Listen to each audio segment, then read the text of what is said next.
Kotahi funding will also be severely curtailed, meaning potential funding for transport projects is way less likely. The most obvious case in point being stages 2 and 3 of the arterial project. Glenorchy, Sunshine Bay and Fern Hill are not the growth areas of Whakatipu. In terms of congestion reduction, carbon reduction and economic impact, building a rat race diversion around town to these areas makes absolutely no sense. Even less so when the current project also involves knocking down Queenstown Memorial Centre, the rugby club and the squash club. None of this destruction is necessary.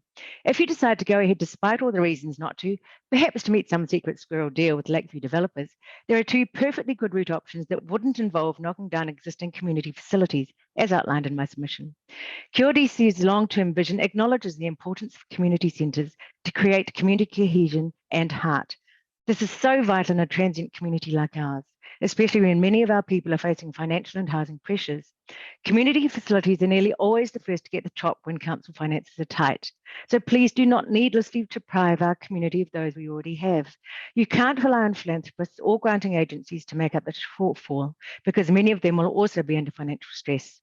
Nixing the arterial route would also free up longer-term capex for projects that would better help our community and our carbon footprint, like the active transport routes from both Arthur's Point and Jack's Point to Queenstown. Staff acknowledge there is no government funding guaranteed for these, but safe active transport routes to large and growing concentrations of resident families would more likely get government support than a multi-million-dollar road to the suburbs that least need it in this fast-growing town with multiple transport needs. Forecast council debt levels are getting scarily high.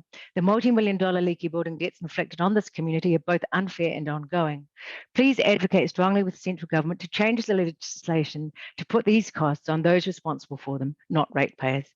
Getting close to QLDC's debt ceiling has serious potential implications for our supermajority shareholding in QAC. This supermajority guarantees council strategic governance control over QAC. Through this, you can direct QAC to manage the airport to ensure our community's four well-beings, rather than to meet anticipated airline demand, as is currently the case. Many of us might think you have not yet exercised these powers sufficiently, but they do exist. If QAC comes to you to help fund their $200 to $300 million development plans, what happens if you don't have the freeboard to provide it?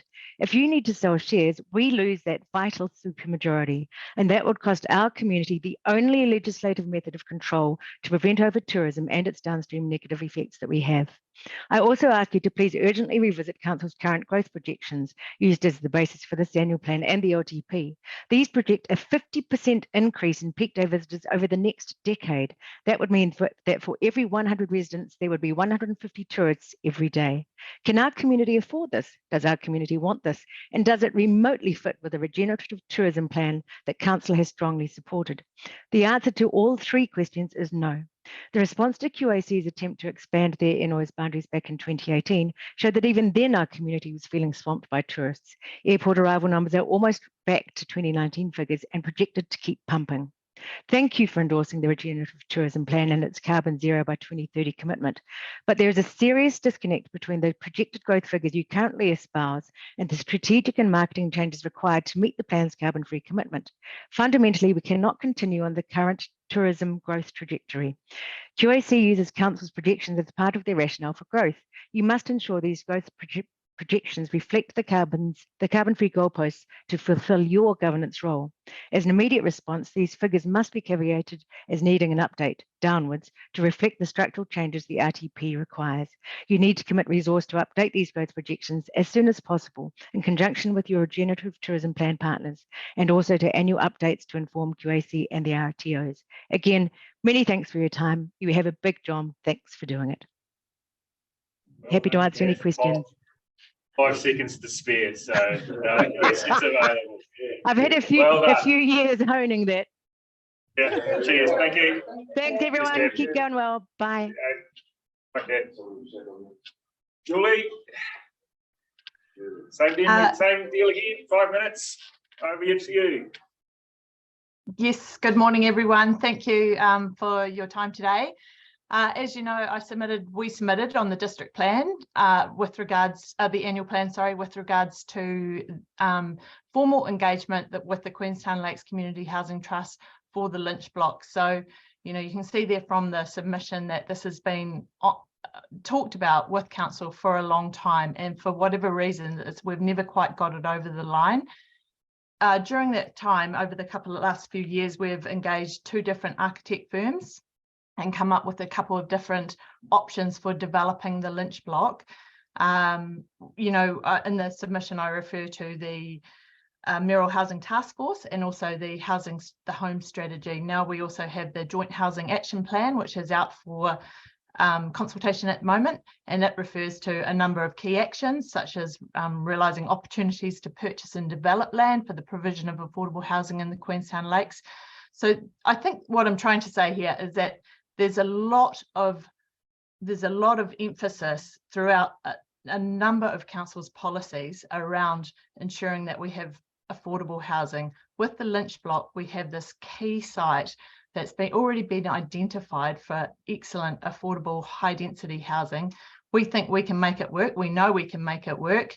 There's a number of ways that we can deliver, but we anticipate that we would deliver 1 and 2 bed, smaller, high-density apartments, not dissimilar to what has been done in the Toru apartments in Frankton. So we've got over 900 households on our waiting list today. More than half of those can be satisfied with a 1 or a 2 bed unit. Typically that the land that we're receiving through the inclusionary housing process is probably more conducive for 3 bedders and that kind of more traditional low density housing. So we're really not satisfying that cohort off our waiting list who would be happy with high density. So we're looking for opportunities. We see the Lynch block as a great one. We really want to get this back on the radar with council. That's all I have to say. Cool, 2 minutes. I think you've got time for a question. Go for it, Nikki. Okay. Thanks, Julie. Yeah, would really like the rental focus. That's what's awesome. I'm just wondering, I'm really happy to have that conversation. I just wonder to what extent the team's gone through the cost of subdivision development. Obviously, council's done that recently nearby, and the costs have been, quite high. Have you looked at that in any detail? No, we haven't looked at that in any detail yet, Nikki, but yeah, we certainly would. That would be the next step if we would get some formal engagement. Thanks, Julie.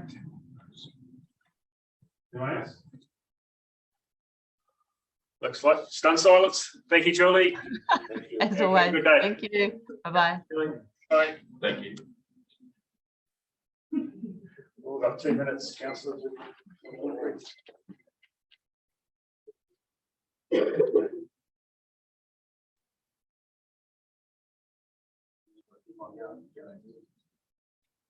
Okay.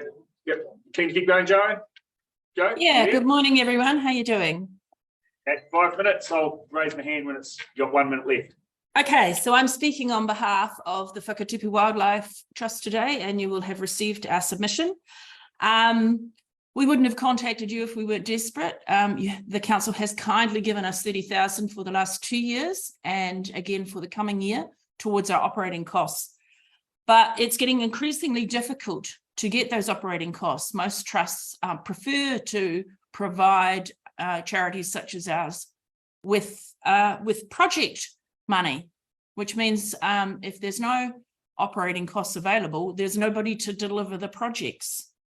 So just as a way of background, our trust was established in 2017 with 12 groups, trapping groups. We've now got 72.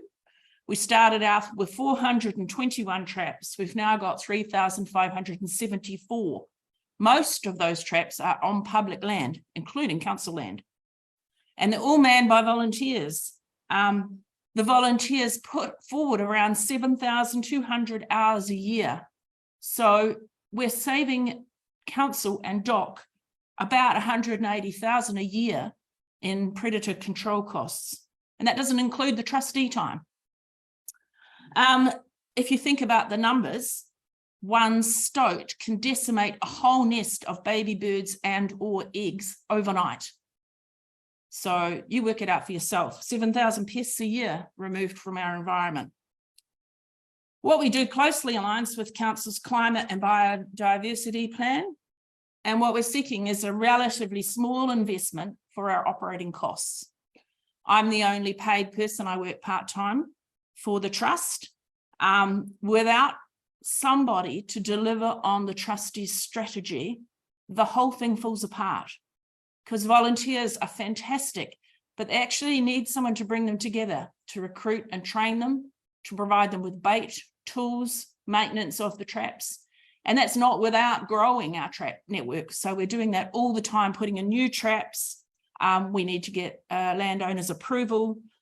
We also do a lot of community education around conservation and how predators need to be removed to help our native wildlife.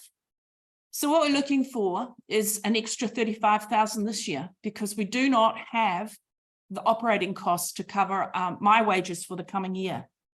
So that's on top of the 30,000 that council's already approved for the coming financial year. And then we're just really tagging to you that going forward, we may need to get from you 70,000 a year to run out for our operating costs. If we can't keep up the momentum we've developed, we will go backwards. And what suffers then is our native species. They won't have a safe habitat in the Wakatipu Basin. So I'm open to any questions. Brilliant.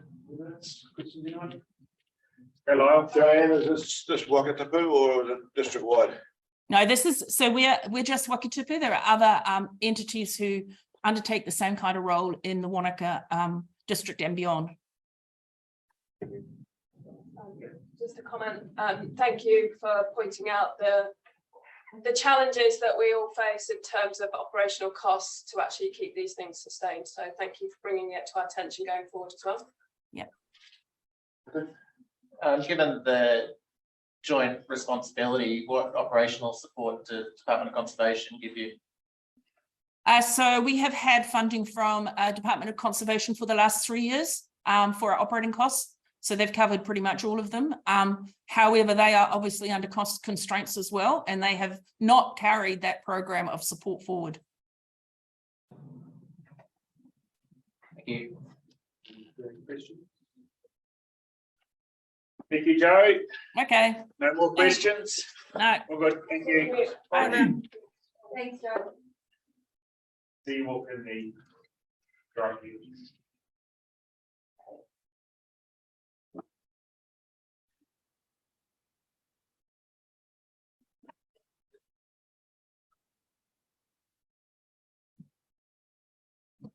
Kia ora, everyone.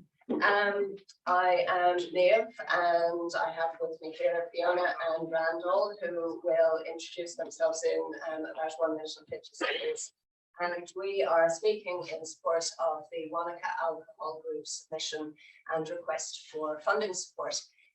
Since its inception a decade ago, the Alcohol Group has been primarily made up of and supported by agencies within this community, which work at the front line with our young people and whānau. The group has spent a significant chunk of the previous 18 months reimagining itself, ensuring it's fit for purpose and future-proof and adding value to this community.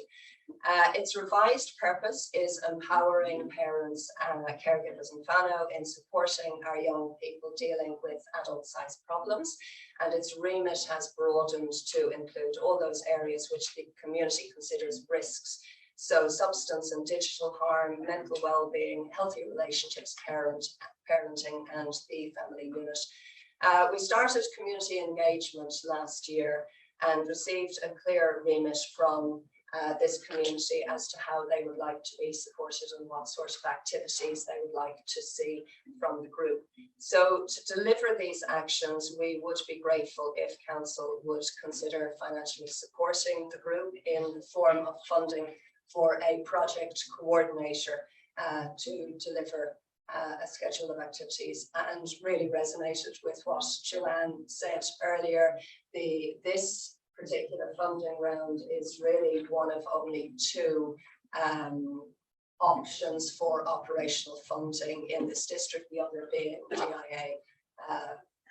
There are very few agencies that are prepared to consider supporting volunteer infrastructure. So thank you. Over to Fiona. Kia ora, my name is Fiona Brown. I'm the Central Legislative for a not-for-profit organisation called ADL. We provide mental health and general alcohol counselling for children and 4-year-olds. been a proud member of the Lake Group for about 2 years, and I'm not stressing the value that this group holds within our community. At ADL, we recognise the significance of establishing and nurturing connections within our community. They serve as a community group on this achieve that goal. The representation of the group from various agencies is impressive, and the role of achievements demonstrates the commitment and dedication of its members. Within this group, we engage in meaningful discussions and undertake projects that have tangible outcomes to the community. ADL's day-to-day work involves one-on-one interactions with young people and their families. We often meet with the same themes and challenges throughout our engagement. There's a mental outlet for these.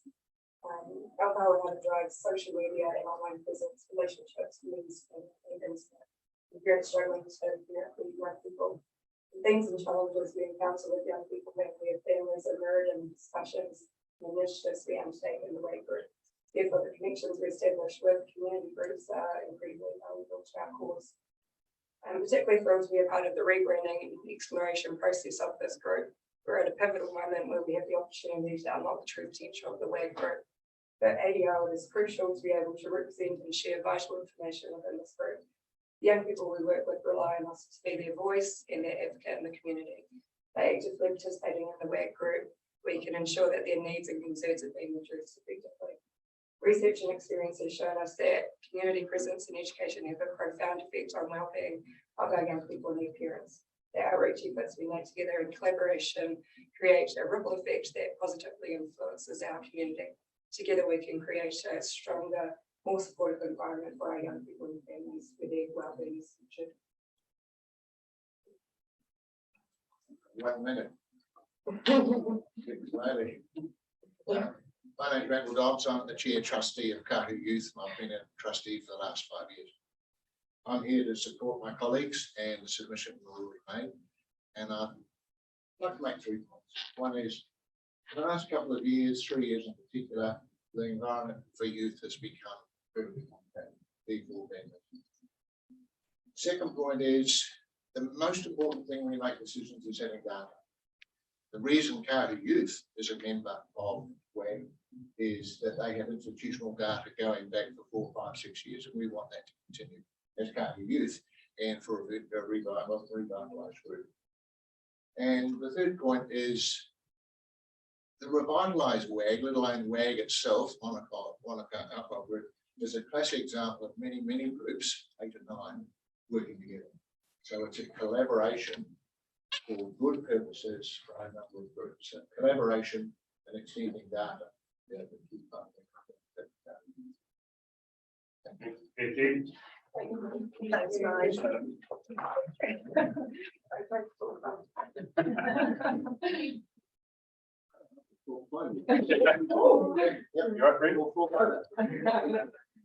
Okay, do we have Gillian online? Yeah. Okay, Gillian, the floor is yours. You have 5 minutes.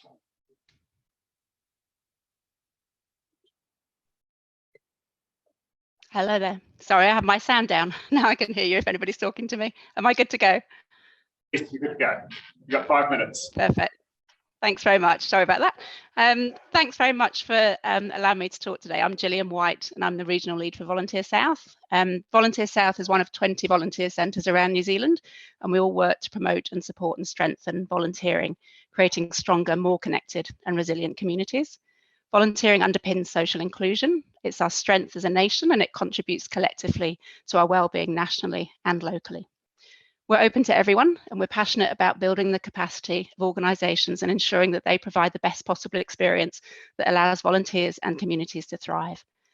Today, I'm keen to highlight the value and the specialised support we bring to the Queenstown Lakes. As detailed in our submission, our core work is connecting individual volunteers and groups to organisations, supporting organisations with training, networking, advice, resources and sector news, raising awareness of and celebrating volunteering, and supporting emergency and welfare response with the coordination of safe and appropriate volunteering in a civil emergency. We're committed to meeting the needs of the community and ensuring volunteering is as vibrant and as impactful as possible. We've got 69 organisations registered in Queenstown and 84 here in Wānaka. Volunteers come to us from all walks of life. Last year, this included 19 different nationalities, with the 20 to 29 age bracket being the most prevalent and full-time employed being the most active. Volunteers in the district have a huge range of roles to choose from, and we're the connectors, the line that joins the dots between organisations and volunteers, and the only organisation locally dedicated to supporting volunteering. We encourage youth volunteering and have enabled students from Wakatipu High School, the Liga Leadership Academy and Mount Aspiring College to volunteer. And as part of the Volunteer Centre Network of New Zealand, we've recently shared guidelines with our member organisations to engage more effectively with their young volunteers. We receive inquiries from individuals who need support to volunteer. This might be due to illness, injury, disability, mental health issues, or being in the criminal justice system. And we're committed to ensuring everybody has the opportunity to volunteer, regardless of their background, ability, or circumstance. We also work with businesses, and recently we connected 12 staff from Findex Wānaka to organisations locally, and are in the process of connecting law graduates at AWS Legal in Queenstown to volunteer involving organisations to enhance their listening and empathy skills while still supporting local causes. We facilitate a governance mentoring program, strengthening leaders in governance roles through focused mentoring relationships. And in addition, we're working with Love Wānaka and Love Queenstown, encouraging visitors to the region to get involved in the community in a meaningful way. We're also working with Kiwi Harvest and connecting and encouraging volunteering that supports their winter food campaign, working towards longer term food resilience across the region. In addition to connecting volunteers, a huge part of our work is supporting organisations with their volunteer programmes. We work with organisations like Kahu Youth to help review their involvement of volunteers and encourage excellence in their volunteer engagement, and others like Mint, who we've assisted since 2019, and to continue to meet with regularly to discuss volunteer-related challenges and opportunities, and to help ensure they provide a first-class experience for their volunteers and members. Additionally, we promote and celebrate volunteering. I want to finish by highlighting the work we do directly that supports council. We've facilitated 2 volunteer engagement workshops for council staff. We've supported staff to volunteer during National Volunteer Week, support volunteer programmes in the libraries, and are currently planning a speed dating volunteer connections event with council, welcoming communities, and the Kiwi Kit Charitable Trust for National Volunteer Week. So as you can see, our work is broad and it reaches into many corners of the community. So we'll hope you'll support us to connect and strengthen our communities in line with the vision beyond 2050. Thank you for your time. Have anybody got any questions? Yeah, go. Thank you, Gillian. I'm very personally aware of your incredible work and also your broad reach. What's the biggest barrier that you're facing in this current year post-COVID? Well, I think the uncertainty is settling down. The barriers seem to be removed, Esther, a little bit more. So I think that the biggest challenge now is encouraging organisations to change to be able to bring on short-term volunteers rather than people that have traditionally gone into like ongoing roles. So just encouraging them to be a bit more adaptable with their own roles that they're offering. Thank you, Gillian. Only got 4 seconds left. Have a great day. Thanks for submitting. Thank you.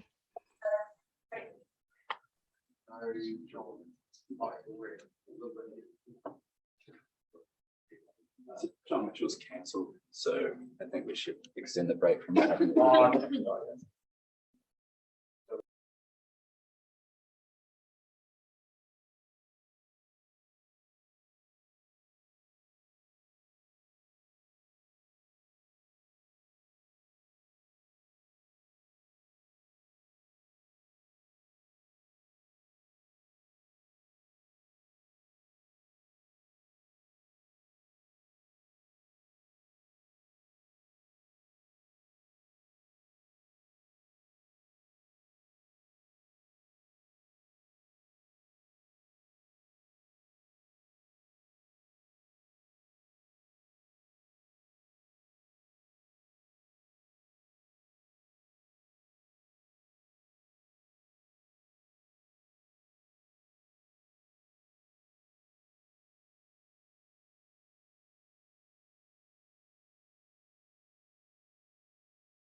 Councillors, we'll pick into it again.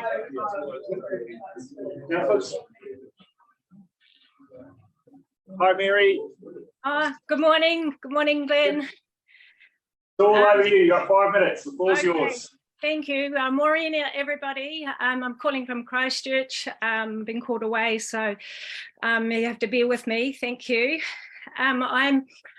I'm representing on behalf of the Glenorchy Heritage Museum Group, which I've been a member of for 10 years, and I'm the current treasurer.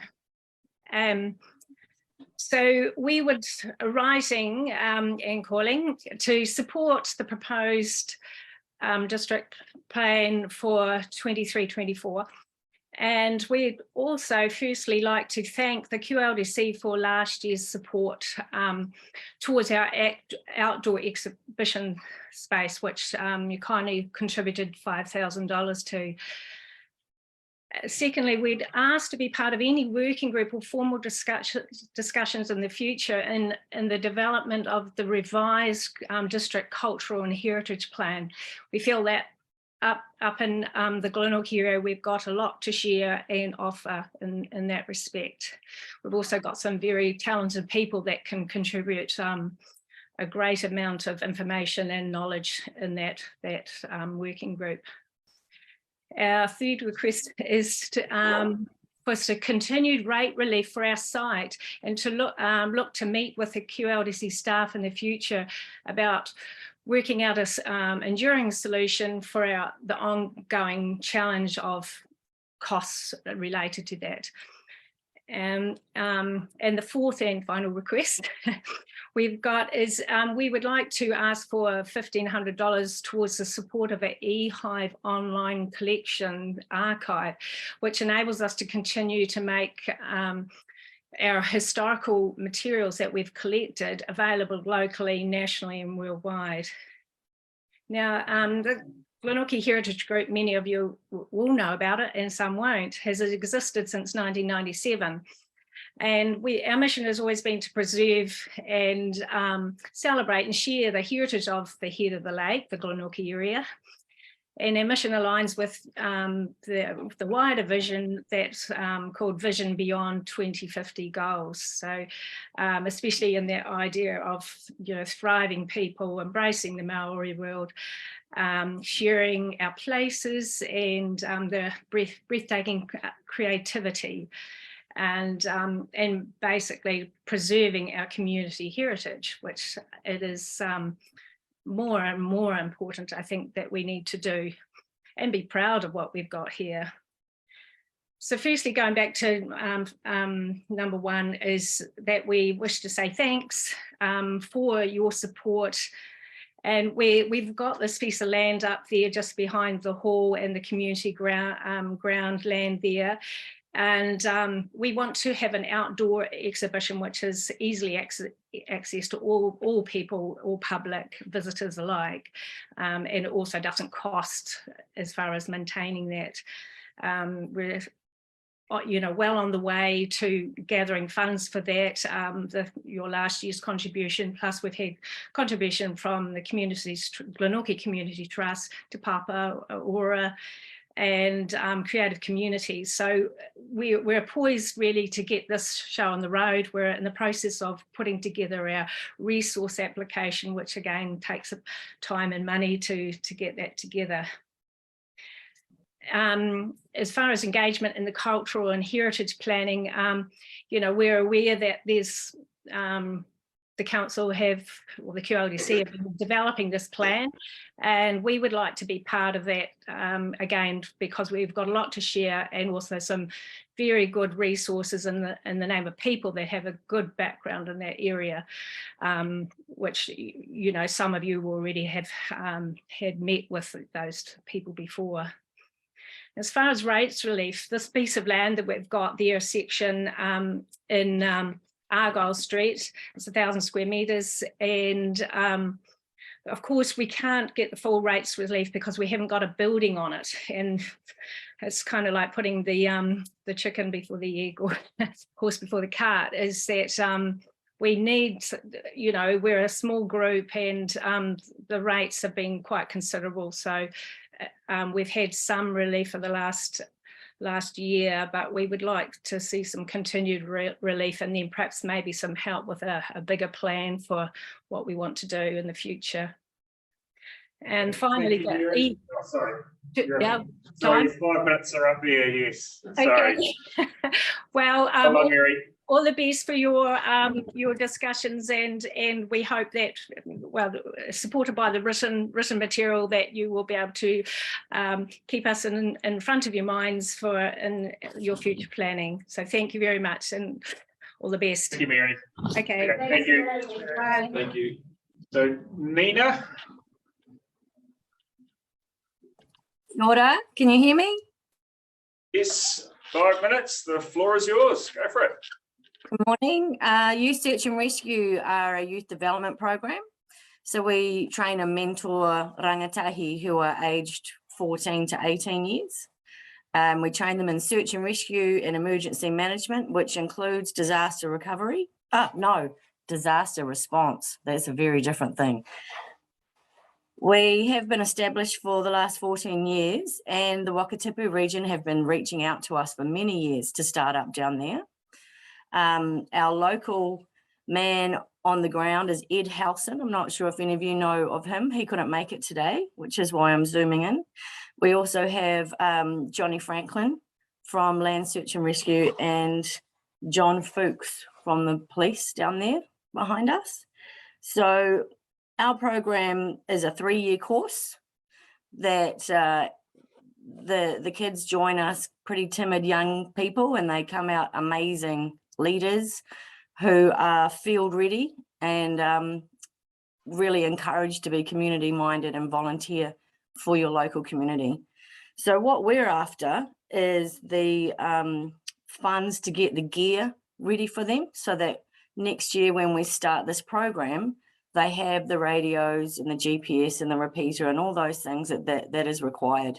So the funding request that I've sent through to you is for 10 radios. And these radios would be added into your community's resources. They can be used in a civil emergency. And the lucky thing for us in the Wakatipu region is that there's so many people already skilled in this, so that we will have many local volunteers able to train our rangatahi. So it's all run by locals, by your own people, by your own parents. So we're just getting ready to, we're just wanting to start it up, so then you can take the baton and lead our young people. Any questions? Yeah, okay. Good morning, Nina. Councillor Ferg here. How many potentially numbers of young youth do you have interested in search and rescue within your organisation? At the moment, it's insane. So we have no problem getting people. So the last round for the cohort we have this year, we emailed out to the local schools. We had 61 apply for the 24 positions that we could take. Usually we start with 10 because that's a manageable amount, and the amount of gear we need for more than that is quite expensive. So we add that on over 3 years. So the idea is that you would have 55 to 60 young people training at any time once we're up and running. But the first year would be for 10.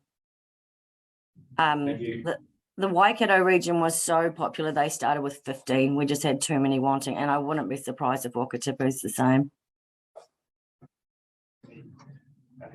Hi, Nina. Just wondering if you could explain a bit more the costs that the students need to pay and what they get out of that, because I look, it's $586 per student and $322 establishment cost. Yes, so the establishment fee covers things when they start. They receive the high-vis vest and the compass and the a lot of the gear that they a lot of the gear in terms of specialty compass, specialty, flintstone, or in the head torch and things like that. So that covers that with the establishment fee. The 585 really goes towards the operating of running the branch, and because we have volunteer instructors and things like that, but we also need to cover the costs of venue hire, transport to the locations. We might have to hire vans. We might require things for the training, specific training at that time. So also we have partners who help with the training, and those partners are, you know, Fire NZ, First Aid. We have many other people involved in that training, so some of that needs to be covered in there as well. Thank you, Nina. Thanks, Five- Nina. five- Thank you. 5 minutes is up. Thank you for submitting. Great, thank you. Okay, now we have Neville.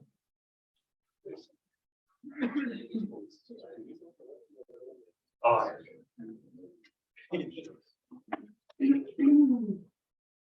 Morning, Mayor and councillors. I see we've got some council staff here, which is good to see. I'll be doing 2 submissions. So I've been allocated 10 minutes. One might run into the other, so I'll try and use the 10 minutes up. You can see it's on.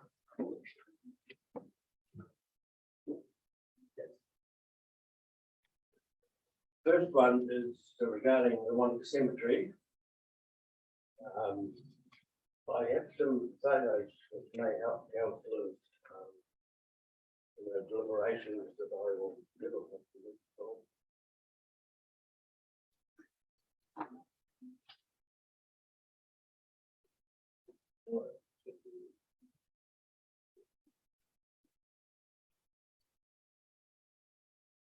Just leave them on the table. They're taken with the iPhone, they're not playing, so could be just giving an indication of what it is. Recently, our family did a restoration job on fallout plots in Wānaka Cemetery. One in particular is over 100 years old, and they were quite down to the state that they got into, caused by probably machinery and vehicles running around in that area, especially the historic area. What I'm asking the council for, and I don't know whether it's in the annual plan or not, because I can't find it, some funds to actually do some renovation work.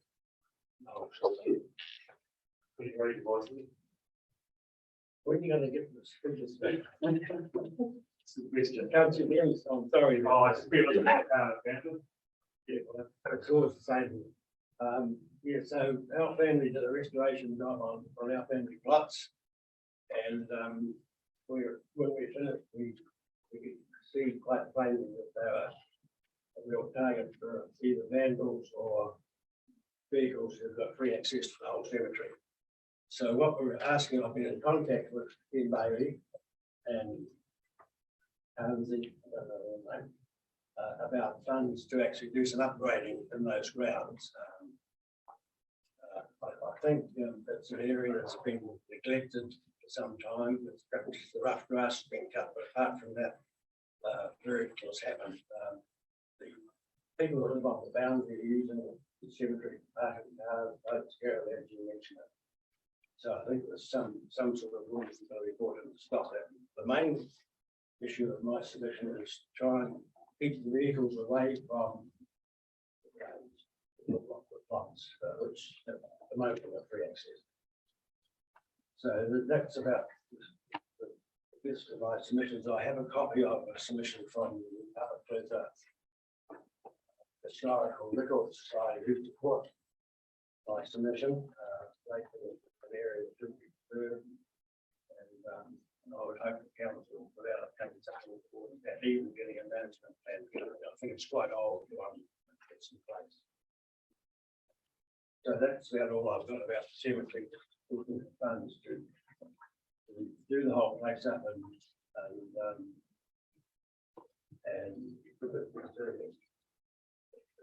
things. I'll answer questions on that. That's quite small matter. Got a minute on that topic. Keep rolling on. Okay, so the other submission is, I get to hear again, about the rates.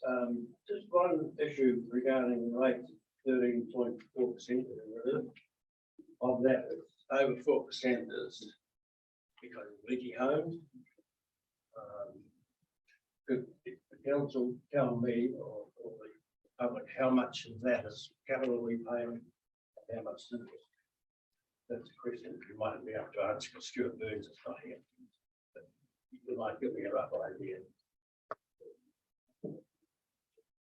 Capital, well, I mean, no, I don't think it's council's under a confidentiality clause that can't actually release the capital cost of the living homes.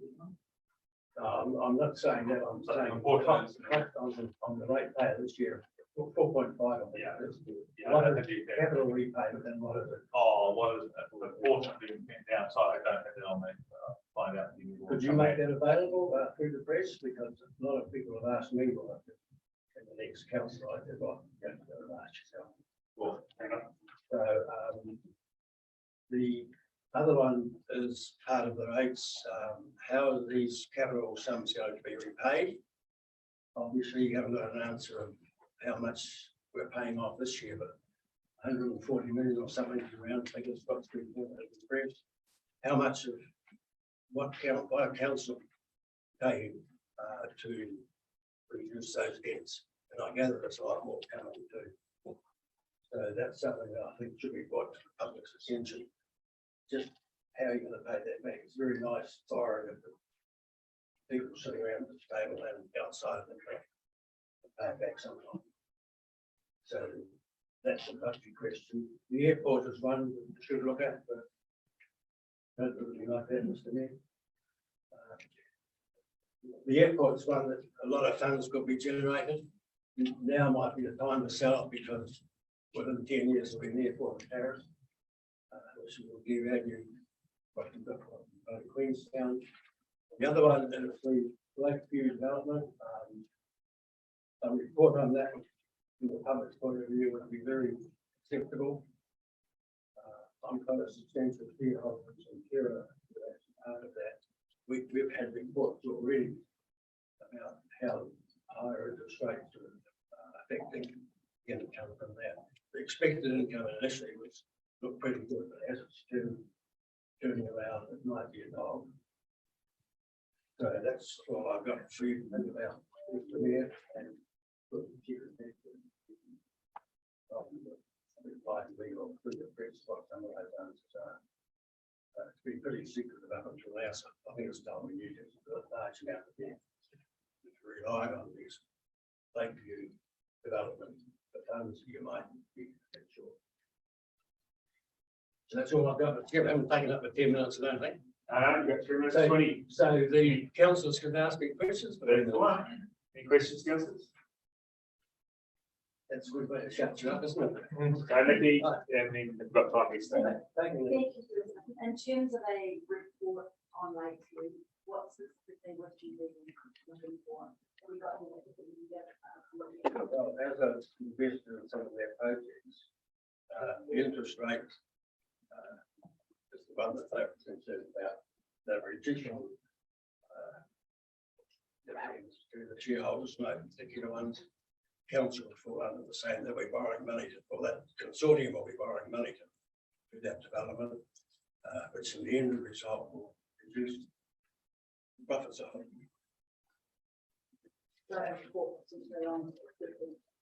Well, I thought you might have had one now because everybody in our group have had one regarding our investments. So I presume you may have one, I don't know, but you should be getting one. Thank you. Thank you for raising the questions that we've raised today. I think, I don't want to speak for all the council, but I think that we have many of the same questions around how we're borrowing, how we're servicing that. So, yeah, your request was to make that more transparent, and we seek to do the same as well. So I hope that we can provide some time. Well, perhaps you might target different areas for that. It's a Queenstown issue, not a Wānaka one. We're paying the debt off, whereas the accommodation sector of Queenstown had a pretty good run. Not us. Anyone? Thank you. Thank you.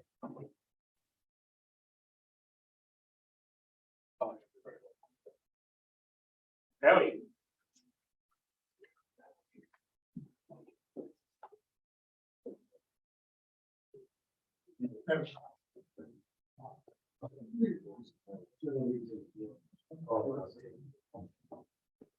I'll leave those to table with the mirror. That's fine. One submission about putting a microphone here, so we're ready to speak up. Yes, use my bathroom voice. Tēnā koutou katoa, Cole Howley talking on. Thank you for giving me the opportunity to speak at this hearing. At the end of 2021, a town hall meeting was called at the community hub to discuss the lack of a town centre master plan for Wānaka. At that meeting, it was acknowledged that council have tried 3 times over the last 15 years, spent significant amounts of money, and yet do not have an accepted plan.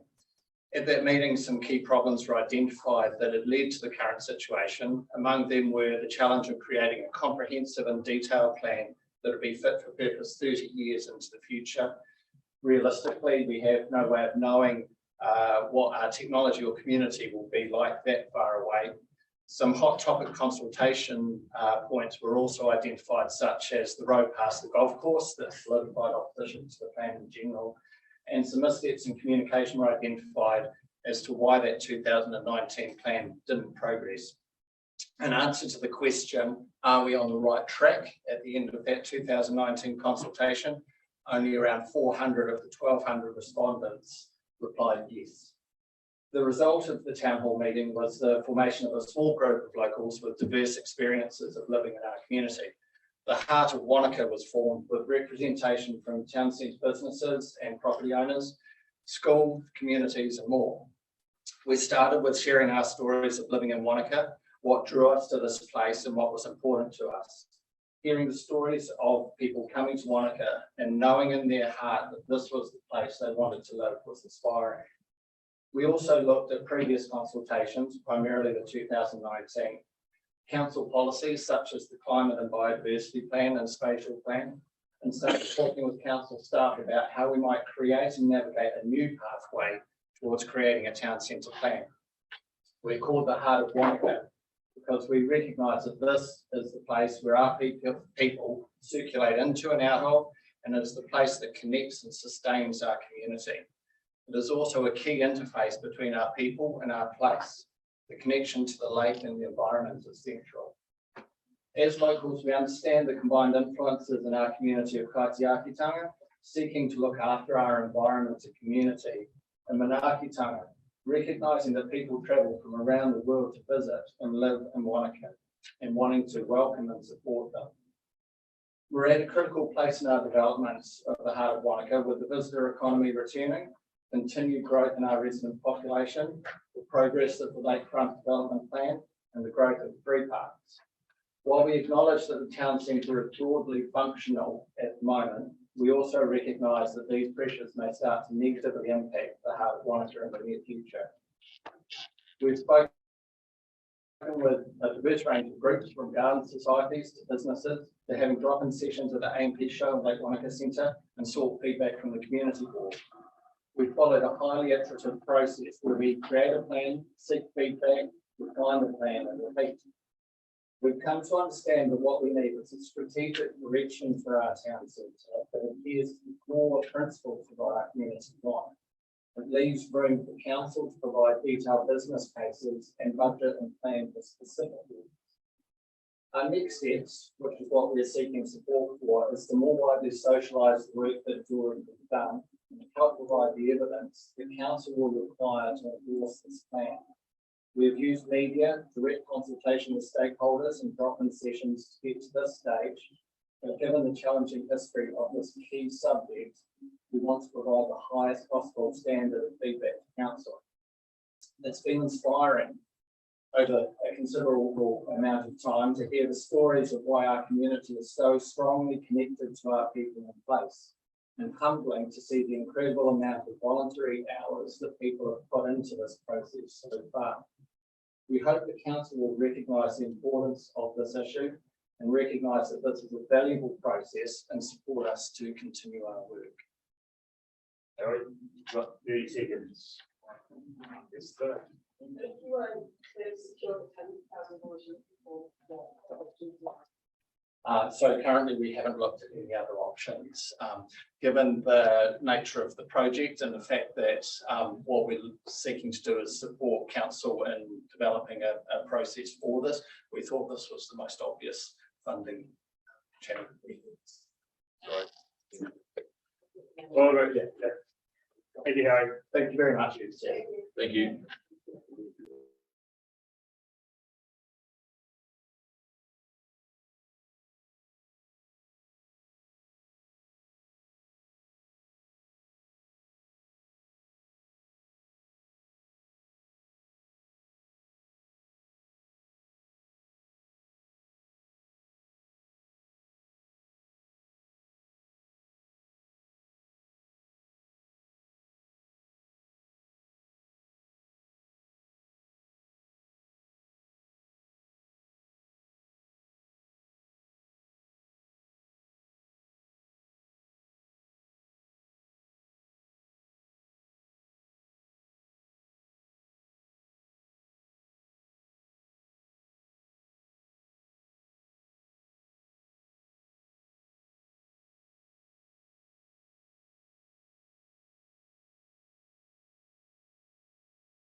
All good.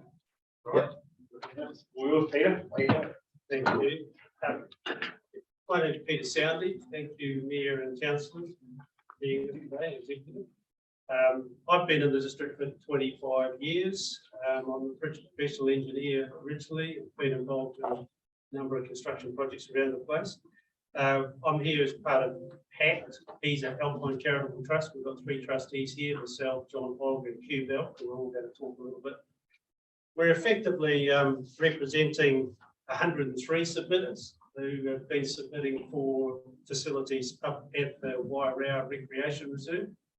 So that's 103 out of 290. I think we've gathered some significant support from the local community, which is really great to see. You should be thankful that most of those submitters are shyer than us and not talking because you'll be here for weeks. So we'll try and keep out that brief. Our detailed submission is in 37 pages attached to my name, which is on, you'll find it there on page 751. So we're not going to go through all of that. I'll confirm that our request is for $300,000 allocation to a toilet block and utilities building in shelter at the reserve and $150,000 for car parking. Our concept is that we have relied on a toilet facility in the SHPG's building for a number of years as a public facility up there. That's now no longer available to us or to the public. And we think the council needs a public facility up there. And likewise for car parking, there is no actual car parking on the reserve itself. The legality of parking in the right of way and adjacent roadway is a little bit complicated, and we suggest that there needs to be public car parking on the council reserve up there, and we've suggested a cost of $150,000. Our concept for the toilet block again is a plan in the submission. We've got a resource consent for that and a building consent exemption, and we were ready to go this year, but unfortunately didn't raise enough funds ourselves. But we think it's more useful that the council fund it and own it, and it becomes a council asset. Mentioned the car parking there. Basically, we've been using a right-of-way area for car parking for many years as a sort of historic use. That's becoming problematic, and we think that it makes sense in the long term that we have our own car parking, and the council have their own car parking on the reserve. That parking will be used by skiers, obviously in the winter time, but mountain bikers, people visiting the Hudson in the summer, and also a lot of people who access the dock reserve behind the snow farm there. Just to reiterate that we're not asking for a grant, we're not asking you to give us the money, we're asking for council to build these facilities. We're happy to manage that build on your behalf, and that might save you some significant consulting fees. We've already done the design, we've already got it priced up, and we've got the consent, so we've tried to help you out in getting it through. We've got the environmental plan and all the bits and pieces approved, so we're ready to go. Just one final point from me, I'm not too sure where these funds are coming from, I'm afraid. I can't figure out your budget. Clearly, we're suggesting it's part of parks and reserves or whatever budget used to develop reserves. Whether that comes from reserves funds, we are aware there is a Lakes Leisure Reserve fund sitting there, which doesn't seem to be touched, and I wonder how we get access to that or spending money on this reserve. That's my point. I think I'll just hand over to John straight away, and we'll see if we've got final questions at the end. Sorry, I'm John Hogg. I'm also a trustee, have been a trustee since the beginning of Peter Alpine Charitable Trust. I've been living here for 23 years, and well, I'll just use PACT as the word for Peter Alpine Charitable Trust. PACT manages the lease over a 297 hectare Wairau Recreation Reserve, which is owned by the QLDC. This reserve was purchased in 2012, with PACT raising 1.2 million of the funds towards it. The council used some of its reserve contributions to make up the rest of it, and we effectively donated our part to QLDC, and QLDC have since made it the Wairau Recreation Reserve. A little bit of history. There was a very difficult easement over the master title before the land was subdivided off. And we had to negotiate with Southern Hemisphere Proving Ground, our neighbours, to get rid of this easement, which was a largely irrelevant easement, but nevertheless, they wanted their pound of flesh. We had to give up some land to make them live this easement. But in return, we got a right of first refusal on the lodge building up there. I don't know the area, but there is a lodge up there on their part of the site, which we've been renting. And to be fair, I think we always thought that one day the lodge would come to us. Since then, we have got community donations to enable us to purchase some operating assets. We've carried on operating as a charitable entity since the purchase without any help from the council whatsoever. The aims of the charity are pretty broad, but amongst other things, they promote the education amongst schools, universities, other public groups on snowcraft and best practices that will ensure a safe environment of alpine and snow-related recreational and sporting activities. As a result of that, there are in fact unit standards now for school children in snowcraft, and they can only really do that up on the Wairau Recreation Reserve. We also we purchased some assets to get the business going, and over 10 years, we've increased the assets from $150,000 worth to $1.7 million of assets up there, with the largest single asset being the recent building of the marina of the Muster's Hut at a cost of $730,000. This has come at no cost to the community, and it's made a sizable increase in usage, particularly in summer, where it's becoming quite a destination for local community members. To keep the business going, we spend at least $50,000 to $100,000 per year in keeping rental equipment so that anyone from the community can come up and make the most of the reserve. This includes snowshoes, skis, of course. We have polks for people who want to drag their children around. We have sit skis for disabled skiers. It's a very diverse group of users up there. People seem to think it's a snow thing, but it's not. It's very diverse.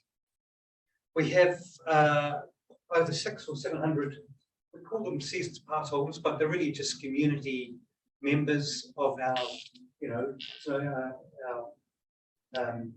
Pisa Alpine Trust community.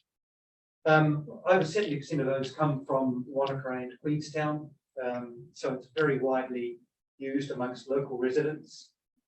We've kept the costs down with the local community pass costing $149, and that's been the same for several years. At huts, we're offering at $12 per night for local school children, which is also, I think, a very cheap thing for the experience they're getting. We need a toilet and parking facilities now at a time when our resources have been depleted by the building of the Muster's Hut. It's come out of left field for us because, as I said earlier, we always thought the lodge would come to us at some time. But our neighbours' attitudes have changed, and they want a clean break between the two businesses. We're constantly up against this conflict between their wanting to manage health and safety and us wanting to manage maximising community engagement with the reserve. So that's why our plan is to become totally self-dependent. We need, the first steps of that needs to be a car park and a toilet. Without access, it's probably the only QLDC reserve I think it's the largest QLDC reserve, at 297 hectares. It's probably the only one that doesn't have a toilet in the car park. And we just like to bring it into line with other reserves. We have raised some funds for some new facilities up there, but it doesn't include parking in at this stage. For the current season, we're having to operate in a makeshift fashion out of 70 square metre water pond and 4 containers plus fire and water rooms. This is clearly only a temporary situation which can't carry on the long term. The Wairau Reserve is a major access point for the public from many activities, and it's also a major access point for Pisa conservation area, which is also well used by the QLDC community. But that's basically the history, and it's essential we solve this toilet and parking issue in the short term rather than the long term. Good morning, my name is Q Bell. I'm the chair of the Snow Farm Board and the Pisa Alpine Charitable Trust, succeeding Pete Soundy in both roles. I am a resident of Gibbston over the last 28 years and used the snow farm since 1998 and have cross-country skied and climbed and etc. for over 55 years. I likewise am requesting that the QLDC consider our request for a toilet block and car parking for the Wairau Recreation Reserve, which is administered on behalf of the council by the snow farm. We, the board, are well aware of the pressures on the QLDC's budget stretching for 5 years, particularly for infrastructure. I would make the case that the snow farm is in fact part of that community infrastructure and not tourism infrastructure. The Wairau Recreation Reserve serves the entire lakes area. It is on QLDC land and it provides easy access to the Plaza Conservation Area. It is one of the premier cross-country ski areas in the world and one of 3 in the Southern Hemisphere.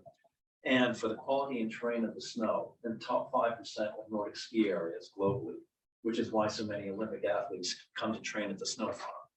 Even so, it is a community asset. It's used by many residents, all schools, and many community groups in the Lake District and beyond, including now the North Island. In fact, the Wairau Recreation Reserve is a national asset, the only non-profit charitable ski area of the 5 ski areas in the Lakes District. There are 15,000 user days per summer, 15,000 per winter, and 6,000 per summer. Both are growing because of the recently constructed schools hut, aka Muster's hut. $450,000 request equates to $21 per person per day over 1 year, even though the assets will have a multi-decade life. The reserve is affordable. The cost of the passes and rentals, particularly seasons passes for families, are kept artificially low at $149 per person, so that local families and individuals with modest incomes can experience snow, healthy, non-polluting forms of exercise, snowshoeing and cross-country skiing in the alpine environment. The cost of a season's pass equals or is less than a one-day lift pass and rentals at any one of the 4 for-profit ski areas in the area.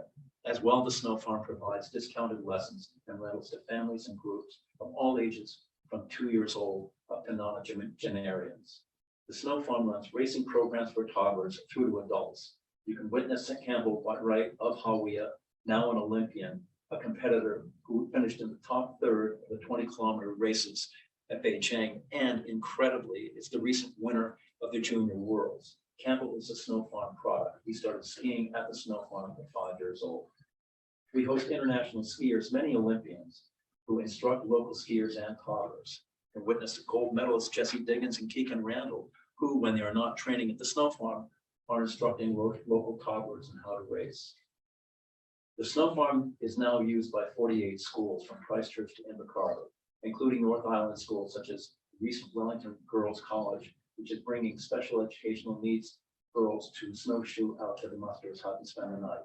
It is part of the permanent curriculum of 36 area schools. For elementary schools, they start with a learn to ski day and then graduate on to high schools, which are spending up to 4 nights out at the Muster's hut and the school's hut. And while the snow farm's mission is to serve area residents, secondarily, it attracts tourists nationwide and internationally, given the quality of the terrain and its counter-cyclical season in the Northern Hemisphere. At least 1/3 of the skiers competing in the World Loppet sanctioned Marina Muster are from overseas. We view international tourists as subsidizing the local community. As detailed by my fellow board members and snow farm founders Pete Soundy and John Hogg, the snow farm now faces an existential crisis. In November 2021, 18 months ago, the snow farm was summarily ejected from its base at the SHPG Lodge, a space it had occupied for 2 decades. The reasons are that SHPG, a discrete privately owned testing facility for foreign car and tire companies, wanted to expand its operations for foreign tire companies. In fact, it is reasonable to assume that the SHPG is putting undue pressure on the snow farm. To survive, the snow farm needs toilets and parking, and later on the base building. For the base building, we have raised almost 50% of stage 1, which includes $200,000 of our own reserves. Stage 2 will include a large space for a community classroom. At this point, the most pressing need is for toilet block and parking, which should be viewed as QLDC assets and infrastructure on QLDC land in a QLDC reserve. This year, we are running the snow farm by the smell of an oily rag, from containers of Portacom and Portaloos. This is barely sustainable this year and unsustainable in the future.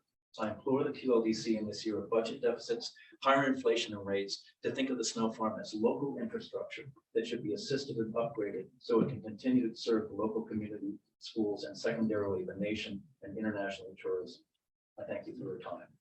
Yeah, we're all on the 15 minutes. Well done. Thank you very much. So, that's my question, guys. Yeah. Thank you. Thank you. Kate.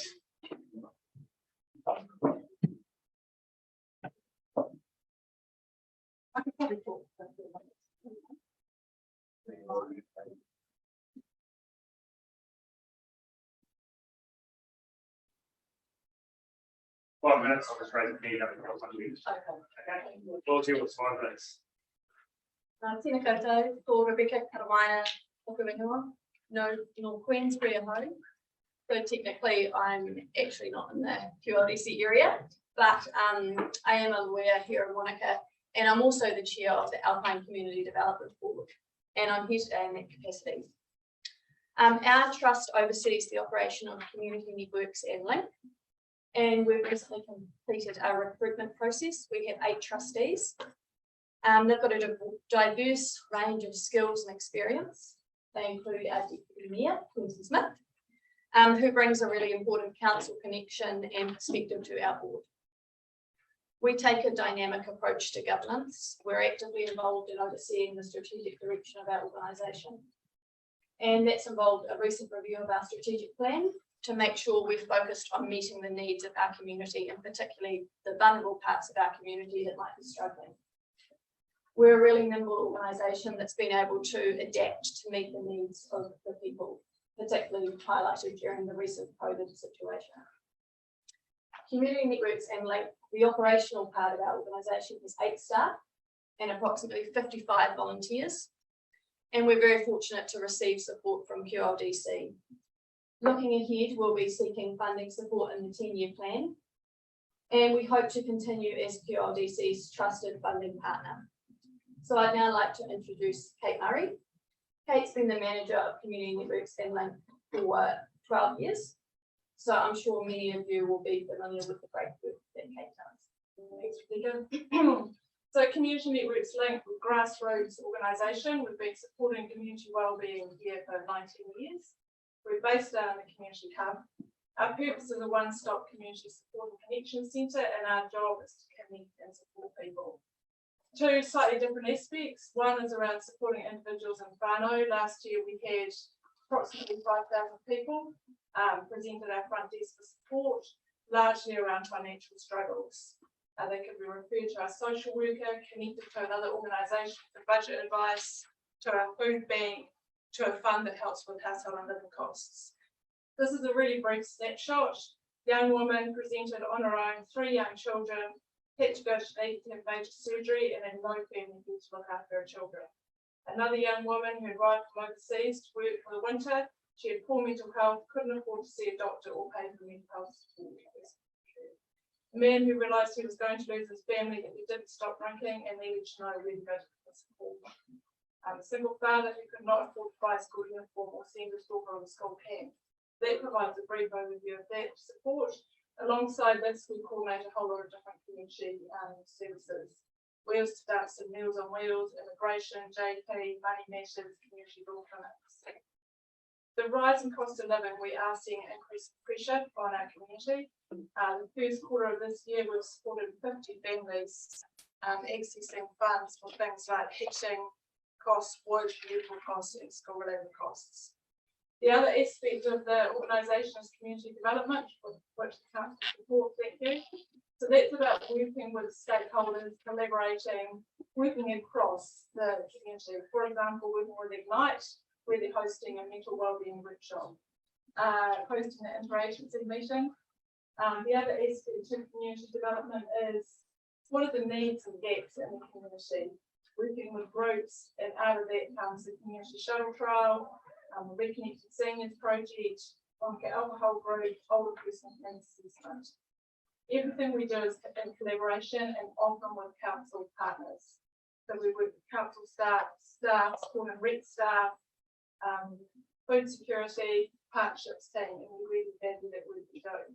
So I'm very thank you very much to the council for your support. Really appreciate it. And from a community wellbeing point of view, the council really continues to really appreciate it. Didn't councillor, Christian.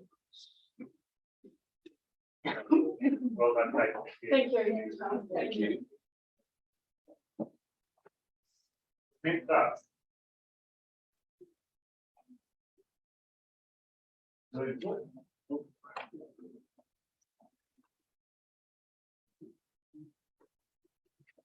We'll go to Samantha, is it? Yes, I'm here. Hello. So 5 minutes, the floor is yours. Tēnā koutou, tēnā koutou, tēnā tātou katoa. No Sydney o ho, kei te huna Queenstown o I noho ana. Ko Samantha toko ingoa. Tēnā koutou katoa. Greetings to you all. I'm originally from Sydney, but call Te Huna Queenstown home. My name is Samantha Kirk, and I'm the Chief Operating Officer of the Three Lakes Cultural Trust. Thank you for your time to review our submission. Today, I'm actually going to start with the story. After all, storytelling is a form of the arts. Last week, I met with an artist, someone fairly new to the district, who, despite having over 100,000 social media followers, is humble by nature. This person prefers the walls of his workshop to a social environment. And when I asked how he got so many followers, he shrugged. This is a testament to his talent that lives within our place. This person explained that he wants to connect with other artists locally. He wants to collaborate. He wants to share his practice with others, learn from others, and feel woven into the fabric of our creative community. But he did not know how until he found Te Wāhi Toi. Te Wāhi Toi is a digital space that was developed to fulfill a need for our district, providing a free and easily accessible platform to promote, share, and support all artists and creative events across the Queenstown Lakes District in one place. It is a place where locals can discover a new talent or a new way to get involved to express their own creativity. It is a place where visitors can be inspired and plan their visit based on what's on.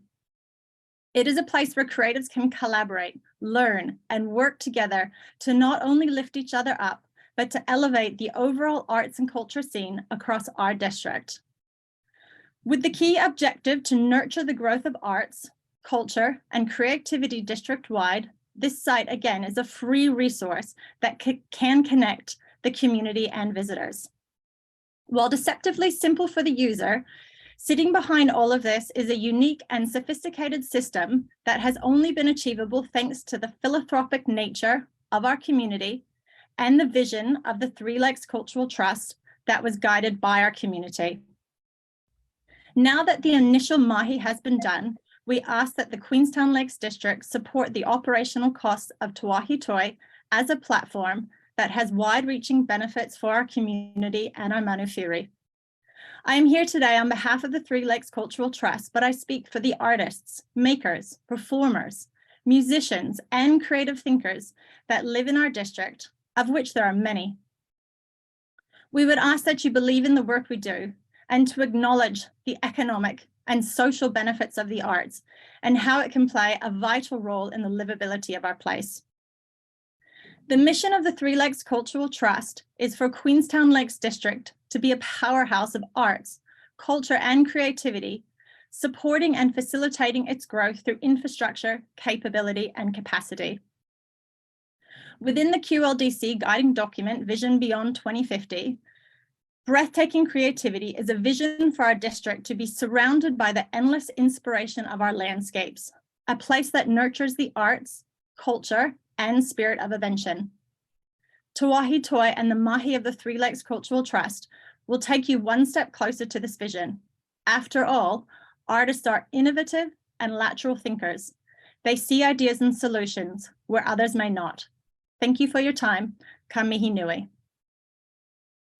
Thank you. 1 minute. Any questions? Hi, thanks for your submission. I'm just wondering because when I I went to Google I went and Googled Arts Queenstown and the site didn't come up. So I'm just interested in a couple of things. How many hits you get, how you're monitoring the success of that and what you could do to improve, and whether the site could eventually fund itself. Yep, all great questions. So first of all, the site, as it's only recently become live, our big marketing push is actually starting the end of this week. We also have partnered with Data Story based here locally, who have installed all our data foundations through the site. So working alongside them, we will be monitoring all of our different data statistics. In terms of your question, is if it can ever fully fund itself, well, I suppose that is a much bigger strategic decision. So right now at the Three Lakes Cultural Trust, we focus on it being a free resource for our community. So that's a much bigger discussion as it changes the strategic view of the site. Thank you very much. Thank you. Great submission. Have a good day. Thank you very much. Nancy. Thank you.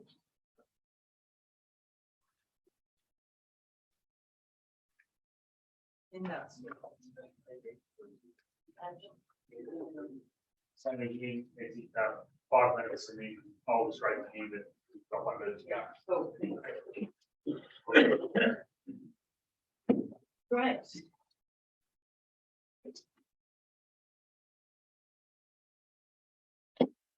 Your worship, councillors, why are we here today?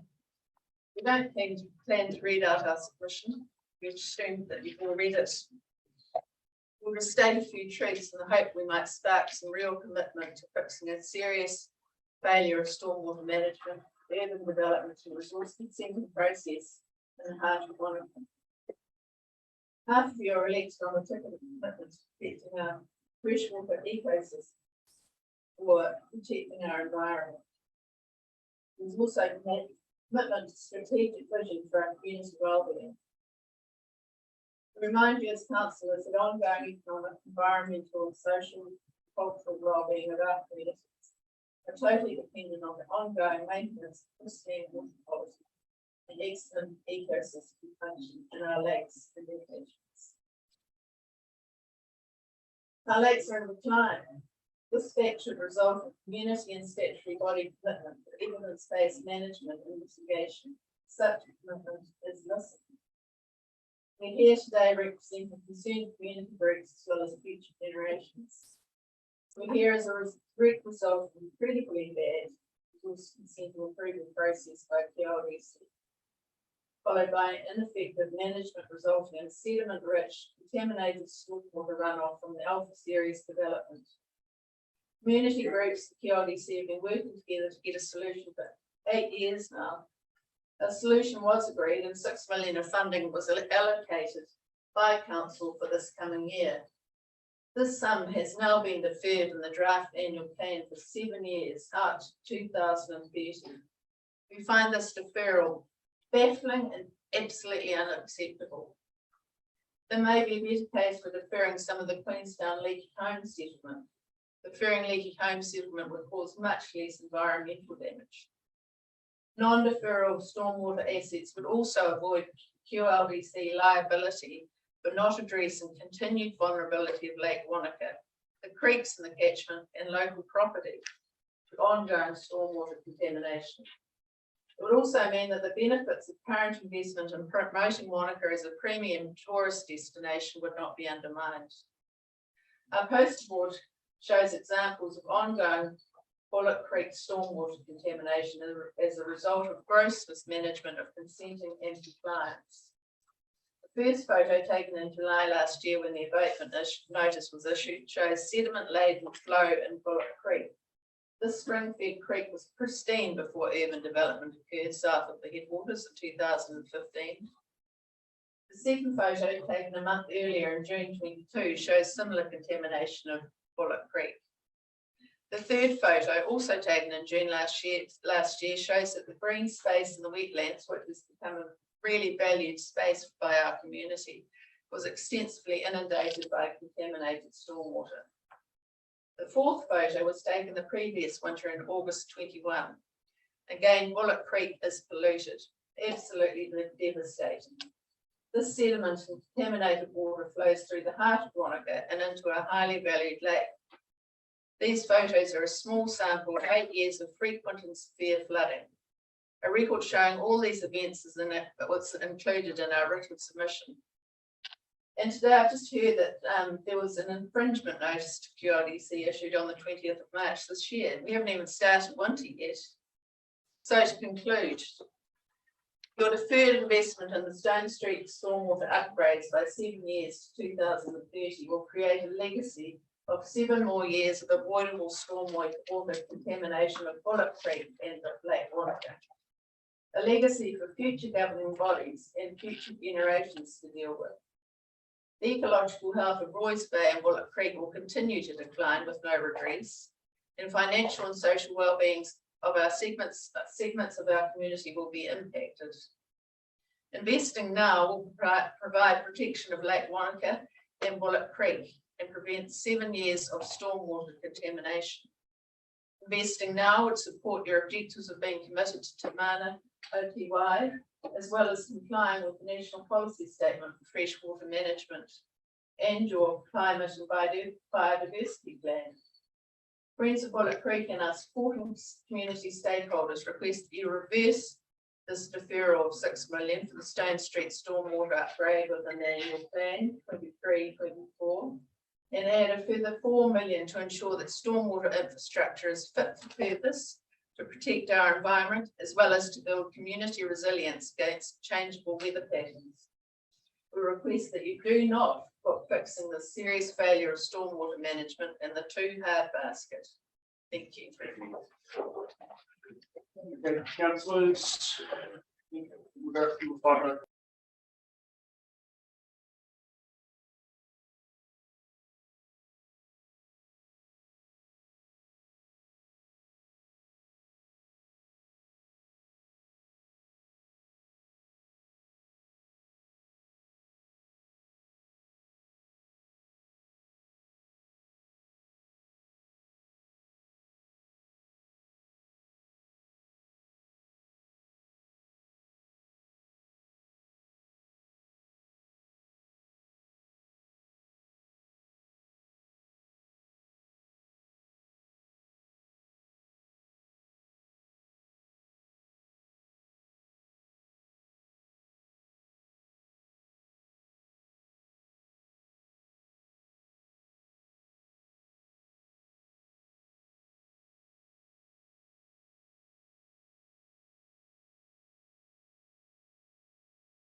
Floor is yours.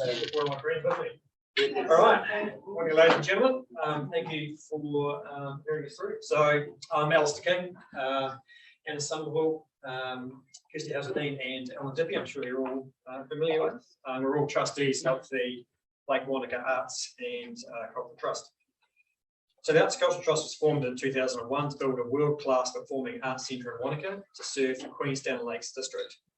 To determine if this was practical, we commissioned a feasibility study to assess the financial viability of the project.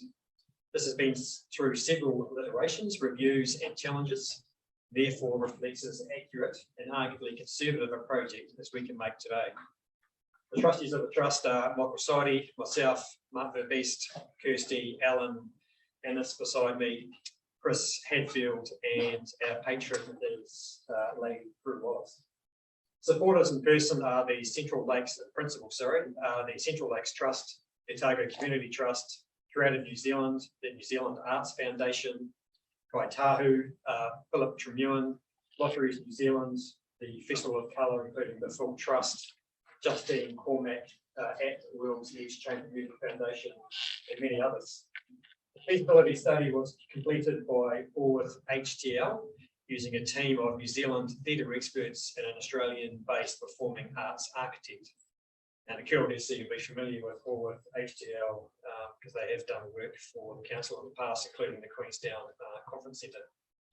The purpose of the Wānaka Arts and Cultural Centre is to provide a high-quality arts experience for the residents of the Lakes District and visitors, developing Wānaka's reputation as an arts destination and enriching the quality of life in the region. And this ties into the objective in the 2020 Queenstown Lakes District Cultural Plan, which says one of the recommendations was invest in the infrastructure, enable the practice, generation, attendance, presentation of art by developing buildings, technical infrastructure to support the presentation of professional performing visual arts, and to celebrate and promote Ngāi Tahu heritage and culture. And that same, there's public consultation as well, and the public were all behind the same recommendation. The centre will have a primary focus on performing arts, including dance, drama, and music, also facilitating the visual arts, film, digital media, and other arts and cultural activities. The centre will champion excellence, which will attract quality performances and shows into the region, and also support and enable the development of the local arts community. It will provide opportunities to continue developing and showcasing unique cultural and artistic heritage, skills and qualities, Kai Tahu, Manu Whenua, and the Wānaka region. It is our intention that this centre will become a cornerstone for developing a resilient culture of creativity, innovation and learning for the community, the focus on education and vocal opportunities for our young people. It will be an active home for the arts, enhancing the quality of life through community participation and partnership, access to arts events and enabling the growth of our creative community. Establishing Wānaka as an arts destination will complement the goal towards sustainable tourism in the region, encouraging long visitor stays, opportunities for more meaningful connections to the community. Wānaka is the fastest growing part of our region. This growth forecast to continue to accelerate. Amenities will keep up with the residential demand. And as a consequence of whatever is built, this will complement the amenities in the Wānaka Basin. We do have a summary of the feasibility study by Virginia Ross, the Melbourne architect, and I will send that through to you separately. In 2029 dollars, the cost is expected to be approximately 60 million. Built today, the cost will be 42 million. The concept is to build a top quality 500 seat performing arts centre, 112 seat, theatre, 120 seat rehearsal theatre, a visual arts gallery, a foyer space to allow functions and conferences. The site will have enough space to allow for up to 700 seat theatre to be built to meet if needed.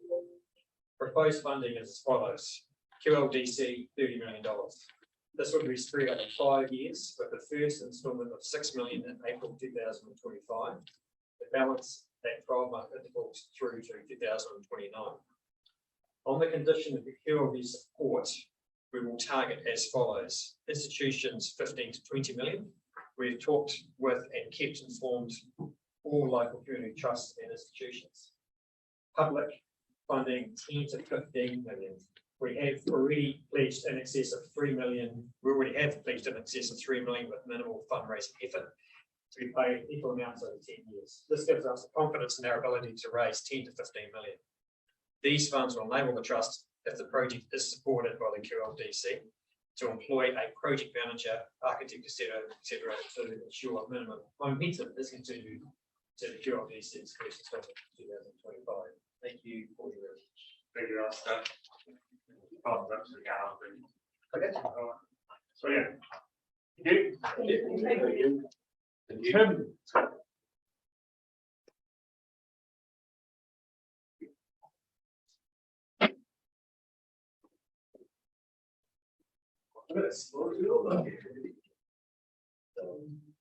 Kia ora koutou, ko Tim Bark, tōku ingoa, kei whakahaere ki Lake Wānaka Tourism ahau. I'm Tim Bark, I'm the CEO of Lake Wānaka Tourism. In my submission, well, prior to COVID-19, we were funded via a targeted rate and a small proportion out of the general rate. During COVID-19, we were approached to reduce our funding on a temporary basis, and there was an understanding that it was on a temporary basis, and the understanding that that would be reintroduced at the normal rate after COVID-19 had come to the end. So before I get to my requests, as you know, we went through a process with Lake Wānaka Tourism, Destination Queenstown, Ngāi Tahu, Queenstown Lakes District Council, and the Department of Conservation to go through a destination management planning process. The intention of that was to utilise the break that COVID-19 had created, where tourism businesses had effectively had to close down, or at least go on pause. We went out, took the opportunity to go out to the community and ask, what do you want the future to look like?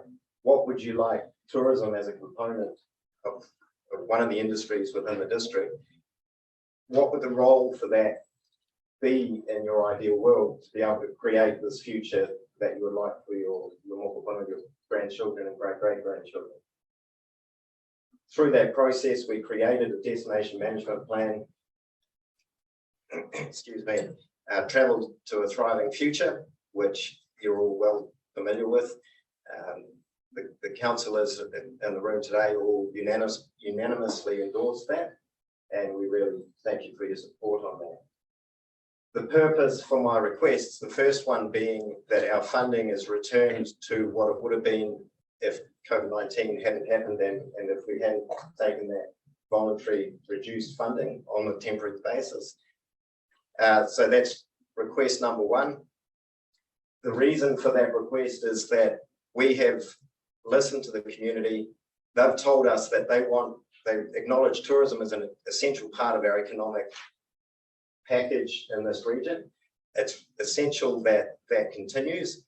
We want to diversify the economy. Tourism can help achieve that. The Destination Management Plan outlined 23 projects to help us become a regenerative, a truly authentically regenerative destination throughout the whole district. So we need the funding now to be able to continue our journey, start implementing those 23 projects and continue to become that regenerative tourism industry. The danger is that if we don't have funding to be able to do it, we've given a commitment to our community responding to what they've asked. If we can't deliver what they've now asked, then we're going to have, if we thought we had lost social license previously, there's a huge risk we're going to lose all social license for the industry and that economic component. The second part of it is we need some future resilience in delivering this destination management plan and the 23 projects. We're really excited, and the community that we've spoken to, and we've gone to as much of the community as we can, and we continue to engage with the community. The response we've had has been overwhelmingly positive and exciting about the changes that we need to make to become regenerative. So those are my two requests. We would like our funding to return to what it should have been had COVID-19, not happening, we had to reduce on a temporary basis as was agreed.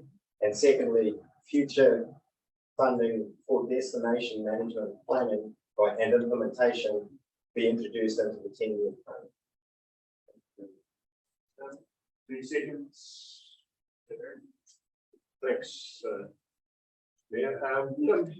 Apart from the targeted rate income that you receive, what other sources of income that local tourism have? So the majority is from a targeted commercial and accommodation rate.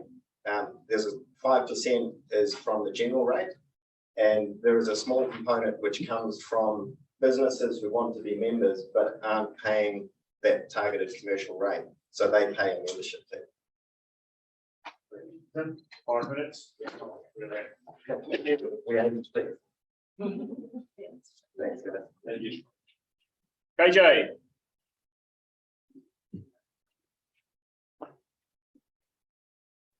Hello. Okay, you can hear me all good? Oh, we can see you now. Yeah, how's that? Yeah. Good. Great. So 5 minutes, floor is yours. Got it. All right, well, thank you. Good morning, and thank you to the council for your ongoing support of the trail sector. And I'd like to acknowledge the ongoing work that is happening within council across many departments to improve and expand our trail ecosystem. There's a lot of great work already being done. The issue itself is that the trail sector is relatively siloed and disjointed. This makes engagement with the trail sector complicated, and we lack a cohesive voice. It makes it difficult for land managers and councils who do want to engage with the sector because there's really no entity to do that with. The purpose of the report is to explore a more aligned approach for those working to develop the trails and identify opportunities for the trail sector. I'm presenting the report today for your consideration, however, not requesting any further funding via the current annual plan process. So you can relax on this one. The focus of the report is on local trail entities, and that's a term we came up with to encompass the Trails Trust and the mountain bike clubs who have been doing the work in this space. And these are entities who have a focus on the development and construction of the actual trails, the ones who are out there kind of planning and building the trails. It was initiated by the Queenstown Trails, Queenstown Mountain Bike Club, Glenarchy Trails Trust, and the Southern Eco Trails Trust. We started working together during the DOC Conservation Management Strategy Review and realized we didn't align ourselves or strategize together until we came sort of under the threat of losing access. We definitely see the next phase of this to include Upper Clutha Tracks Trust, Lake Wānaka, and any other groups who are interested in the development of the trail sector, regardless of their preferred activity on the trail. And that's a real key. It's not bikers versus hikers versus horses versus that. We all have to get together and realize more and better trails are the way forward. We also expect Crossover to incorporate the great work that's already being done by Lightfoot Initiative and Wānaka, and how they're already intersecting with how trails can relate to transport. We've got a great foundation to build on, and our region is already a trail destination. And while in the past couple of decades, the focus has been on biking, it's worth noting that the Rootburn Track and the Milford Tracks have been a local treasure and an international attraction for over 100 years. So I went into this as a biker and I've come out of this as a trail advocate. It's not just about bikes. And the places that are doing it really well get that, and they incorporate all user groups. So the way forward is to focus on a trail ecosystem that welcomes and caters for all users. We want to expand and improve trail ecosystems. And we think that this is the key to delivering on the outcomes of a wide range of regional and national strategies. The road to carbon neutrality, zero road deaths, healthier, happier communities, and regenerative tourism isn't actually a road, it's a trail. The tangible outcome to date of this project has been the creation of the Queenstown to Glenarchy Trail Alliance. And the benefits that we're having already are being realized. And this happened when we got together to figure out how to align. we all sort of were quietly doing patch protection, going, what are we going to lose by gaining or ahead of gaining by working together? And we realized we all had a common drive to get parts or all of this trail done. And by working together, it's been much more beneficial for the individuals working. We've got partnerships. Yep, 1 minute. Yep. And it's I believe for council, it's been better because we've approached you in a united way as opposed to this shotgun approach. So the main recommendations of the report are that we create a regional local trail entity alliance, and what that region will be is yet to be determined. And then we want that to be replicated across the country where we have a network of regional alliances that feed into a national body. We're not requesting any further funding from you, but we are requesting that the council consider operational funding to further progress the coordination and expansion of trail development in the region. And we want to ask you to explore inclusion of this support in the 10-year planning that's upcoming. And once again, we just really want to thank you for your support to date, and it's much appreciated from the trail sector. Thank you. Being on timing. Well done. There you go. Have a good day. You too. Thanks, mate. Amanda. So we just walked in, you've got 5 minutes already, you need 1 minute to go. The times. Give me a wait one. Yeah, that's the time's yours, so if you want the question. Thank you. Okay. Kia ora, everybody. Lynn, Mike, Queenstown councillors, lovely to see you all here today. Thank you very much for having us over. I believe that what I'm about to say links in very nicely with what you just heard in the previous 5 minutes, and it's about this ecosystem that's being built by all these groups working together collaboratively, which Lightfoot Initiative, of whom I'm a trustee and kind of the acting general manager at the moment, are one of. So some of you have a direct experience of what we've been doing, and it was interesting for me to reflect on, this is actually only the second year that we've asked the council for money, which was, I feel like we've been around for a long time, and some of you have had experience of us over that time. So you know what we are doing. We've got a strong strategic direction, which is really closely aligned with what council is doing. And so we are enacting some of what is in many of your major plans that have come through in the last 3 years, and we're really looking forward to the next plan coming through next year. We need operations funding to do exactly what that gentleman on the screen just said, which is to work more effectively with other groups. So we're already doing that. Our skill is to bring people together, and we feel that what we're able to deliver in the next 12 months will be enhanced by increased operational funding, and QLDC can help us with that. So we know that we've seen a shift in how people are using transport. It is actually visible. Yes, we're going into the winter season now and things will start to reduce, but we've got more initiatives that are coming that are going to help align and build on that essential triangle of mode shift, which is services and infrastructure, and that's QLDC, and we're even helping with that in the background, but more importantly, the behaviour change, and that's where we're delivering our highest returns. We were engaging with all these many different groups in the community. We've got big plans. Am I at about 3.5 minutes now, Glenn? Big plans for the future. We're really hoping to work more closely with council, not as an arm of council, but to make sure that we're aiming really strongly for that 2050 vision, because we have to keep our eye on the long game at the moment. My final point is to just say thank you very much for what you're all doing. I'm excited to see how as a unit you will move together over the next 3 years to keep things shifting in the right direction in this district. I think that we have an opportunity, and we're hearing this with the travel, the destination management plan and all the different things that are happening, to be a model for what's happening around the rest of the country and potentially even internationally. And I think that Lightfoot is at the heart of helping that happen. So that's the end of my time. Any questions for anybody? Thanks. Thanks. Quick question.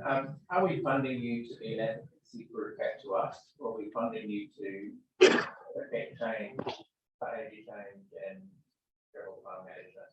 Right, that's a great question. So we are interacting with council, but what we're bringing is the interactions that we have with the community. So I guess there is an element of us advocating, but mostly what we're doing is delivering projects. And so we have 4 main projects, and then beyond that, a number of much smaller projects which are actually interacting with people and getting them to actively change their behaviour. So the majority of our work is in that project delivery space. Yeah.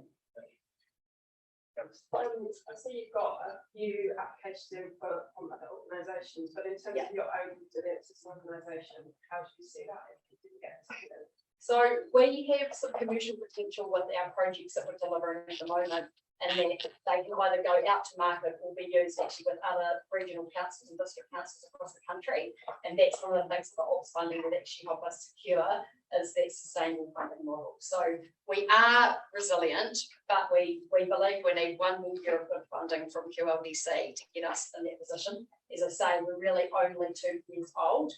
And you can look at our strat plan, which is on our website, to see what we've achieved in that time. We're capable of delivering more, but we do need a little bit more seed funding from QLDC to support that. Yeah. Questions? Yeah. A lot of organisations transition from sort of being volunteers and quality energy, relying on a person like you who has amazing energy and skill. When we start paying like decent wages for someone else to take over the position, how do we keep that original passion and productivity going?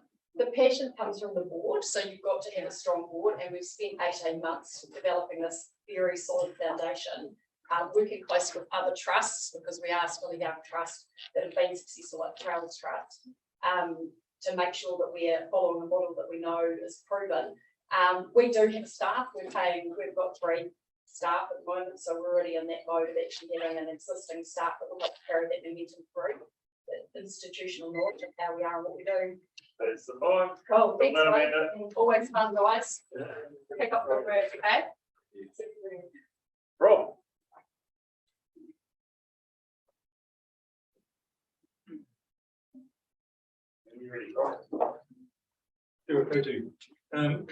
Thank you, Worship and councillors and Mike for giving me the opportunity to talk to this submission.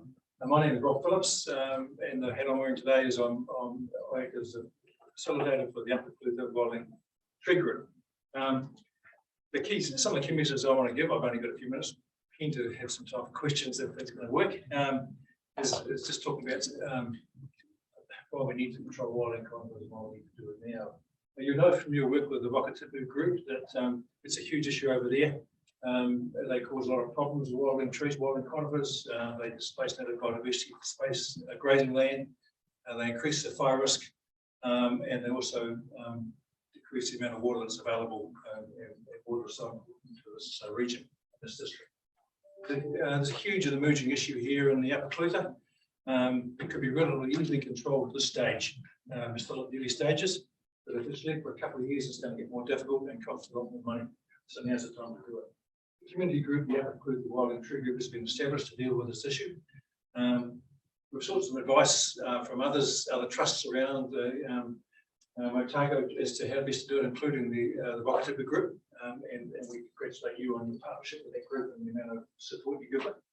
It's great, and it's a big reason why that group was successful. Our initial focus has been on mapping infestations in the area. I've got some maps that I can circulate at the end of this if you're interested. And we're about to start to prepare a detailed operational plan. We're pretty clear though at this stage that there's some work needed now in a couple of priority areas on the peninsula between the Stevenson's Arm and Lake Wānaka. There's some trees there mainly that was filled with some radiata that are just approaching coning. If they're controlled now, they won't cone. And if they're left, they'll cone and shed seed, and also become increasingly difficult to control, more costly to control. We are, and also we're keen to do some work in the partnership with the council on Mount Iron. I think it's a great spot to do some education advocacy work around demonstrating the benefit of sort of control. Once we've done our more detailed operational plan, we'll come back to you and we're keen to talk to the council around actually here's what's needed going forward, what sort of happening with you to actually get this work done. And we come back to that the key point. Do it now so that cost less and also be easy to do. This area wasn't funded through the national program because it's actually this problems in the early stage.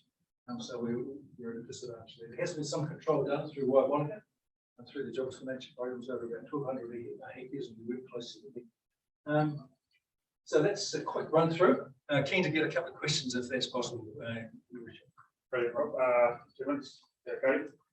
Is the tree policy at all limiting for controlling environment plants like curiosity? Well, some of the national and regional policies are helpful in this space. You know, and also carbon farming. Sometimes there's a set up plant pine trees in areas where perhaps they shouldn't be planted. They're going to create problems. And so we think there's some real scope to actually ensure the right tree. I'm a big supporter of trees, but it's right tree one. Yeah, thank you.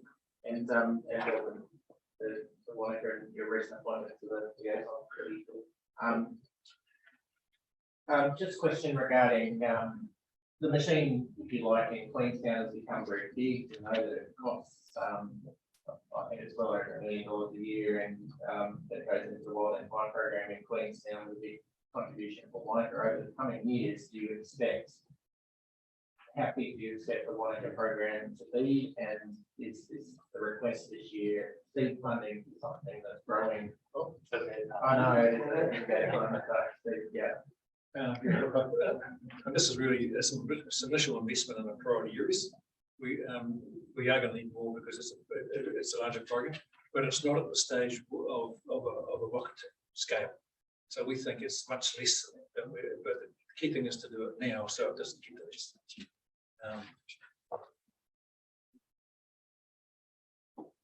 Looks like you exhausted all the questions. All right. Great presentation. Thank you very much. Thank you. Thank you. So, councillors. Firstly, thank you for this opportunity. I know how busy you down there, so thank you. And also for your support over the last year and a half, because QLDC did part fund their conservation standards workshop, which was this time last year we were frantically setting up. And it was a week-long workshop which brought together up to 80 attendees a day, of representing 23 conservation groups from our district. So the energy enthusiasm in that room was truly motivating and inspiring. So thank you for that. And also QLDC have funded a piece of work we're calling the Optimal Biodiversity Plan, which we're hoping will really benefit a lot of groups in the district and hopefully QLDC as well with the Climate Change and Biodiversity Plan, spatial plan, blue-green network. And so just quickly, hopefully everyone got through my submission. I'll just quickly touch on what we are. So we're one of the largest, most exciting conservation projects in the country happening in your district. We normally say our project area is 660,000 hectares, pretty much all of the district. And we're able to find the Mahi to work with nearly 90 community groups across our area. Our project area spans from Makarora through the 50 Wānaka, Queenstown, and the head of the Lake Wānaka. And the key thing, we're trying to protect over 30 at-risk species, and also make space for some species that could and should be in our district.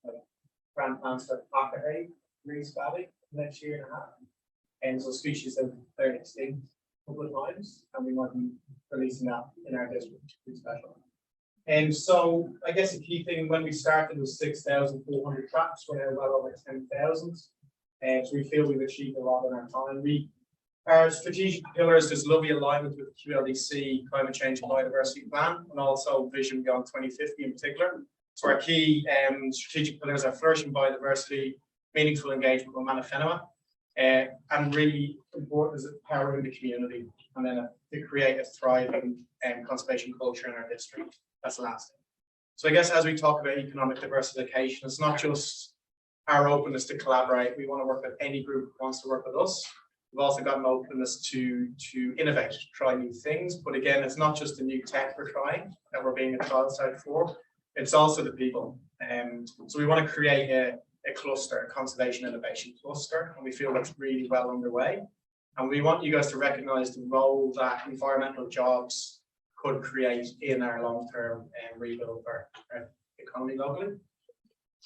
So the key thing though is our 22 staff. I've worked in conservation 15 years in the Queenstown area. There wasn't always career pathways. All of our staff would go overseas, be coached. We've got 22, mainly locals, mainly people who have degrees or master's degrees in zoology or conservation. We need to be proud and we need to create that. So there's a lot of alignment there with the And the Vision 2050 is about thriving people, and it's creating those career pathways and providing opportunities for all. Because our district is a place of social, environmental, and technology enterprise. We span all of those three facets. And in Vision 2050, QLDC talk about pride in our places. And I want to pride in our place that we lose mohua from our forests and Kia from our mountains with you guys. Talk about our deafening gone course and creating predator free and being really setting the standards for combating biodiversity loss. You guys need us for that, and we need you to survive. And we can also help with the blue-green networking and DNP and things. So in 2019, QLDC declared the climate change and ecological emergency, and then out of that, the climate change and biodiversity plan came. And in there, you talk about we're all in this together. Council cannot do this alone, cannot turn the tide, and that our collective next steps are crucial. We're the collective, we can work together on this with our groups and our collective. So we're multi-generational. We are key deliverers of the QLDC's goals for the ratepayers, but we need your enduring support to survive. Our work is far too important to lose the momentum at the risk of losing the game today. So what are we requesting? Not finances now, we need 1.5 million a year going forward. And we feel we'd like for QLDC to fund maybe $250,000 of that per annum. We talk about investing in infrastructure. The natural world has the infrastructure we also need to protect. We want you guys to partner with us and help us secure our future, and we can help deliver your goals as well.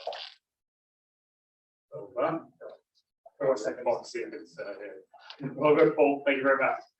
Thank you for this. I've got a really quick question. Email me. Thanks, guys. Thank you.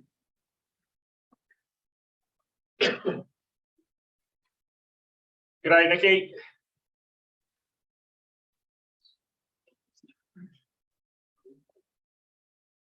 Kia ora. Kia ora. G'day, 5 minutes, the floor is yours. Thank you. I'll try and get through this as fast as I can. The APBA has worked hard over the past 12 months to push Arrowtown to the domestic market. At the same time, our manager, Nikki Bust, has done an exceptional job providing support to Arrowtown's business community as they navigated through the constant and ever-changing rules and regulations that made up the government's COVID-19 response and the ongoing pressures our business are feeling around staff shortages and accommodation. It has been great to see the return of major events to Arrowtown over the past 12 months, including last year's Matariki Arrowtown Lights Festival, which was an overwhelming success. Other events such as the Motatapu Cyclorama e-bike festival and the ever-popular Autumn Festival continue to showcase the vast offering that Arrowtown has to offer while attracting thousands of visitors to the wider district. On behalf of the board, I'd like to thank QLDC for their ongoing support over the last 12 months. We've got a really good relationship with both elected members and QLDC staff, and this is something that we really value. Special mention must be made to Arrowtown Kawerau councillors Lisa Guy and Craig Ferguson for their strong support and understanding of Arrowtown's importance to the overall offering of the district, and we also look forward to working with newly minted councillor Melissa White. Arrowtown is now widely recognised as a key hub in the trails network across Queenstown, and this is something that we have actively worked towards promoting and are working alongside the Queenstown Trails Trust and on a number of other projects in this space. A trail counter installed in September and funded by the APBA on Bush Creek Track, which feeds into Coronet Peak, has already recorded over 16,000 movements. We're working alongside a range of stakeholders to better provide for this growing visitor market while ensuring the things that make the town special are protected. At the same time, we've been working to make improvements to the Arrowtown CBD, and planning has progressed well with strong stakeholder and community support. Integrating these projects is a complex piece of work involving a range of stakeholders, including a number of QLDC departments, and it's reached a stage where we firmly believe that in order to enable the best outcomes for the town, it requires an integrated plan. We are seeking funding to undertake a master planning exercise, as we believe it will add clarity and transparency to all stakeholders and ensure all work is done is going in the right direction. We would welcome a discussion on this proposal and will be contacting the relevant team members at QLDC to start the ball rolling. So watch this space. Once again, thanks to the council and the staff at QLDC. We wouldn't be able to achieve what we have and support our businesses in the way that we do without you. And now, hopefully, we might have some time for questions. 2 minutes. Questions, councillors? Silence, Jimmy. I'm aware that you're thinking sort of getting any stage around this master plan idea with lots of different discussions with different groups. Are there any other avenues that you're looking at, key stakeholders or funding through to help progress the idea? Well, we were going to have a discussion with QLDC officers about that. We've certainly been in discussion with the Arrowtown Village Association, the Queenstown Trails Trust, the Charitable Trust as well. There's a lot of things that are not happening in Arrowtown because other things aren't happening. It's all this sort of integrated thinking that seems to be missing, and it's just stalling. Examples are bike parks on Buckingham Street, changes to the intersection at Buckingham Street and Berkshire, up at the fire station. I think there's discussions, Butler's Wall, what's happening around the pool. So it just feels like all these things are happening in isolation, and if we could bring them together and have a decent discussion about them, we might be able to make some progress. Just on that, Jimmy, thanks for the submission. I'm just wondering, is it because of lack of an action that you're doing this master plan? Are we spending money for you to do a master plan when you already know what you want? And should we just be actioning the rest of the stuff that's in your submission and the vision? Like, if you could action everything that's in our annual report, that would be great. But I think we're hitting roadblocks because there's so much other thinking that needs to be done. I think if you look at what's happened with the Queenstown Town Centre, Frankton, Ladies Mile, etc., those master plans have really helped set up investment over the next 5, 10, 15, 20 years. And I think we're trying to take a bit of a longer term view than just getting a couple of projects done. We want to sort of set Arrowtown up for the next 30 years. If that means that a couple of projects maybe have to take a back seat until we've got that done, that's a risk we're willing to take. There's certainly some projects such as the bike parks on Buckingham Street that seem to be a no-brainer to us, but they just unfortunately missed the agenda for the last committee meeting. Thank you. All good, Jimmy, Nikki. Thank Well you. Thank you. Thank you both. Thank you Enjoy all the very rest of your much. day. Cheers. Thank you. Anna.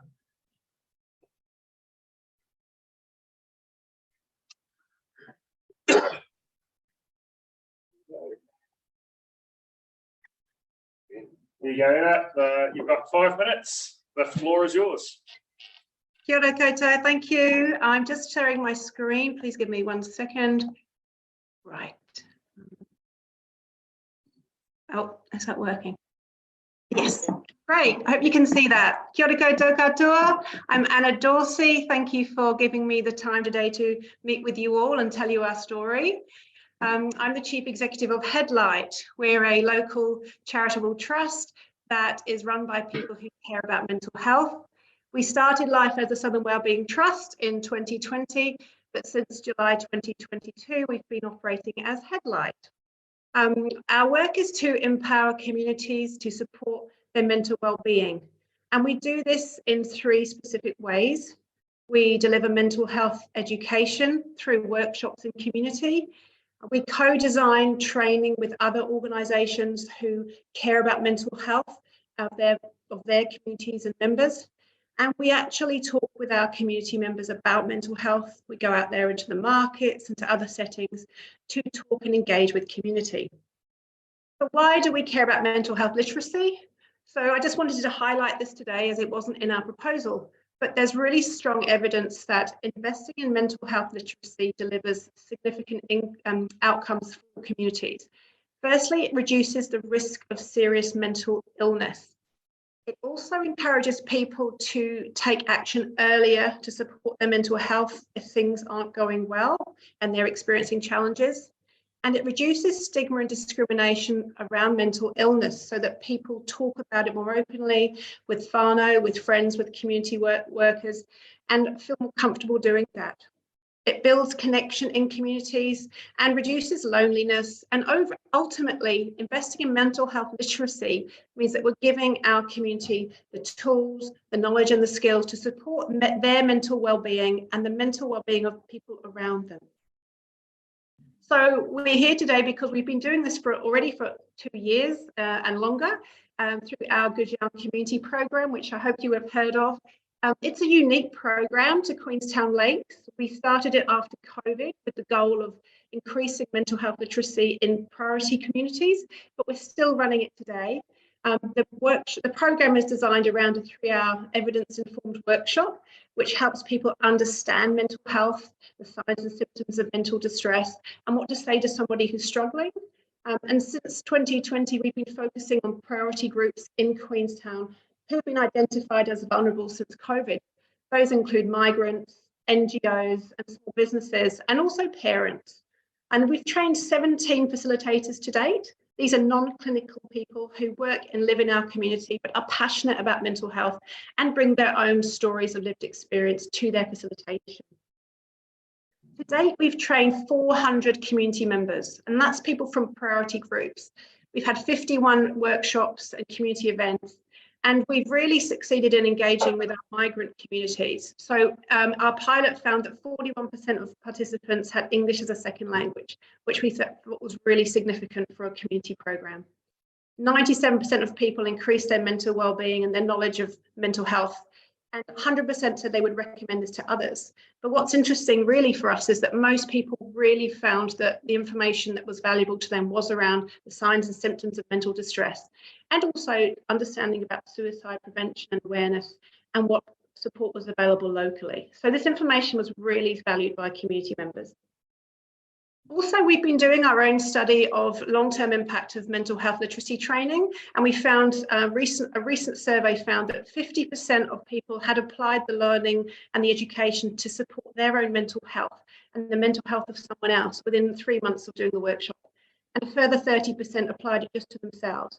So that's 80% of people who've already directly supported their mental health and well-being just as a result of the workshop, which we think is really significant, and we will continue to monitor. So moving ahead, our goals for this coming year are to continue delivering mental health literacy training and really target and support our migrant community more deeply. We've just really scratched the surface in terms of what we could do here. We also know that our other communities are asking us for the support. We've just had some requests from a community association to deliver this training to them, and we want to continue this work. We also want to do some research with our local migrant community to understand mental health challenges for them and what barriers there are for them to engage in mental health literacy training and support their well-being. And we're also being asked to co-design training with other organisations that will be able to be delivered in Queenstown and further afield. And that includes Asian Family Services New Zealand, who are a leading national organisation providing mental health support.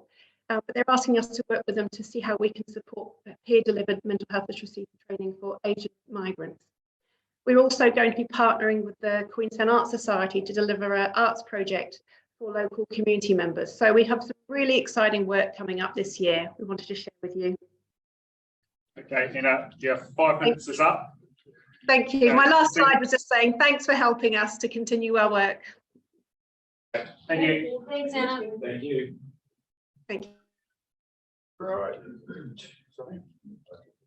Oh, Nick. Yeah, unmute yourself here, Nick. Kia ora, schoolboy error. There we go. 5 minutes. Yes, Floor is indeed. yours. Good afternoon, everyone. I'm Nick Fifield. I'm the chair of the Arrowtown Village Association. Arrowtown is at a critical junction in its evolution. Many of the issues you've heard from the APBA about have been predicted for the last few years and are now at a point that they need to be addressed. The restoration of Butler's Wall, leading to more practical formalisation of parking at Dudley's Precinct, associated traffic flow, and the need to create greater legibility between Buckingham Street, Dudley's Precinct, and the increasing use of trails and tracks behind Arrowtown all point to the need for a cohesive master plan, which addresses all of these interconnecting issues, allowing Arrowtown to evolve whilst maintaining its undisputed unique character and economic value to the district. Ongoing improvements to infrastructure are required, acknowledging the high usage caused by large visitor numbers, which have only just abated since the summer. This includes pedestrian crossings, footpath maintenance, street lighting, stormwater and traffic flow management. The Arrowtown Village Association and Arrowtown Promotion and Business Association have never been more aligned in their communications and desire to move these conversations in the same direction. We support the APBA in their submission and collaborate on many issues relating to the town. The AVA and its members continue to put huge amounts of volunteer hours and in some cases money towards battling continued encroachment and creep on our urban boundary and development within our historic zone, despite previously agreed boundaries and parameters. The AVA acknowledges the need for more housing in the district, particularly affordable housing and the impact of Airbnb, but a more holistic approach is required, which points further towards the need for a master plan rather than continuing to argue the merits of individual developments on the borders of the town. The AVA continue to support the sophisticated management of Arrowtown's surrounding natural environment by the Arrowtown choppers and volunteers, including the planting of over 5,000 trees over this autumn. The AVA in a collaborative project with the APBA have been working with QLDC Parks as well as a range of other stakeholders to improve the amenity value of the river reserve between Bush Creek and the Arrow River as they interface with the town. The AVA requests that the work and support continues from QLDC, as well as move towards a proposed Mahu Whenua Gateway being a landmark bridge crossing over Bush Creek, and the need for a management and planting strategy along the Arrow River as crack willow continue to fall in high and even moderate winds. The Tiwa Banks Community Housing Project is a great opportunity to purposefully impact how this development accesses and interacts with the river, as well as agreeing the best approach for mixed exotic and native plantings. As you've heard, numerous projects are ongoing by many volunteer groups and organisations. Therefore, the AVA advocates strongly for a discussion to begin between all stakeholders that will bring a master plan to fruition. Thank you. Thank you, Nick. Any questions, councillors? Yes. One from Esther. Thanks, Nick. I'm just wondering why you only applied for 5 when you got 10 last year. Can you explain? Say that again, sorry. Sorry, you've asked for 5,000. Oh yeah, no, that was a mistake. So I've discussed that with Abby. I was just, I wasn't quite sure what I was doing. So we've cleared that up with Abby, yeah. Okay. Thank you, Esther, though. Happy to take more cash all the time, yeah. Thanks. Any other questions, councillor? Oh, one from Lisa. Thank you for your submission, Nick. I note that in the survey results, you said that there was a lot of response around the boundary discussion. Do we have clarity on that response as to which direction it takes, or is it suggesting that a conversation needs to be held to establish the community sentiment around that? Yeah, always conversations to establish community sentiment are required.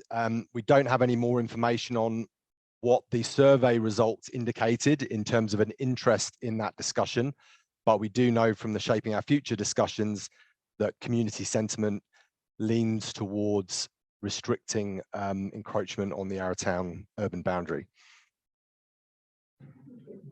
Okay. Well, thank you, Nick.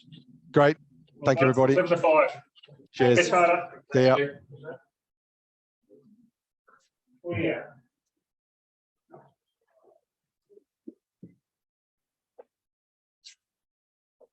You need this 5 minutes and I'll hang up.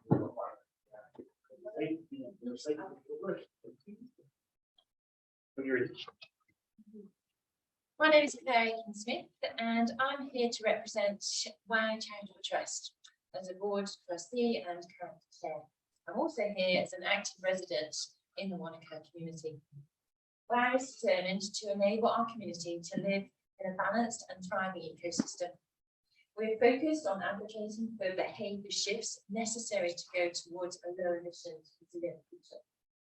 We aim to get our message out through inspiring, educating, and empowering all parts of our community to lead the change and build resilience through both adaptation and mitigation. Our audience ranges from schools through our Gen Y programme to businesses through our climate action initiative, through to the general community with our various events which operate throughout the year.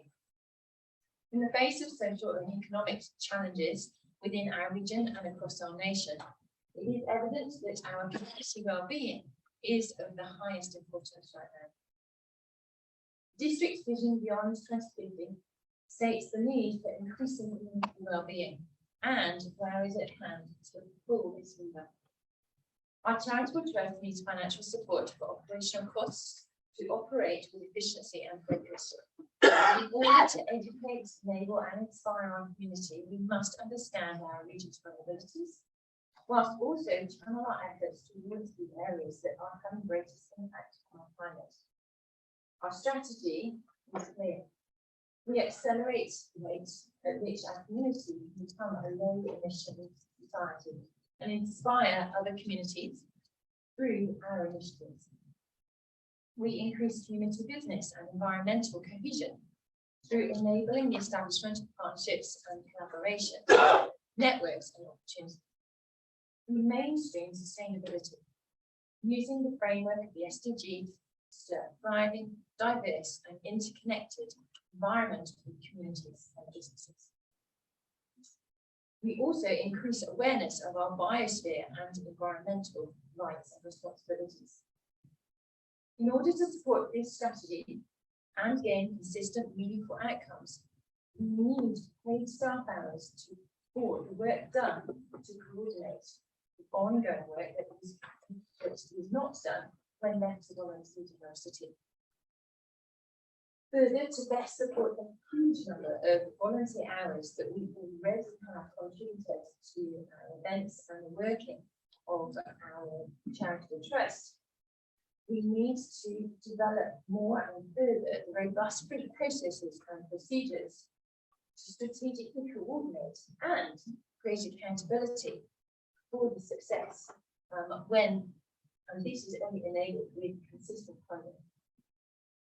WOW and other not-for-profits do not have impact with piecemeal contributions that provide no certainty to continue projects and to further an annual plan and strategy.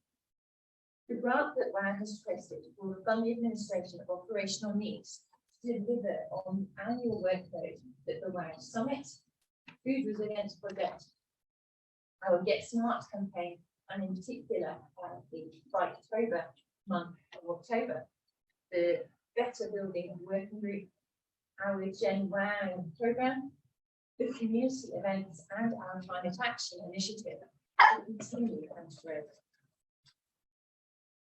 What this funding will lead to is a thriving, further living clear environment, opportunities for all, possibility of a deafening dawn chorus, a zero carbon community and a disaster defying resilience, pride in sharing our places and the potential of breathtaking creativity. For this to become anything of a reality, we have a total budget to meet of 640,000. We have recently been granted funding for the 23-24 year of 150,000 from CRT to assist with specific projects. We have also applied to the Community Waste Minimisation Fund, and we are actively looking for funding opportunities from other projects as they arise. We all know we have limited energy, materials on this planet. It does not take an advanced degree in maths or physics to understand that we cannot tech or plant our way out of ourselves out of this current situation. Collective action to accelerate behaviour change is the only silver bullet that we can have. Thank you for this opportunity to present this. Yeah. 5 minutes up. Thank you. Yeah. Great chat. Thank you. Maren.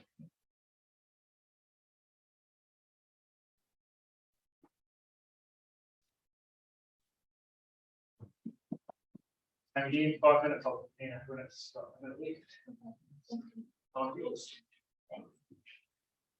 My name is Maren Johnston.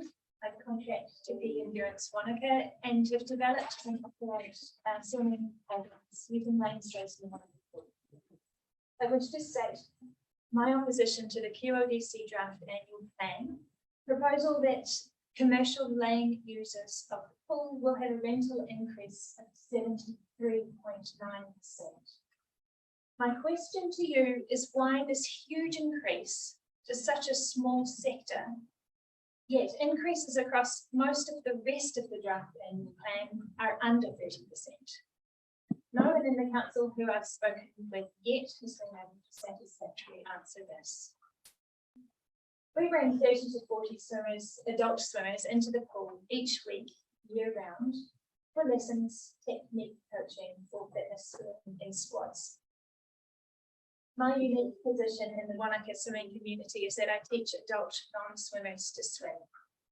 To the best of my knowledge, there is no other organisation offering this consistently in Wānaka. Even QLDC staff refer swimmers to me because their own swim school cannot provide it. Sport and Recreation Manager for the QLDC, Simon Battery, was quoted in the ODT on the 31st of March that swimming is such an essential skill. I operate in this space, empowering people with confidence and fitness to enjoy the water, keep themselves and others safe. Thanks to the current lane rental rates, we have been able to price our lessons cost on par with what one might expect to pay for a one-on-one personal gym trainer session or a one-on-one tennis lesson, for example. In contrast to gym training or tennis, swimming is a life skill. To absorb the increased cost of the lane hire, we will have to inflate our cost to a level that is disproportionate with other services. Over the years, I have taught both permanent and transient Wānaka folks to swim, New Zealanders and overseas nationals, retirees and 15-year-olds, parents of small children wanting to set an example to, or to be able to save their children. The binding factor amongst most of these is a deep-set fear of water that I help them overcome. Learning to swim changes not only one life, but also the lives of those around them. Our operation is a service that we do not profit from and needs to remain at a cost that people can afford. The new rate for lane hire means a user cost that will deter many from taking the plunge in a time when drowning rates are at all-time highs. My fight for the retention of current lane hire fees is for the next wave of people who can't swim, want to learn, and that it stays at a price they can afford. As a small operation, I have chosen to schedule our programs at off-peak times. It is seldom that I am there and the pool is congested. I would argue that peak endurance brings swimmers to the pool at times that would otherwise be underutilised. The benefit of maintaining affordable lane rental to commercial businesses is that our programs remain healthily subscribed, meaning more traffic through your door. I find that swimmers who join my program then choose to swim at other times of the week, further benefiting pool revenue. I asked Michaela Oliver, the QLDC Aquatics Manager, why facility entry fees are proposed to drop, whilst finding a revenue and shortfall justifies the increase to us. And she replied, we are looking to encourage more people to swim. How can you explain decreasing door fees to bring more swimmers in, and yet penalise the very groups that are currently positively contributing towards the QLDC objective of more people, more active, more often? I know that a large number of our members swim because of peak endurance programs, and were we to cease operating or the costs become too expensive, they will stop coming to the pool. This is evident when we take our 2-week holiday break. Whilst I send out programs for them to swim in their own time, only a handful do, but they love coming back when the group resumes. So it's not just about the swimming, it's the connectedness with others, which promotes mental and physical well-being. Were peak endurance and fitter to disappear and be replaced by council-run models like those in Queenstown, I know that it won't deliver the quality of coaching or atmosphere that the Wānaka swim community currently have. Peak endurance, fitter, and Wānaka Swim Academy are stable Wānaka-based businesses that create vibrancy and excellence in the swimming space here. We should not be penalised for enhancing the facility. My fight for the retention for current lane hire fees is also for the Wānaka fitness swimming community who thrive within the group environment we have created for them to meet and recreate in. In closing, the 73.9% increase is unjustifiable, is disproportionate with anything else, and the effects will cause a downturn in pool revenue. Please do not inflate our lane rental fees because the swimming community in Wānaka will be the ultimate user.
Floor is yours.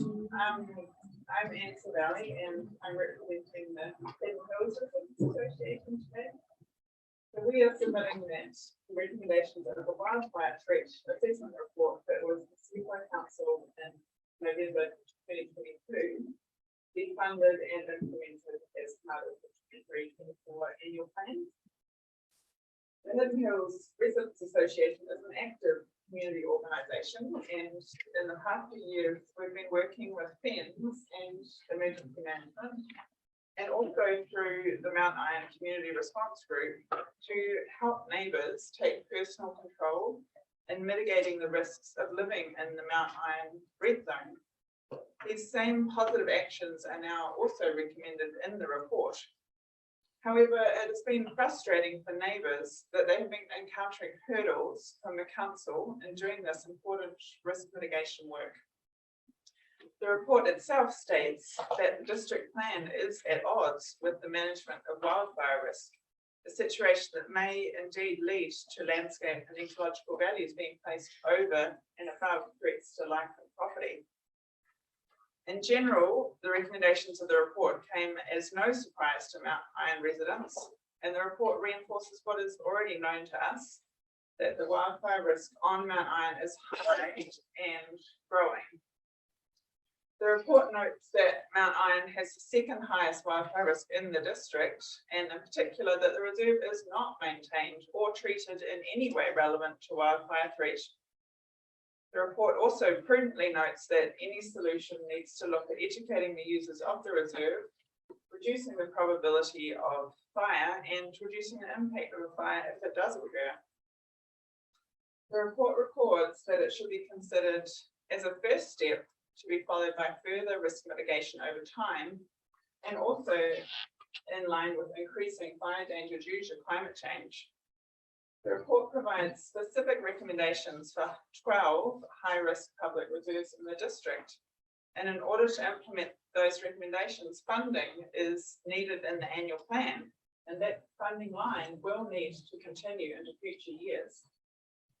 So the Hidden Hills Residents Association submits that the recommendations in the report do need to be funded and implemented with priority.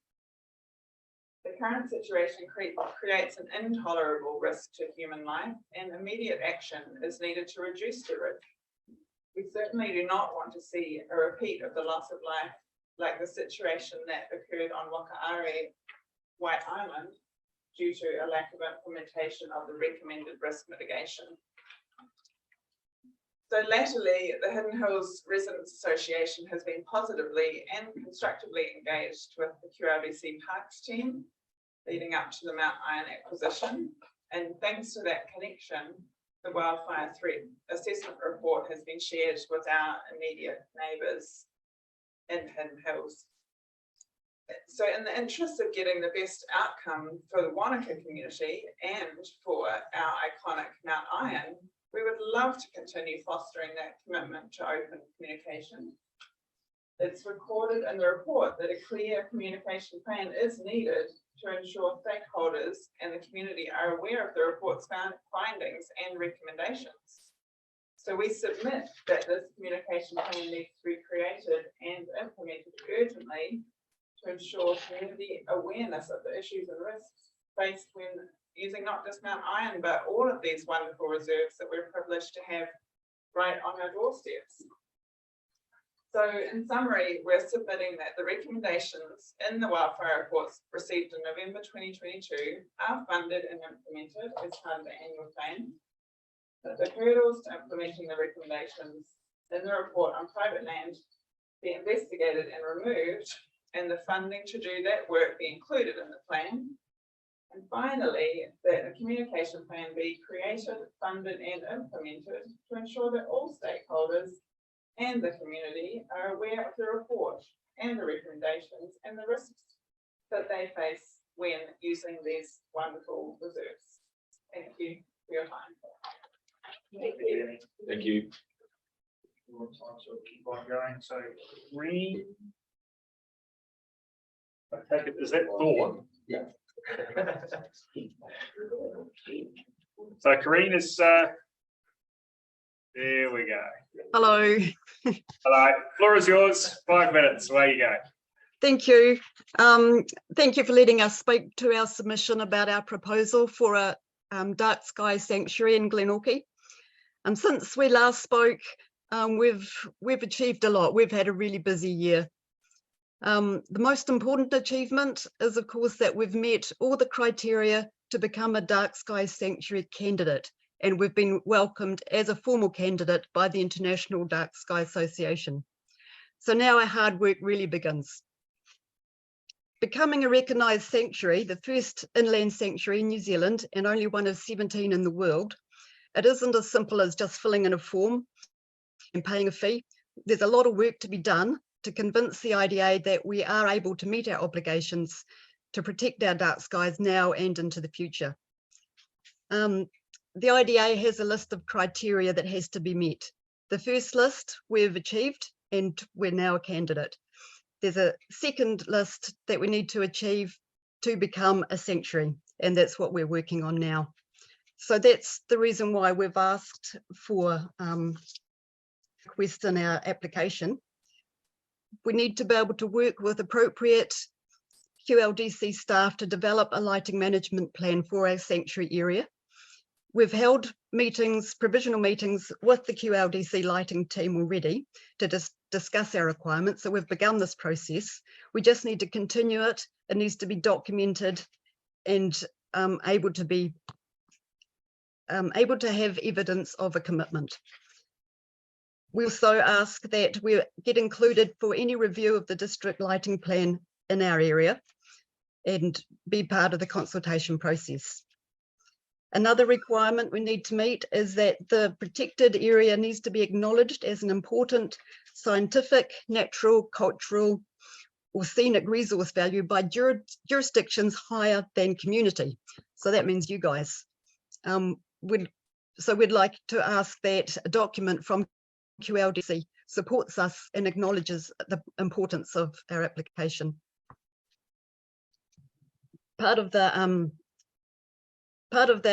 sanctuary area is already a national park and already a World Heritage area, so it shouldn't be too hard for that commitment to be met. There's a whole list of other criteria, and some of which we've already achieved. So we need to monitor our dark skies, and we've been doing that for a couple of years now. We have further monitors now to be given to the dock hut wardens so that we can monitor a wider area It's an ongoing process and that's going to continue. So our request this year is that QLDC formally support the Glenorchy Dark Sky Sanctuary application in principle and supply a letter of support for our application. Any review of the district lighting plan include the Dark Skies Sanctuary Group as part of its consultation process. Appropriate QLDC staff work collaboratively with us as a partner to help us develop our Dark Skies Sanctuary application to the IDA. And a one-time funding assistance of up to $20,000 from the annual plan to aid in the formal process of the creation and submission of our Dark Skies Sanctuary bid in 2023.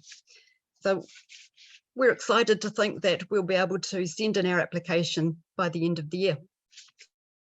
Open for questions. You got a minute, so any questions? Stunned silence, you laid it on pretty well, so you've done well. Thank you very much. Thank you. Thank you. Thanks. Okay. Heather.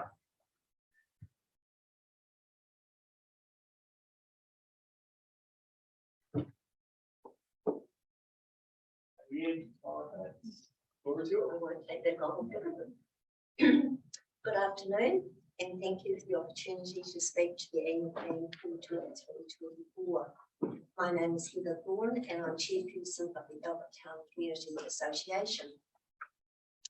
A 13.6% average rates increase will be a very difficult financial burden for many Albert Town ratepayers. A large majority of whom are young families already struggling with either increasing mortgage rates, food and fuel costs, and price increases for everything involved in day-to-day living. Albert Town's demographic includes many families, middle-income earners, and the elderly. It's going to hit all these sectors of our society. As a council, it is your responsibility to balance the books.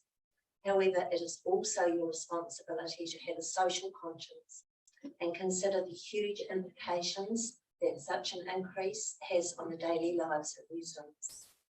The tradies, the hospital workers, teachers, health workers, police personnel, and those on a pension all have a finite income, and yet it is these workers who create the fabric of our lives in the Upper Clutha. They are vital if we are to have the standard of living everyone expects. However, the time is coming when the cost of living has increased to such an extent that these people cannot afford to live here. They will pull the pin and leave. Much of the rates increase is to fund leaky building claims from Queenstown. The number of claims appears to be increasing, and you cannot help but wonder when it is going to be. Ratepayers cannot be expected to provide an endless source of money for this ongoing problem. Deferring funding for infrastructure maintenance is only a short-term solution and a sign of poor financial management. There has to be more creative financial thinking. In the past, council's primary responsibility was to balance the books. I would suggest that the primary responsibility is the financial impact on ratepayers and the social implications your decisions have on families QLDC.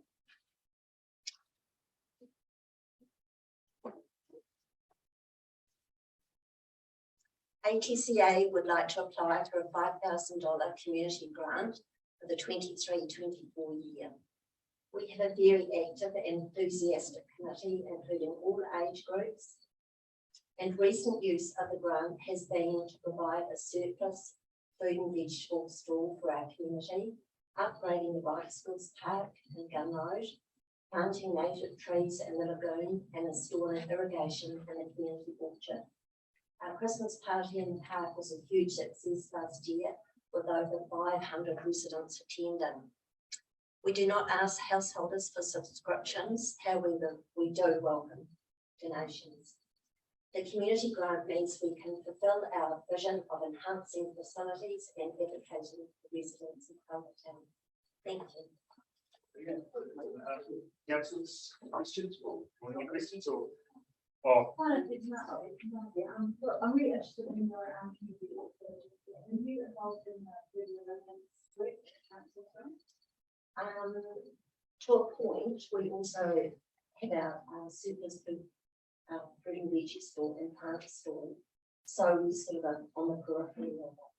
So I'm just wondering if you've been in touch with us, I could be able to sort of get why Lake involved well as well. Not any. Yeah. Thank you.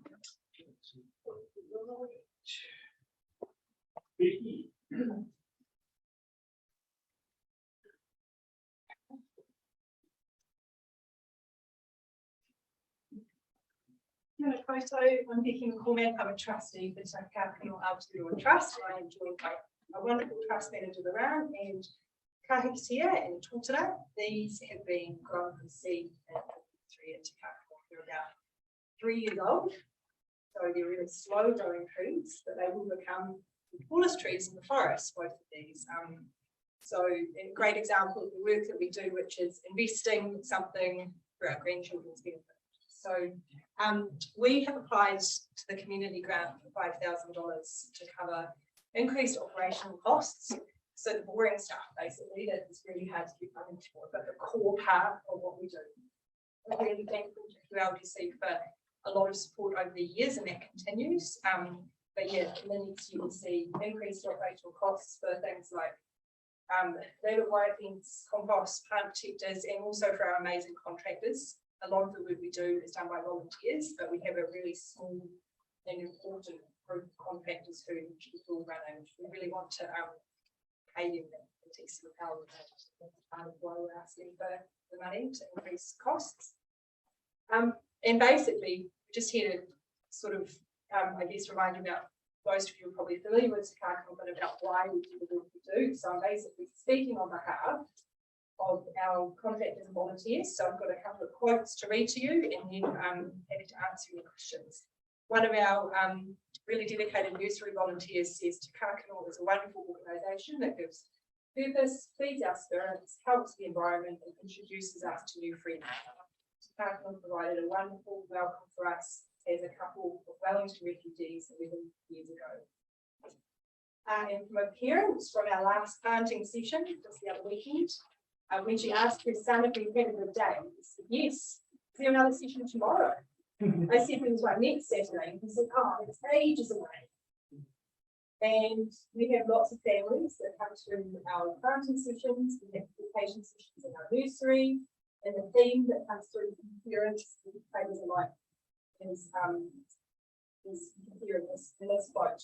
We've all learned so much from the community that comes together in the nursery and planting sessions. Children have a real sense of pride, returning to see current parents of growing.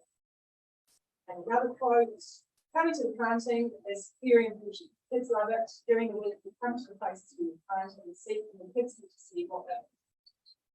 As a parent, it's important to me that they know what goes into the community the way it is. The kids are learning how to plant in such a brilliant sense of ways to within the outdoors, spend some family time that's not cost capacity.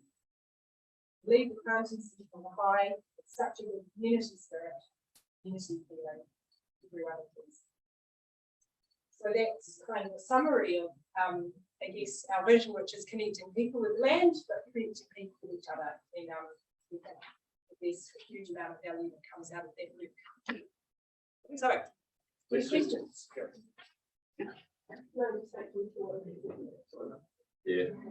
Yeah. All good. Thank you very much. Thank you. So everyone working with that, thanks a lot. Thank you. Right.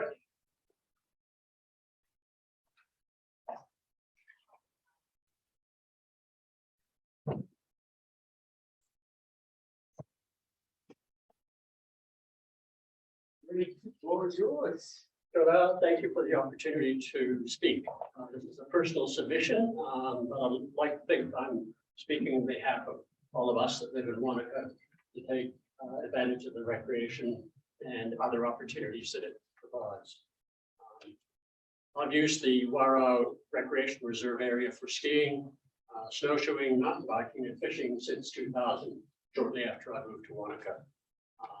The thrust of my submission is that QLDC has a responsibility to provide basic public facilities to ensure safety and well-being for the public. Up until now, QLDC is basically piggybacked off other providers, particularly the snow farm and the proving ground for the provision of public toilets and parking at the snow farm area. That's no longer the case. It's a potentially hostile environment in the winter.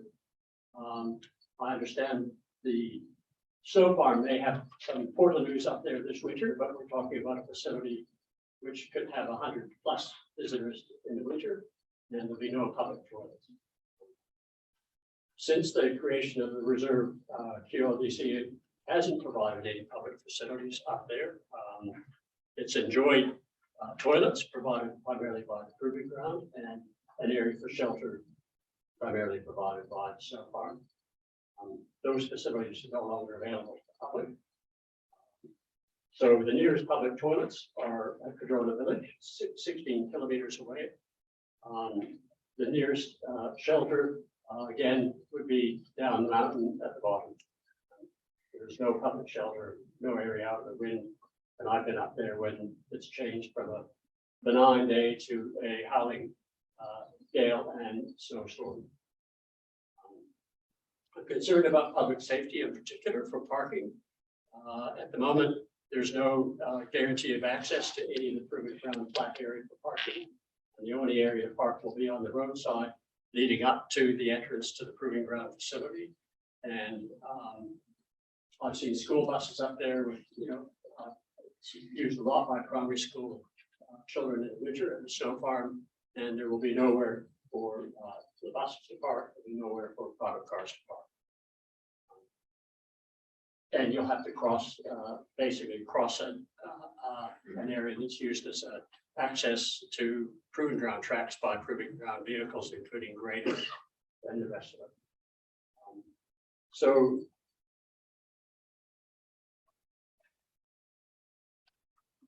the area for public car parking, in my view, needs to be cordoned off or fenced off.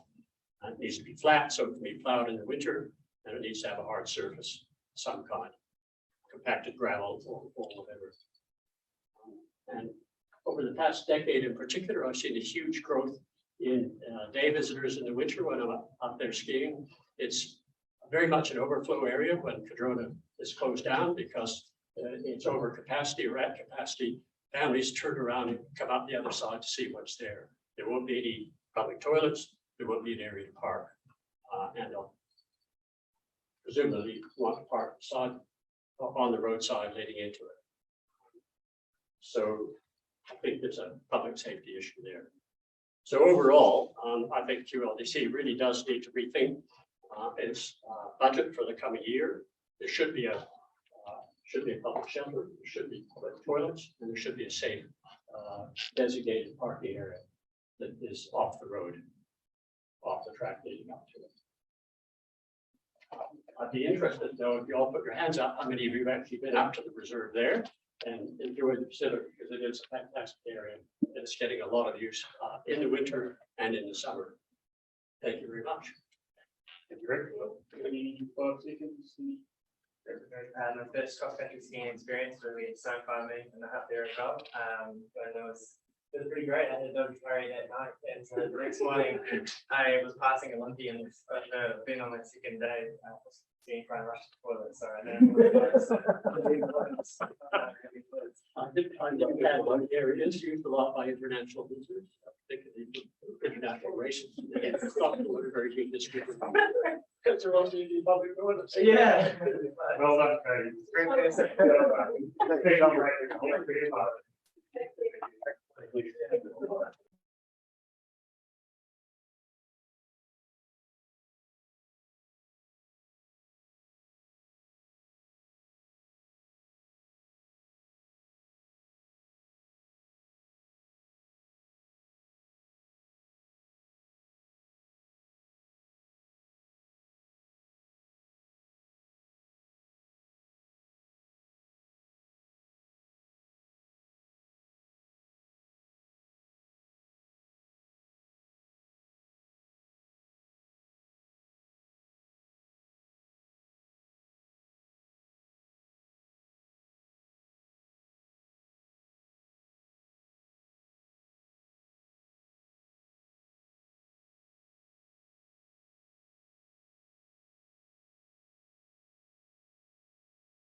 around about 4.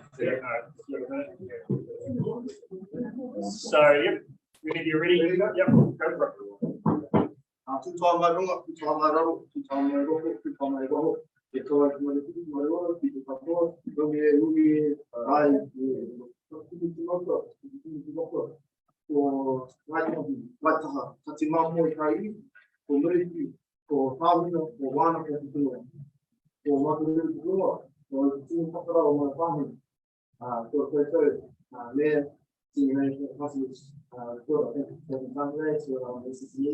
And my public solution on my career, which is trust.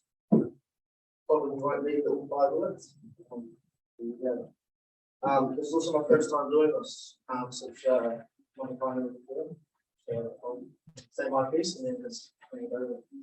Wānaka was born by a seed planted by our Māori communities, both sides of the hill, decades ago. I'm born and raised in Tāmina, so many of my colleagues at Wānaka Centre Trust. We were born from the seed from our Māori farmer, Wānaka Māori, Whānau Māori in Queenstown. That seed was a long-term need for a local Māori organisation based in Parliament, serving our Māori people, full of tell Māori and full of support for our whānau that solutions we needed. We were born with aims around changes to some statistics, national and local. Our quality of life survey in 2020 told us that 42% of Māori respondents were not comfortable with especially focusing on life. We were also told that 69% of respondents were very concerned with climate control, to form co-conflict there on the climate charitable trust. The COVID-19 pandemic was a call to action, the platform that saw that seed of the Wānaka charitable trust that we see today. 28 Kaimana staff providing that pillar of support and quarter of support for our Māori community. We mahi across 5 pillars: the environment, the fire, our rangatahi and youth services, health and social services, our PR Māori, and full innovation, and also career pathways. We engage with over 65 per week across our social services alone. That's drug and alcohol counselling and our rangatahi youth services. We mahi across youth groups, career pathways, food and place sovereignty, where we teach whānau to hunt and forage rather than be dependent on our food banks. And that's so at capacity already. We also have to play on and take that very seriously for Wānaka or Lake Hayes. That's the 10,000 hectare freshwater catchment that we mahi across. 16 of our kaimana must mahi across daily, pest control, planting, and more. A little bit of a report update of what we have done today. 63,000 plants planted, 560 Māori and non-Māori supported with COVID isolations with food security and necessities. 75 people into new employment training or apprenticeships. 60 people per week just through drug and alcohol mentoring one-on-one.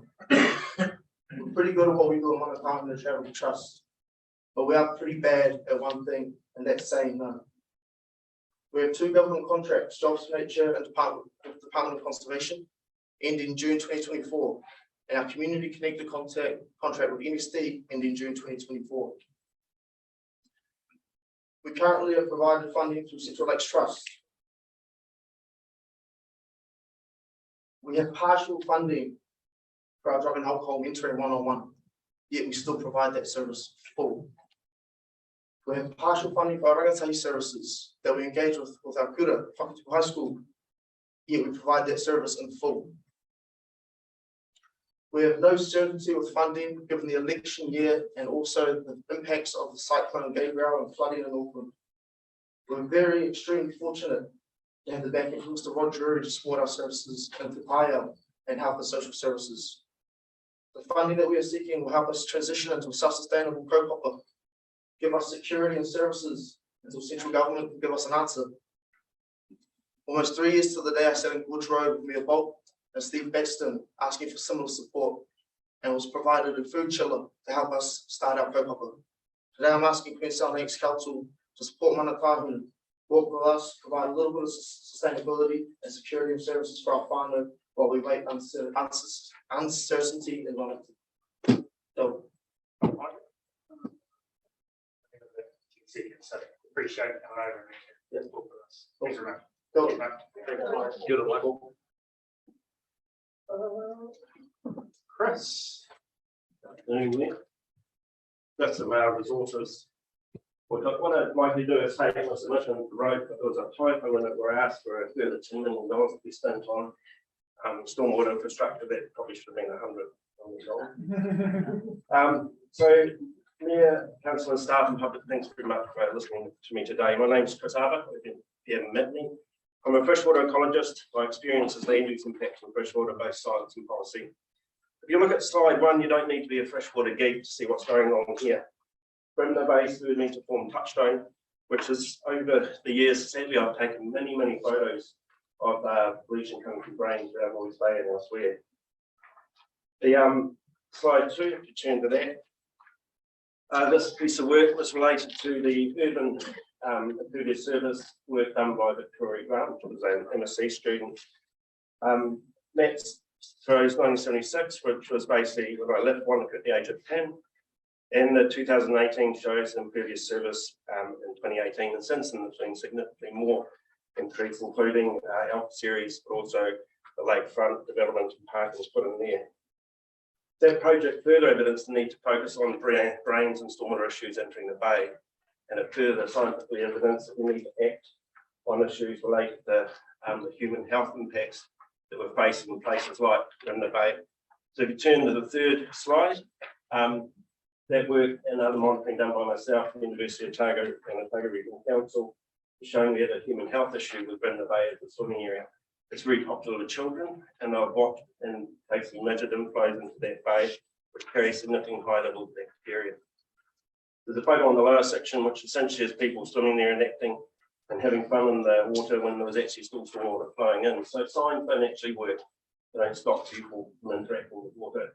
Action on the ground does. So adults need to be involved in fixing some of these issues, particularly the council. Go to slide 4. I'm a great supporter of education and the long-term gain you get with basically bringing children and community into involvement with water, and have done for the past 7 or 8 years here in Wānaka and a lot of my previous career. But that's a long game, and the problem we have at the moment is we need adults, council and government to fix problems, because we have significant legacy issues these children will actually have to fix going forward. Turn to the next slide. This slide shows a number of sites that have been sampled by myself throughout the area, along with the regional council and university. I'd say that we have enough information to prove that we have an issue to fix. And I haven't detailed any science in the background of this, but there's a significant amount of work available. I'm a bit concerned that council's looking at a new monitoring program using, and that was the discussion we had in a meeting in Queenstown, to do further monitoring. I think that's a waste of ratepayers' money. There's enough evidence to look at the issues that we have in front of us. And also understand council's looking at a beast or fish on drains project, when in fact again ratepayers only could be spent on stuff that's already underway here in Wānaka. And Touchstone started a beasties on drains project that we presented to the Wānaka Community Board, and it continues with work with Wānaka. So I'll take you to the last slide. Basically, this slide, a call on your emotions. I started Touchstone to ginger the issue. And basically we got underway with the Wānaka Lake swimmers, and I know people in this room are key swimmers. And we found an issue with one drain flowing into the Stony Creek, which was bringing sewage into the area, and that was going for 7 years before we found it in the community. And we fixed it, and we fixed it with council, and it was a highlight that we actually acted and fixed something. But of late, I don't see a lot of that happening on the ground, and I think there is an ambivalence to community action here from council present. And that really concerns me, because there's a great deal of commitment from the individuals across this community to fix that. So I suppose the only thing we could do to look forward is think about a ministerial review of actions of QLDC's commitment to stormwater management in this area. And I don't like going down those pathways, but really, I think there needs to be another gingering of council and other organisations to start fixing stuff. Thank you. And Chris, 40 minutes, sorry, any questions, councillors? Thank you.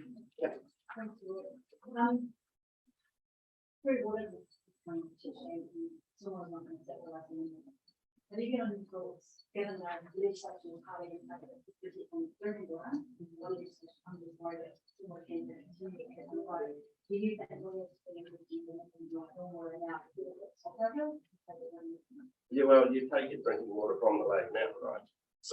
continue to pollute it, you're going to have to look at it. So that's good quote. I was wondering if the council's putting this off because you hope the three water will fix the problem for you, stormwater, but it's not likely as you point out. So I still think you need a significant investment in it. Thank you, Chris. Thanks for your time. Thank you.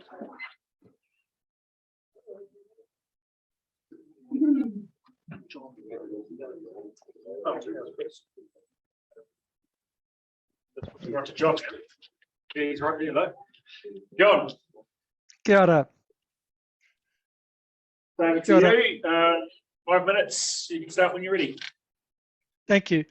Kia ora, I'm John Hillhorst, representing Flight Plan 2050. One moment. Your destination management plan paints a radically new direction for this district. Its carbon zero by 2030 commitment includes the emissions from visitor travel to the district. This carbon zero goal will require substantial interventions to greatly reduce the number of international flights, as there is no way medium to long haul flights can become carbon zero anytime soon, if ever. Your staff and those of Destination Queenstown and Lake Wānaka Tourism are busy working out interventions they can use to deliver the optimal visitation profile for their carbon zero by 2030 commitment. Those interventions will aim to reduce international visitor flights. But the demand projections in your annual plan don't reflect this new normal, and that's a problem. This is particularly worrying regarding Queenstown Airport. As a council-controlled trading organisation, QAC references the demand projections in your long-term plan to inform its SOI and 10-year strategy. So while your staff plan market interventions to reduce international visitor flights, QAC, your company, which you control, is planning for massive debt-fueled expansion based on your data. You own the company, and so the airport expansion is your intervention. And that expansion will massively enable additional international flights. This expansion will overwhelm and swamp out all the efforts, commitments, and aspirations of the destination management plan. It is essential, therefore, that we resolve this disconnect as quickly as possible, as the negative consequences for climate change are massive. You must rapidly review Council's visitor demand projections to reflect your destination management plan so that QAC's strategy properly aligns with your strategy and the destination management plan. We know that you're required by legislation to plan for growth, and your demand projections need to demonstrate a robust and evidence-based approach based on a clear methodology and sound data points. So we accept that you can't just make up a set of numbers to fit the new DMP. But at the same time, you can't just sit on your butts. The district is like a massive ship. It takes a lot of effort to change course, and it needs all hands at the wheel, including yours. Alongside the data projections, your staff should develop a set of scenarios that consider the effect on demand if particular interventions are in place by certain times. These would help extrapolate future trends, adapt your projections, and avoid expansionary development. You need a policy and process that ensures your visitor demand projections are highly responsive to this real-world feedback. And this responsiveness must link directly in real time to all council's planning documents, including those on 3-year review cycles and to QAC. Otherwise, the existing projections would lock in years of business as usual expansion reinvestment, such as at the airport, and undermine the efforts to turn this ship. You have a climate change mandate for systemic change. Your council is united on this, and residents demand it, with 74% worried about climate change, while only 13% are satisfied with the current steps of council that it's taking to reduce the district's emissions, according to your quality of life survey. And the carbon zero by 2030 commitment in the DMP shows a motivated business community. You have a mandate and responsibility. This annual plan must resource the development of policies and practices to ensure its demand projections are responsive and positively contribute to your destination management plan aspirations. Thank you for your consideration. Ngā mihi nō hora. Thank you, John, being on time. Well done. Thank you. Have a good Cheers. day. Have the best, all of you guys. Yes, John. Jennifer.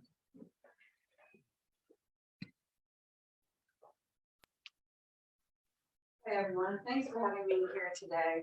I want to express the crucial role that QLDC plays in growing the Wānaka Community Foundation and our community philanthropy. Hopefully you're somewhat aware of what our model is, that we support charities through donor funds, donor-directed funds. This brief should explain a little bit more about our model. The generosity of our donors has been nothing short of extraordinary. Thanks to their support, we have been able to grant $2.5 million back into the community. And we have 35 million in known bequests, making us one of the fastest growing community foundations in the country. While we allocate 1% of our endowments annually to fund our operation, our ultimate goal is to become self-sustainable. We envision reaching this milestone once our funds under management are reached 25 million. And based on our current growth trajectory, we anticipate achieving this within the next 10 to 15 years. However, it's essential to recognize that our operational needs are most pressing in the next 5 to 10 years, during which we expect a gradual decrease in funding demand. We need your support now, more than ever, to build this community asset. Amid the challenges of the pandemic, the Wānaka Community Foundation stepped up to address unmet needs of the community. We provided over $1.2 million in local support, and our foundation was crucial in filling the gaps and supporting those who needed it most during the pandemic. I passionately urge QLDC to reconsider its position on funding funders when supporting us. We are not a typical funder like CLT or CTOS, which acquired their pools of money through community asset sales. We are building funds through generous donors, one cup of coffee at a time. The reasons for investing in our community foundation are compelling and powerful. Community foundations are the backbone of philanthropic community infrastructure, allowing individuals, families, and businesses to contribute to local causes and leaving a lasting impact.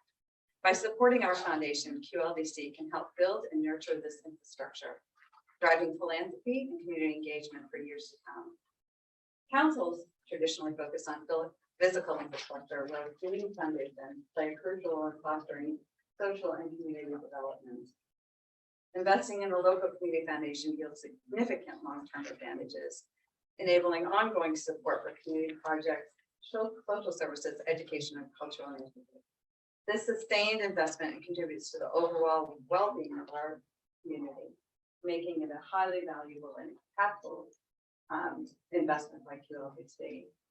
Today, I'm honored to present a grant application to strengthen local charities. Over the last 2 years, we have helped over 400,000 in grants to local charities, with additional 400,000 in the pipeline. We are dedicated to guiding these organizations to develop effective and successful grant strategies and applications. One organization we're committed to assisting is the Wānaka Charitable Trust, which seeks to fund, as you know, to construct a central location to bring together numerous charities and organizations. This hub will foster collaboration, increase productivity, and empower charities to provide even more impactful assistance to those in need. As you can imagine, this creates incredible synergies. In conclusion, I passionately urge QLDC not to hesitate to provide funding to the Wānaka Community Foundation, even if it challenges that notion of not funding funders. Our foundation builds a philanthropic infrastructure that our community desperately needs. We complement the physical infrastructure developed by QLDC, and together we can contribute to sustainable and holistic community development. With your support, QLDC can help us continue our vital work in building a stronger, more compassionate community. Let us create a legacy of positive and enduring change together. Thank you. Yeah, questions? Yeah, please. So you're seeking 25,000 and it's to support local services sharing community groups. Yes, so that's part of the community hub that trying to find, I think it's the estimate now is $30 million for the hub to find grant monies and donors. So that will be one of our primary exercises and programs that we're doing. But we also do a lot of other, in the book, you'll see some of the impact that we've had to different charities. All good. Thank you, Jennifer. Thanks for coming out. Thank you, Jennifer. Sheila.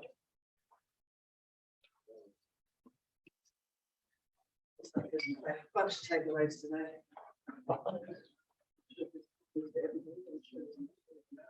And again, 5 minutes long, sorry. Right, okay, so my name is Sharon Walkie. I'm the acting chair of the Hardware Community Association.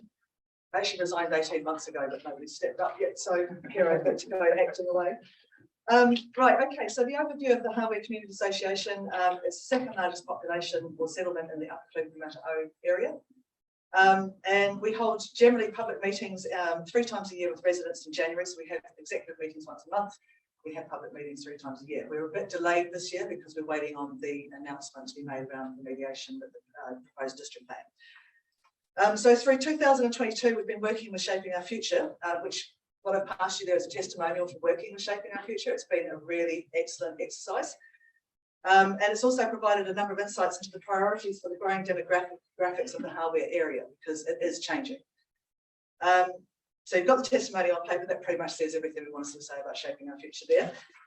What we're looking for today, there's a number of things we put into our submission, but I want to actually highlight funds for hardware flat consultation. So last year, we requested $8,000 towards planning and consulting with the community about what we wanted to see. So $8,000, absolute bargain, totally under budgeted it.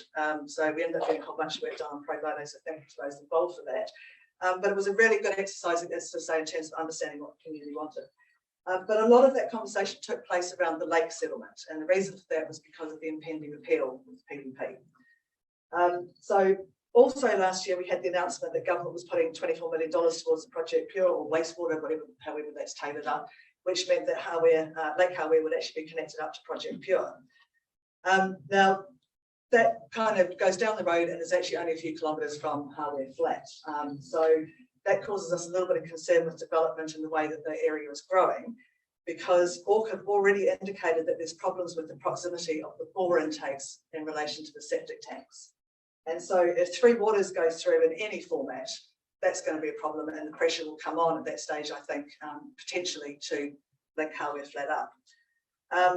So that's supposition at this stage, but the likelihood is that it probably will happen. So what we'd like to do for Hardware Flat is actually concentrate some consultation down in Hardware Flat to understand what they want, so they can get ahead of the curve to understand what their community wants going forward, and we actually get that planning in place. So we're asking for $20,000 for that.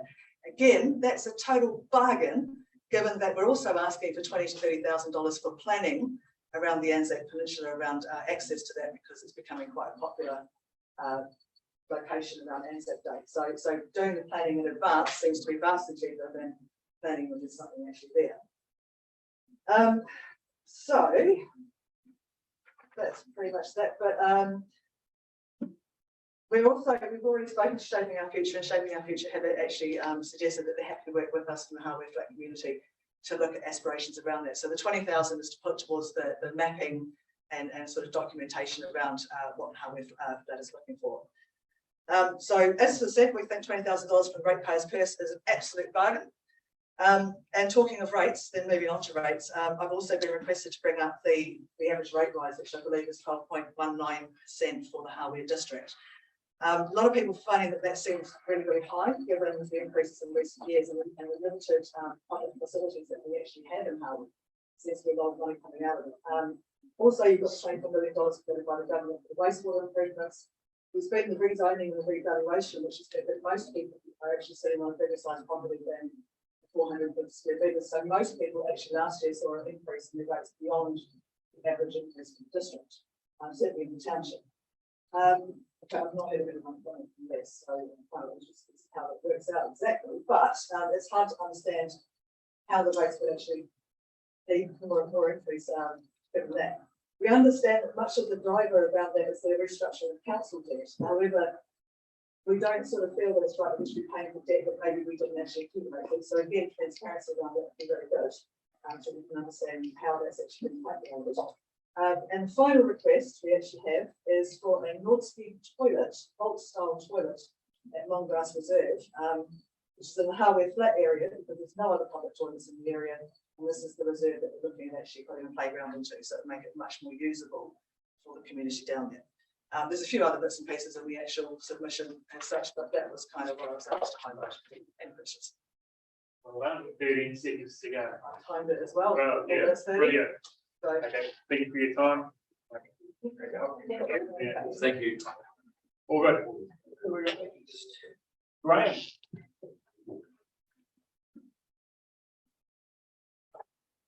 Good afternoon. My name is Graham Mail. I'm here to speak about the council plan to pause or stop capital expenditure this year, in particular about not building toilets and parking on the Pisa Alpine Reserve. I believe there was a plan to build these this year. I am chairman of the Waioro Nordic Sports Club. Our club has a membership of 181 persons, and we cross-country ski, we snowshoe and do other snow activities for between 3 to 4 months each snow season on the Pisa Alpine Reserve. Last October, we lost our tenancy with the Southern Hemisphere Proving Ground. We had the use of their toilet facilities there, as well as their car park. This year, our club is establishing ski lockers, ski waxing and lunchroom facilities directly on the Pisa Reserve itself.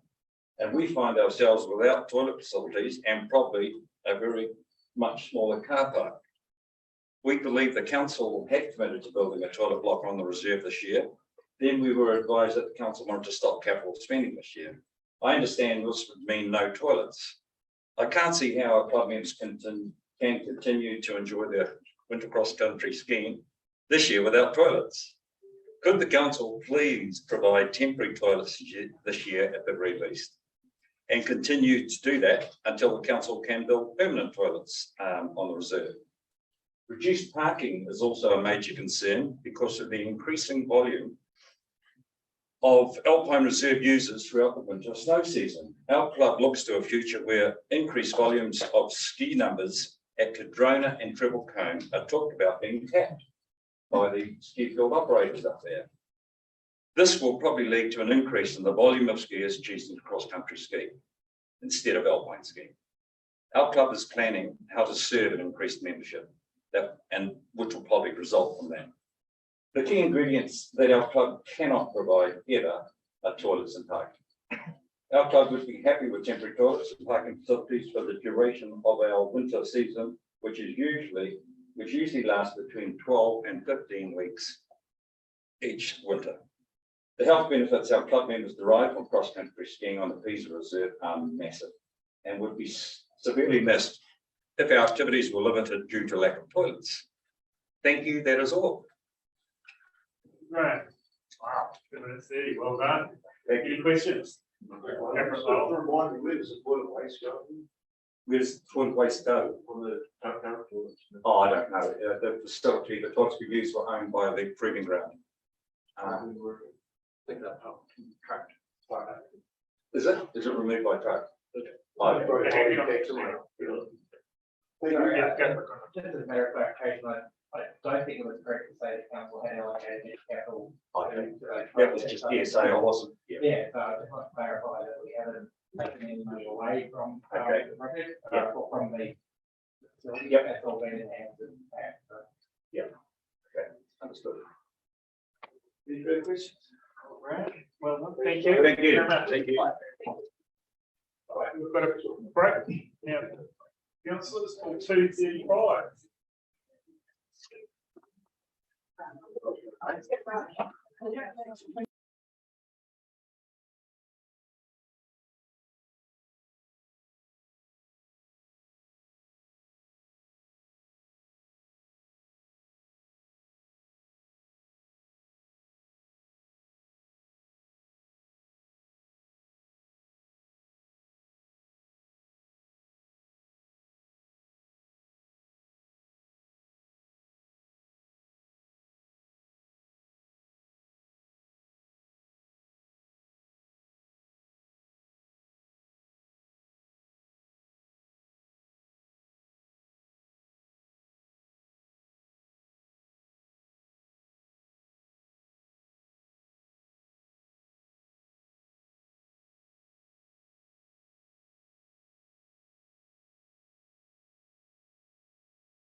I've just unmuted now. Sorry? I've just unmuted now. Oh, thank you.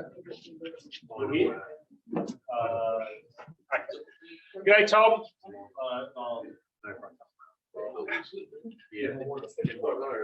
Hello, hello. All good to go then? Yeah, Yes, g'day, I am. Tom. Sorry All about good? That's right. 5 minutes. If you've got your eyes up, I'll just raise my hand like this when you've got a minute left, and then we're all good to go. So you've got 5 minutes. The floor's yours. Super duper. Thanks very much. Well, first of all, thank you for taking the time to listen to my submission. So the long and the short of it is Glenorchy School is growing fairly steadily, and the number of kids arriving, or more the point, getting picked up each day is also increasing, and the parking situation is probably designed for a school from about 1950. We've done a few little additions to it over the years just to try and improve the safety of the whole thing, but it's got to the point now where school pickup, or more the point drop off, is pretty questionable as far as a safety point of view goes. So we have spoken to the Ministry of Education about it, who were very quick to point out that it was the council that owned the road, and that we would have to go to them to have any improvements done.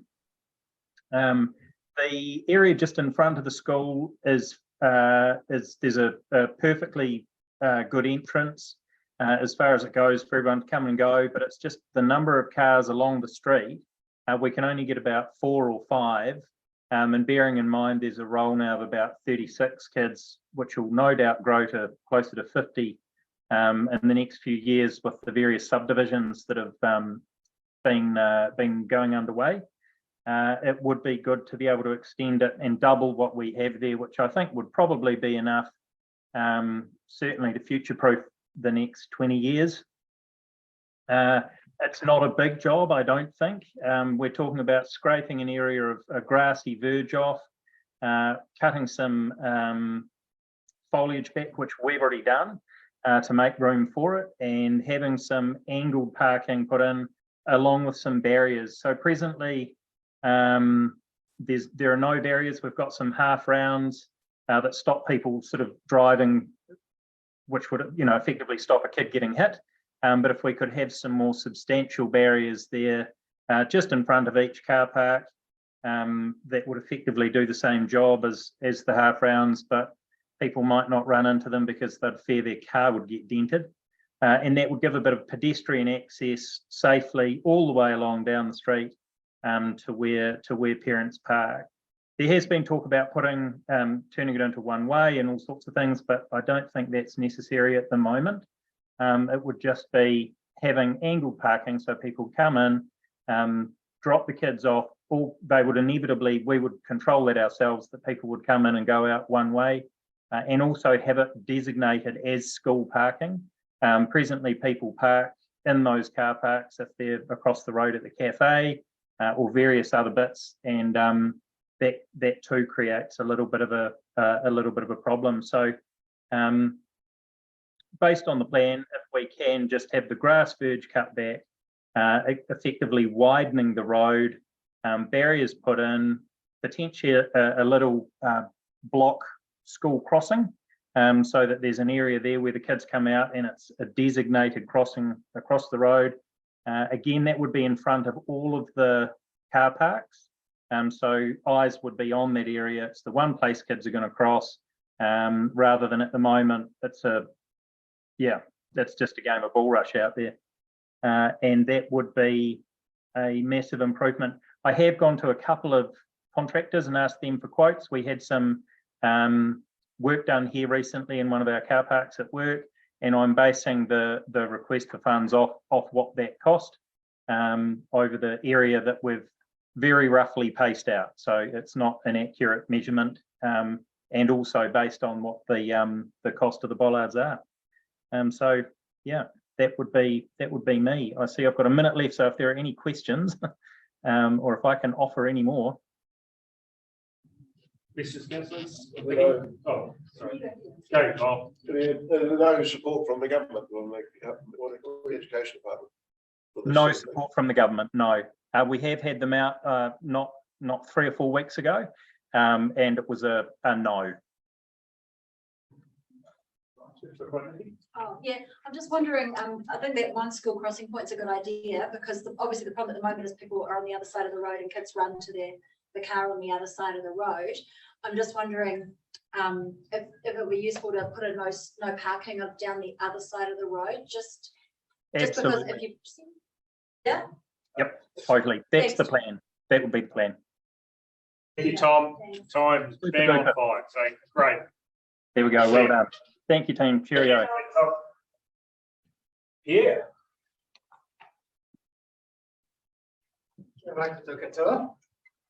My name is Pierre Marasti. I am here to talk about my submission to the annual plan. Our community and our council have two main issues today, and they share the same root cause. These two main issues are the climate and environmental crisis and the cost of living crisis. Even if you have been lucky here to be spared from the devastating floods much of the country has experienced this year, we are in fact already all affected by climate change because it is increasingly the driver of the cost of living crisis. The inflation in food prices is more and more caused by the lost harvest farmers are experiencing due to floods and droughts. And not just farms, our fish stocks are badly affected too by the current marine heat wave. Beyond the food, in 2022, insurance companies paid a record $351 million on extreme weather damages. By early April this year, after only 3 months, insurances already paid $2.47 billion in extreme weather claims, 7 times more in 3 months only. Insurance companies are not in the losing money business. Expect to pay the bill with your insurance premiums in the coming years. These events also affect the building industry. If you want to build, climate destruction is not going to help with the cost. More specifically for the council, all the infrastructure destruction caused by the floods will keep increasing the cost of infrastructure development and maintenance here as well. Today already, everything that makes your life and the council's work harder is increasingly caused by the climate crisis we have created. So what can we do in relation to the annual plan in order to reduce the emissions that are causing this mess and in order to reduce our out of control rates high?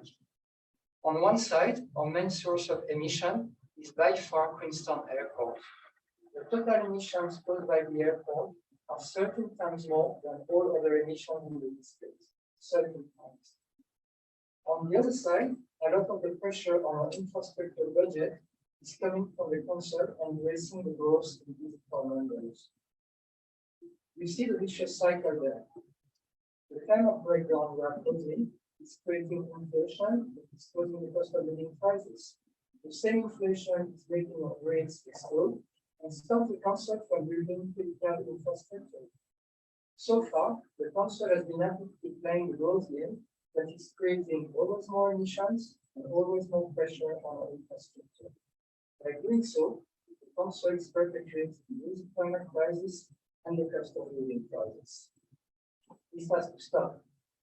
If you want to solve these two crises, if you want to reduce our carbon emissions and the visitor growth pressure on our infrastructure, we need to reduce the number of people flying to Queenstown.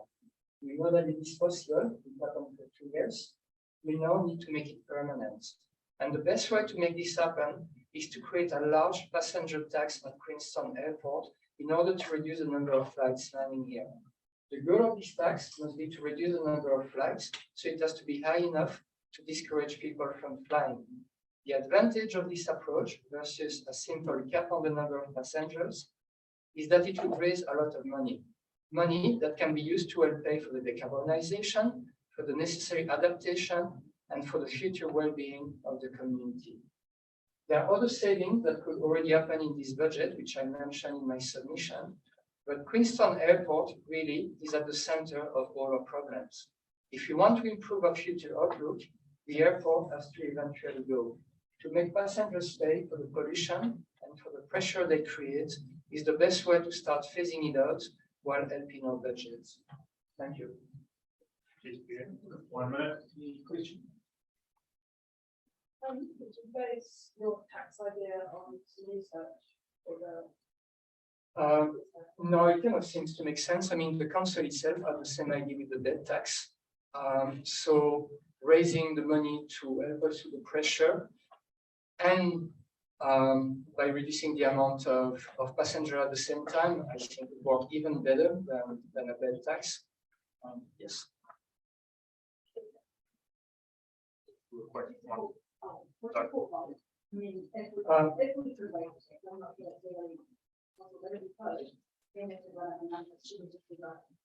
Personally, yes. Thank you. Thank you. Brilliant. Thank you.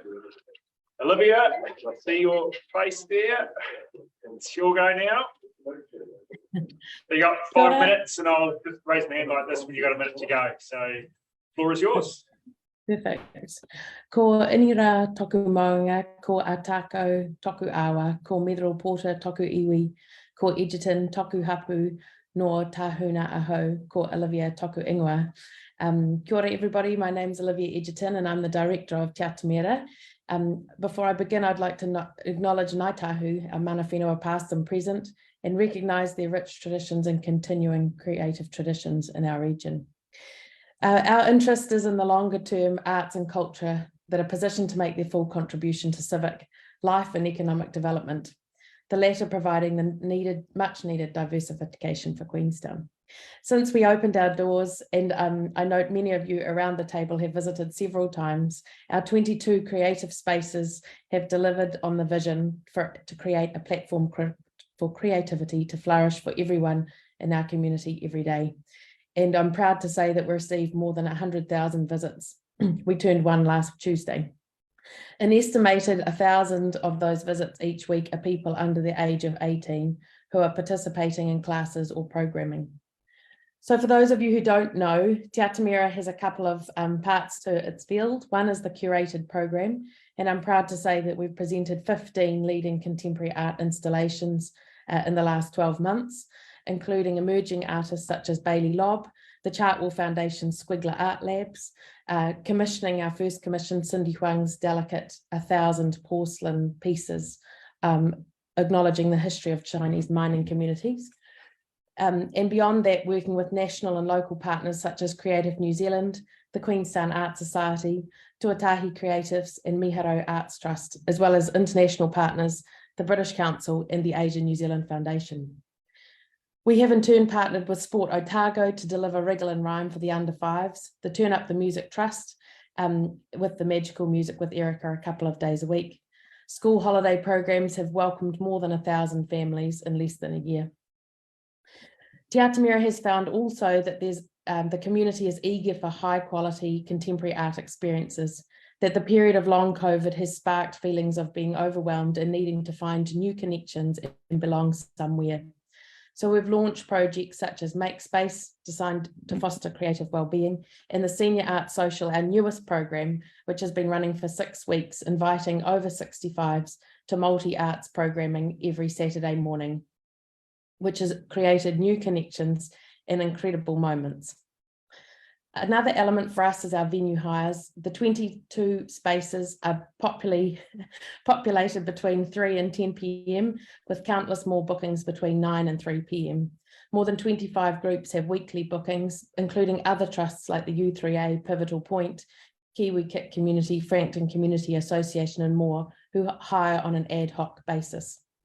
In addition to this, our members continue to deliver exciting programs and classes, including the Wakatipu Pottery Group, who are now nearly 80 members and run a series of weekly workshops. Wakatipu Conservatoire Ballet, Remarkables Dance Crew, the list goes on. My request today is to support and maintain these affordable rates for our fit for purpose space, even despite our multiple revenue streams, including generous patrons, memberships, a retail shop, ticketing and fundraising in the community. The demand of more than 100,000 people has illustrated to us that we do, in order to continue to be able to deliver the community the quality they want, would request continued QLDC support to ensure that we can provide access as broadly as possible for a number of our community. We've also noted that in this annual plan, there was no mention of the QLD's proposal to develop an arts, culture and heritage strategy. I'm delighted that Te Atamira has worked with a number of key partners to be able to enable HUIs, that have started this month and continue into the next. And we'll strive to support these to enable our community to be heard and create a wonderful strategy with QLDC for our community.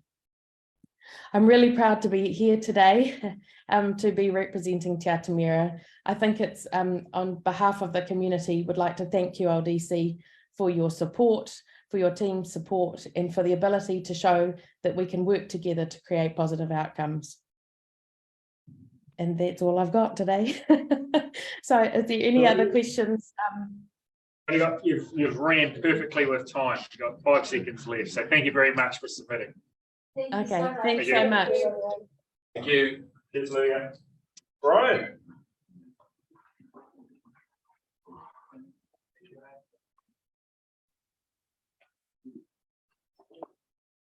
Hello, Your Worship and councillors.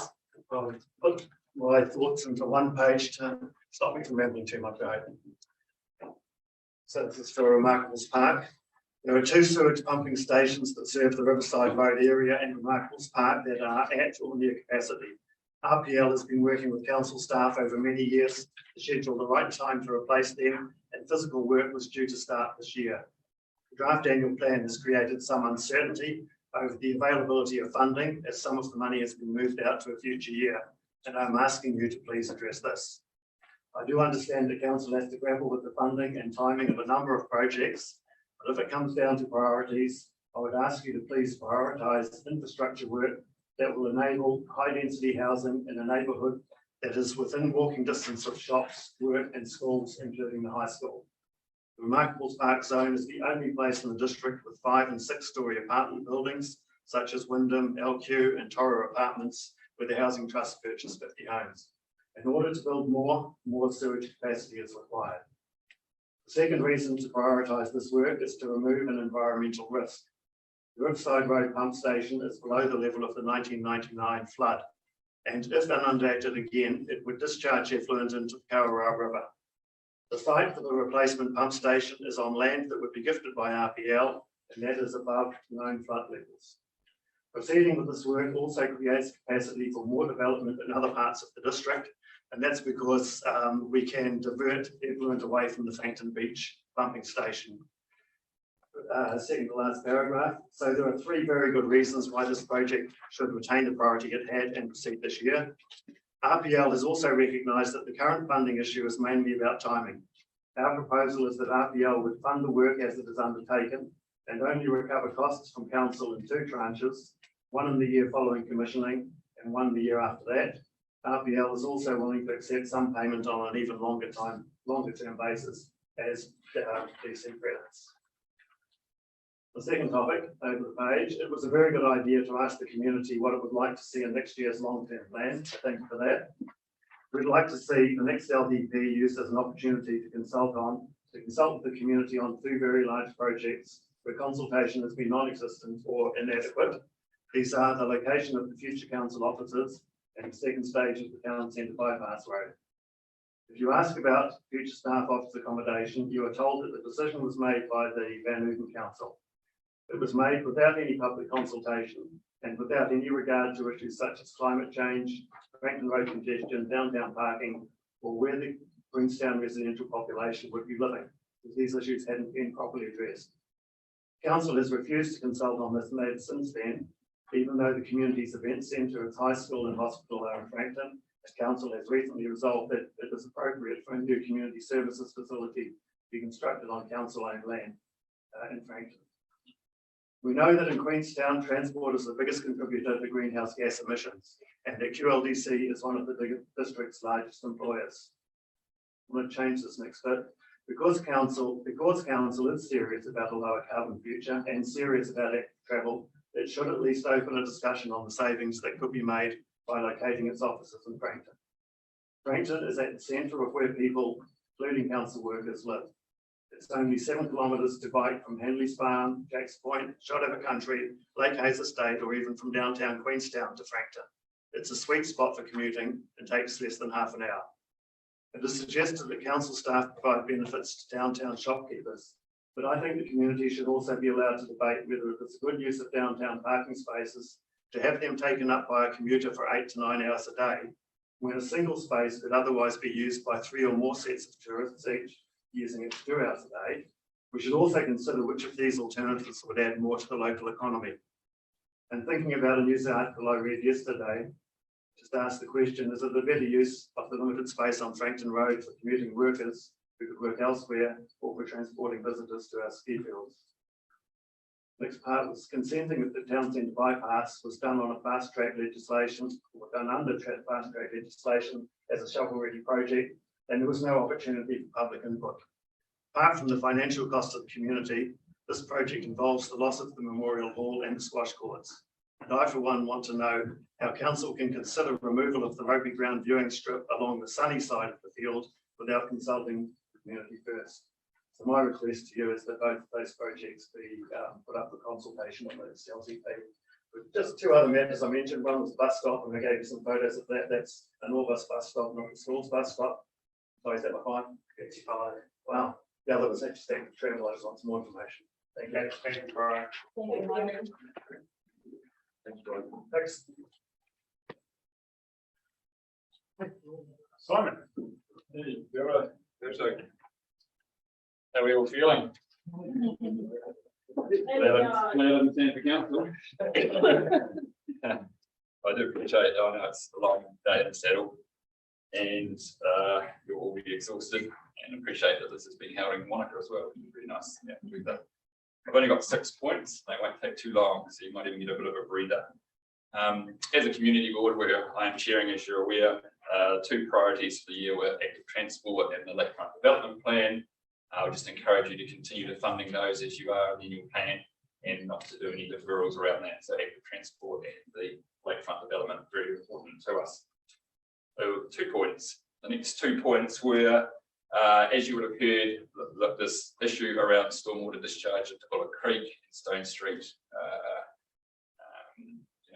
water dispersal needs to be addressed. It's not going away, and it is really starting to fire the community up. So I'm just reiterating that we'll be able to speak to that in more detail than I will, but the community will certainly support their initiatives around that.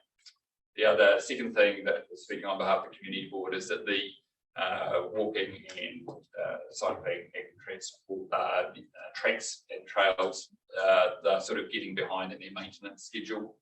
I know there's not a lot of money to go around, but just be aware that there is a lot of degradation of those tracks and trails, and that we're getting into a bit of a infrastructure maintenance deficit around that, which will be really hard to pull back. So I'll leave that with you. Over the first 4 points. 2 final points I'd like to have a quick discussion around is the minor improvement budget for next year for the through is about 3.8 million. We really appreciate it as a community board if we could just get some discretion over where that money's spent. Maybe throw us some pocket money, only about $500,000 that we could then apportion to what the community is telling us at the moment. It is all funneled through council. It'd be nice to get some low cost, low risk budget that we've seen an identified issue that needs to be addressed, that we would drive it. So I think that's only movement on the balance sheet or movement on the P&L, doing on another anything else, but we would appreciate it. Community would get a little bit of economy there. Put it to us for a year, muck it up, take it a soft profit next year, but I'm pretty sure that that won't happen, and maybe let's do so. That's reasonably straightforward. The second thing, but I know that you're paying very much speaks around budget. We've noticed over the years that some equity between South Africa and the locality around spending is getting into the ratio of population around that. But we do feel that there is a prioritisation of regional centre issue here in Wānaka, and LT aren't living it and seeing it every day. It sometimes gets forgotten about.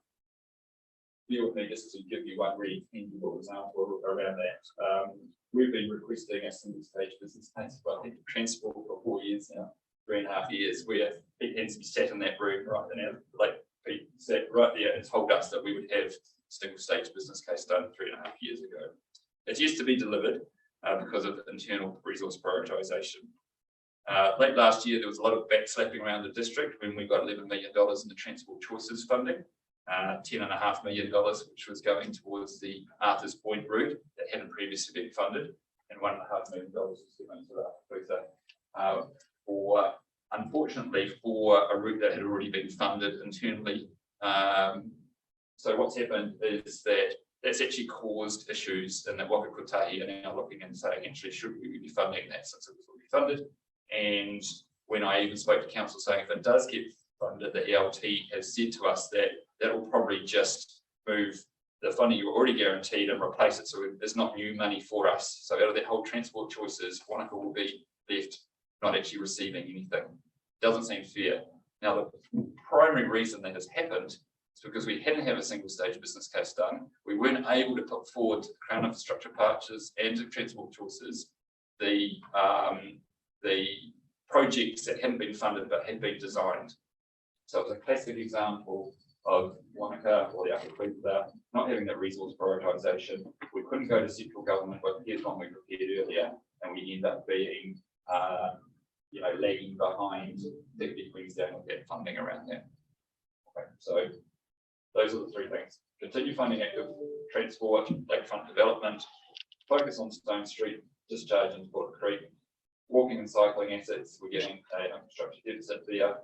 We're pleased with the community board have some discretionary funding that we can spend on minor improvements. And can we also just be cognizant around the resource allocation between what is committed to the Wānaka inclusive to make sure these projects actually happen.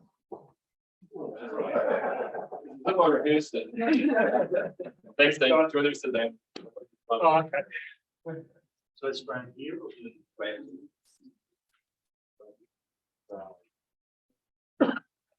G'day, Graham.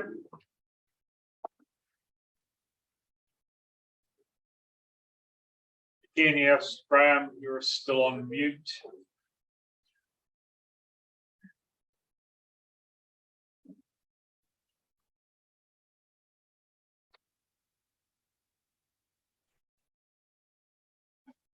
You there, Graham?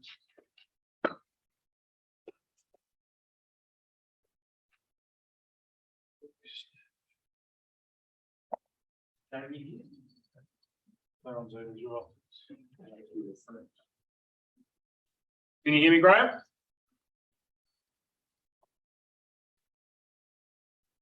It always has to be a technical hitch. Get away through the whole day. Is Jamie on in the waiting room? Yes, yeah, I'm going to swap them out. Yeah, just swap them out and we'll come back and just talk to Graham.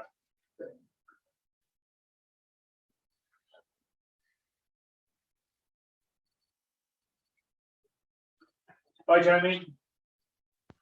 Kia ora. Can you hear me okay? Hey. Yes, we can hear you fine. Thanks for just jumping ahead. We've just had technical issues with another submitter. Okay. So, floor is yours. 5 minutes. All right. Excellent. Thank you. Ngā mihi o te rā mihi atu kia koutou katoa. I'm Jamie Seymour and I work in cancer prevention for the Cancer Society Otago and Southland. I'm here today to speak about creating smoke-free and vape-free policy for the district. We're currently in the middle of World Smoke-Free May, which is a time to celebrate living a smoke-free lifestyle and to be free from the addiction and harms caused by tobacco. So this is a great time to open the conversation about smoke-free policy. The central government is making headway towards achieving the Smoke-Free 2025 goal with the implementation of the Smoke-Free Environments and Regulated Products Amendment Act, which came into effect on January 1st this year. This legislation significantly reduces the number of tobacco retail outlets, removes nicotine to make cigarettes less addictive, and creates a smoke-free generation that will never legally be able to purchase tobacco. These changes will lead to major health gains, health system cost savings, and a reduction in the unequal health burdens that Maori, Pacifica, and low-income New Zealanders suffer. But there's a major area missing in this legislation: law-based smoke-free outdoor areas. The legislation creates a massive gap when it comes to smoking denormalization in smoke-free areas. This is where local councils can contribute to help fill in this gap and support the Smoke-Free 2025 goal by creating smoke-free and vape-free policy and bylaws.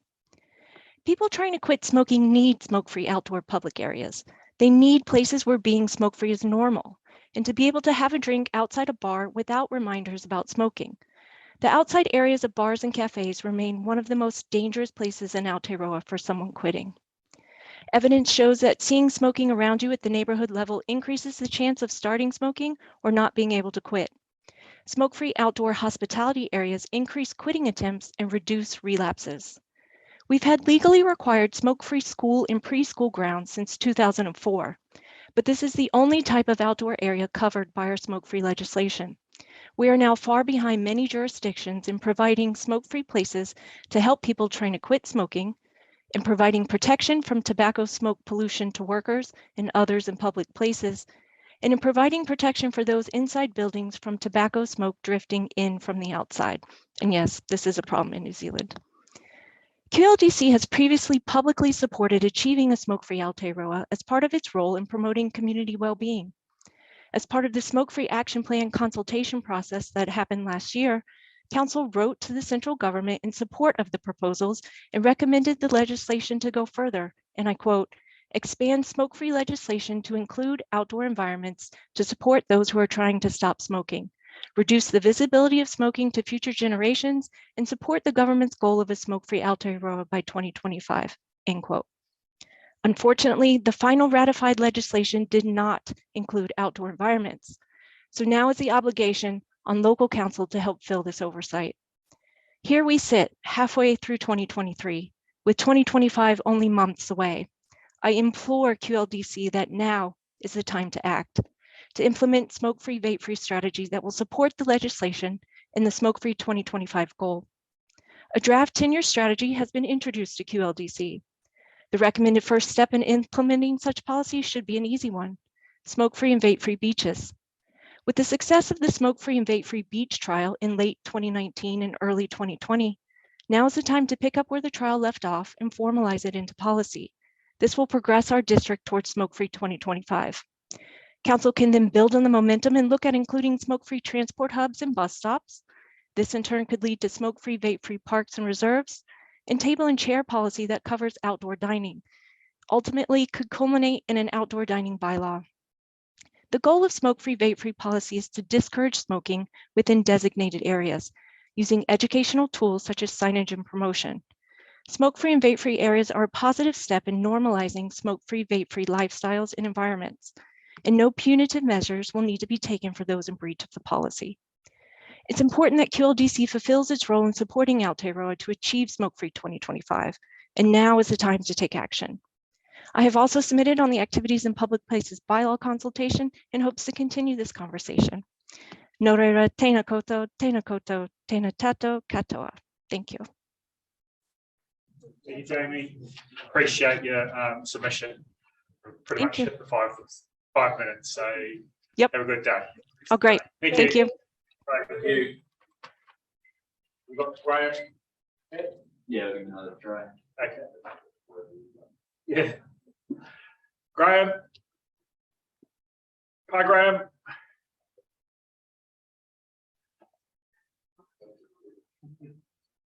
You're still on mute, Graham, or if you can hear us.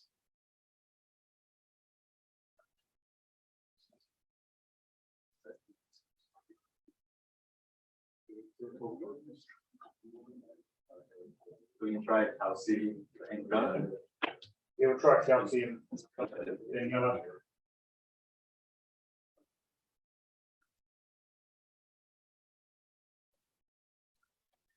Good day, Kelsey. Hello, kia ora, everyone. G'day. We're all good to go. We can see you. So 5 minutes. Floor is yours. Okay, great. Daniela Mercado, my team member, is going to start. Yeah, sorry. I'm just trying to. Do you see me? Yeah. Hi, my name is Danny. I'm part of the Kiwi Kid Community Trust. We are a grassroots movement that was established in 2019 as a response of what migrant community faced on the wake of the COVID-19 pandemic. Our primary objective is to create and implement programs for the migrant community, community connection, celebrate diversity, and give back as one. Since we start, we have grown a lot, and we identified the need of a place where ethnic groups can gather and come together. We are seeking for a provisional migrant hub for our team, which will really helpful for our mission and also to be an operational base to support all the funded initiatives we already have and provide assistance for migrants in the community. A migrant hub is a stepping stone. Tomorrow we are going to the migrant hub steering group to get an idea how will that be and to be part of the conversation. We have been operating out in cafes, working remotely, but as our organization continues to expand, we believe that having our own space is crucial. We strongly believe that having a dedicated space where migrant community can gather, seek support, and engage in an open dialogue will greatly benefit the entire community. That was fast, Danny. You did great.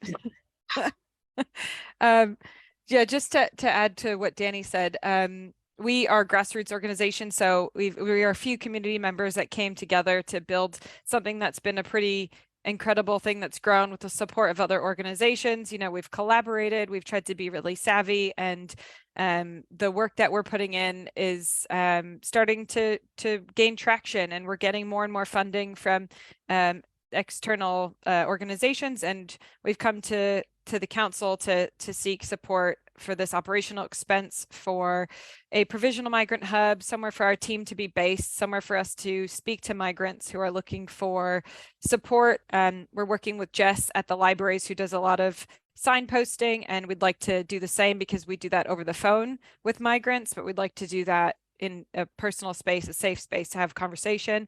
And migrants who are starting their own different smaller groups, we want to be able to assist them in the process, and doing so in person is a really beneficial thing for us to be able to offer, rather than in a cafe or virtually or over the phone. We, like Danny said, we're going to go to the community hub conversation with the steering group tomorrow, so that we can have a discussion about hopefully a place in the community hub in the future. We are shifting our name to better represent a multicultural entity. The Kiwi Kit Community Trust started as one concept and has evolved into a more of a multicultural group. So we are looking to connect with, liaise with, support, and empower migrants from different ethnic communities in the Queenstown Lakes region. Is there anything else you want to add, Danny? No, I think, yeah. Thank you, Kelsey. Thank you all for considering this request. We really appreciate it. Again, we're grassroots, but we're growing, so we're hoping to be at the next level each day as we go. So thank you. Thank you, Kelsey. You've got just over a minute. Any questions from councillors? Get all of them with your presentation, so well done. Thank you so much. Thank you, Kelsey. Thank you. Have a good day.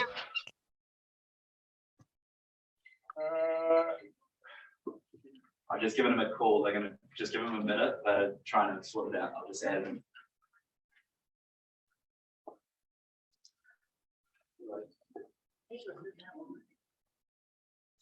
Do they know what the problem is?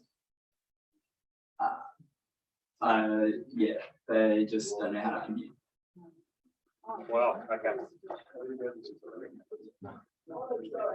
It's clean. Yes, I was just going to give these guys just like 30 seconds to try and then I'll mute out. Oh, okay. Right, yeah.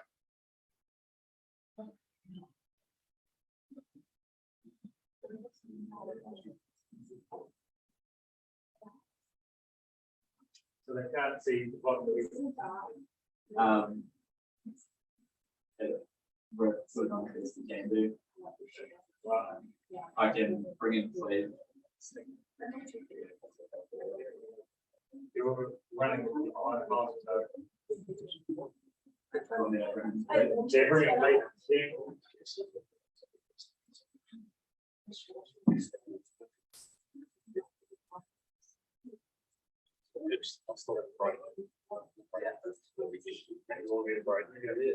G'day, Cleve. You're on mute there, Cleve. You're trying. And start video. Yes. Wow. How's it? Bit of a show.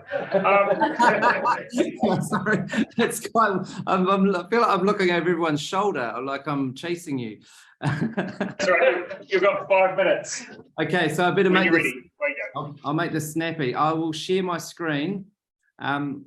So yeah, I'm from Big Street Bikers. Share. Are we seeing that? No, keep talking. So there we go. Yep. Yeah, there we go. Awesome. Brilliant. Yep.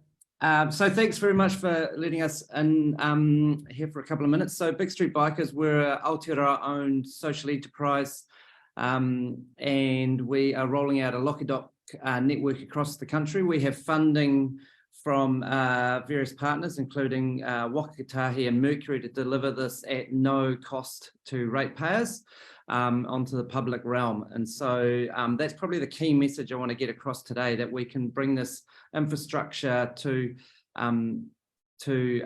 Queenstown. So Locky Docks is secure parking and charging stations that can help get people out of cars and support tourists as well, especially your active ways to get from A to B program, and various other new initiatives like the new bus hub and so on. We launched in Christchurch in 2020 with 10 Locky Dock stations. You can see these here. You can unlock them and lock them using an app or using transport card or other cards. It's the most secure parking there is on the planet at the moment. We've sourced this from Europe, and you need a rather large angle grinder to get through it, and probably a good half a day. That's the pink arm on there, is reinforced steel. So it's really all about security. There's also free charging on these for people with their e-bikes and so on. And we've made it so free for the public to use, courtesy of the digital screen and wayfinding that's on there. We also have digital maps we put on the screens, which would be fantastic in Queenstown. So showcasing the trails and cycleways. We've done this in Christchurch and Auckland and Wellington, where we kind of co-designed the maps with the local council, showing both the cycleways, but also the easy streets or the quiet streets that you can take as well that connect up. And it's hugely helpful, especially if you're from out of town or new to biking and you want to encourage people to ride. So yeah, we've with our Locky Docks, we've had some great research that shows huge sort of net social benefits. So from 10 stations in Christchurch, we saw that build $32 million in net social benefit. That's health benefits and money in people's back pockets.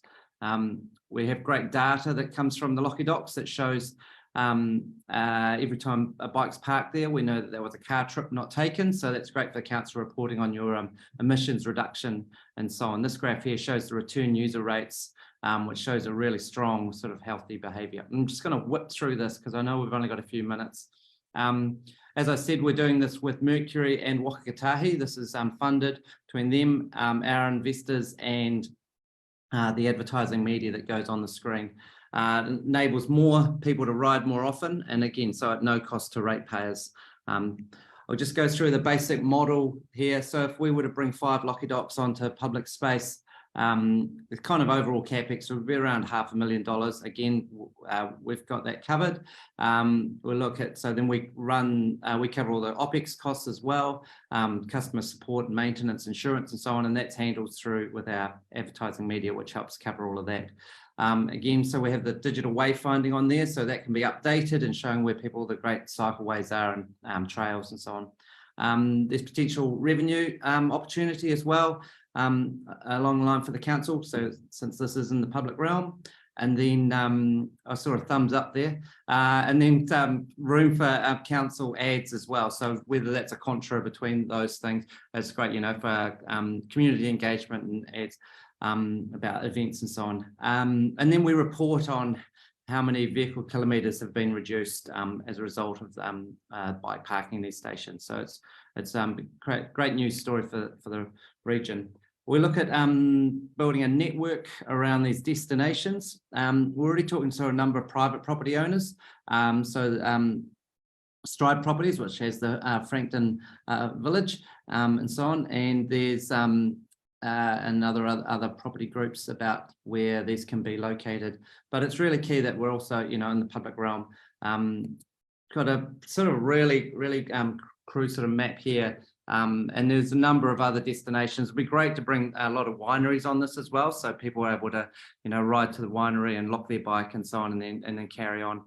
The bus hub improvements will be great as well, where people can sort of ride there, leave their bike and catch the bus. So again, reducing congestion and making it more convenient for locals to get around. Let's get it up now, please. Go on, Yeah. 5 minutes. Hopefully I got everything in there. Really, I just wanted to introduce you to the concept and hopefully pick it up further down the line. Thank you. Thank you very much. Thank you. Cheers. We'll have a 5-minute break, councillors.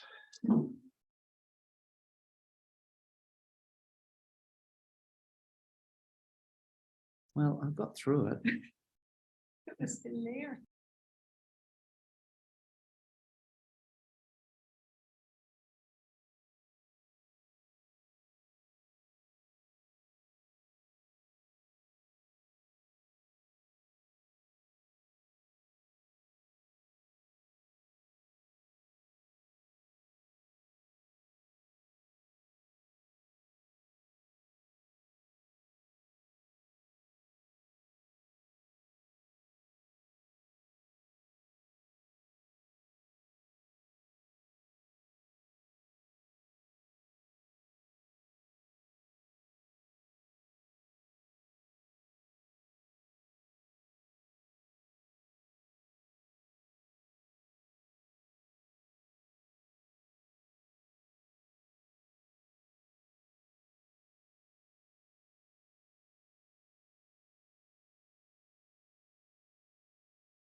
Go, Christina. Quentin.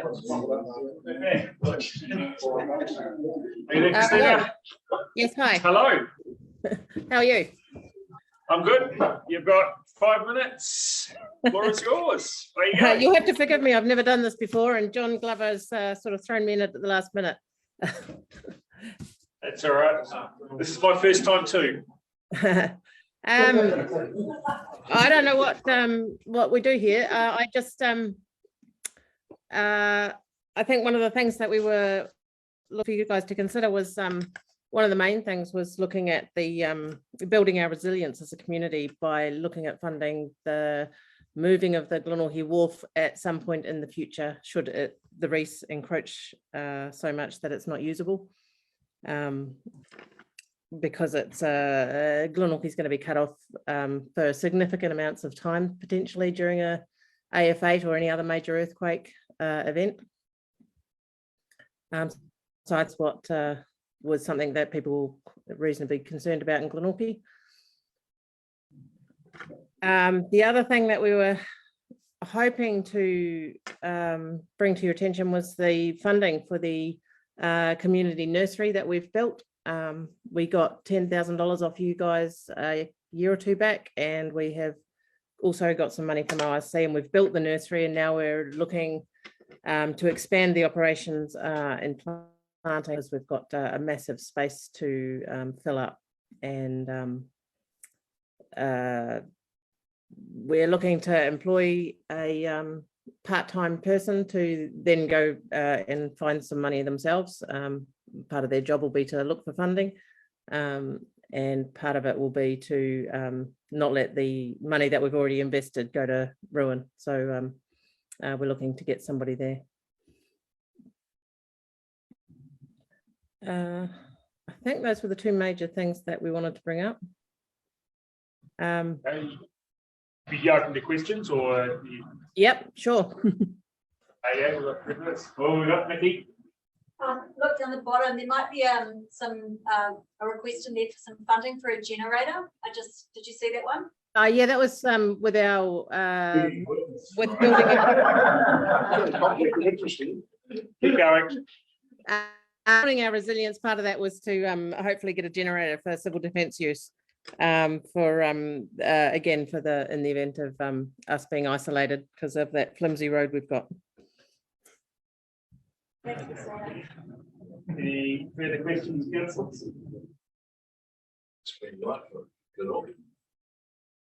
Well, Christina, you've done an upstanding job in filling in John's shoes. So thank you very much for dialing in. No problem. Okay, thank you. Thank you. Yes. Kitten.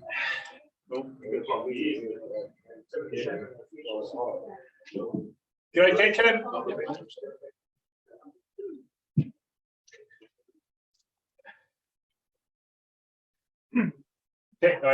Brilliant. Kia ora. Are you ready for me? We're ready for you, Kitchen. So 5 minutes. I'll wave my arm about when you've got a minute left, but go for it. Floor is yours. Thank you. Tina tātou katoa. I appreciate it's been a long day for each of you, and I will keep this as brief as I possibly can. St. Joseph's School has been adversely affected by the construction of the arterial route in a number of ways, which we have already brought to the attention of QLDC and Kahuanui-a-Tahuna with unambiguous clarity. Despite working diligently with QLDC and Kahuanui-a-Tahuna, some of our concerns remain either unresolved or unfortunately have re-emerged. Our first concern is the lack of adequate safe pedestrian access across the arterial route at Ballarat Street. It is extremely disappointing that St. Joseph's was neither advised nor consulted with regarding the removal of the planned overpass, when St. Joseph's had expressed on numerous occasions that access to the CBD, between the CBD and St. Joseph's, is of paramount importance. These current recently revised plans, whereby the overpass has been replaced by a pedestrian refuge, assumes that primary school age children will walk up to 500 metres out of their way to safely cross the road. There is a well-known saying that asserts that when you assume, you make an ass out of you and me. And while I'd prefer not to be an ass, and with joking aside, Our school cannot accept this ridiculous assumption that poses such a high risk to the safety of our children and whānau, and we consider this as a fairly frivolous disregard for tamariki and whānau. The current plans provide no pedestrian access for a 500-metre stretch with the CBD and bus hub in the middle, and I apologise for repeating it, but I'm just trying to make the point. We ask for a review of the plans that will ensure safe passage for our children and other pedestrians across the arterial route that meets the needs of St Joseph's. We have unsuccessfully attempted to discuss this with both QLDC and the Alliance. It is possible that a signalled pedestrian crossing will suffice, but to inadequately address this not only risks safety, but is likely to result in a higher personal car use and further disengagement by locals and visitors from our beautiful CBD. The needs of St Joseph's School and Parish also reflect the needs of a significant proportion of our resident and visitor communities. Hence, if the needs of St Joseph's are met, the needs of many others will also be met.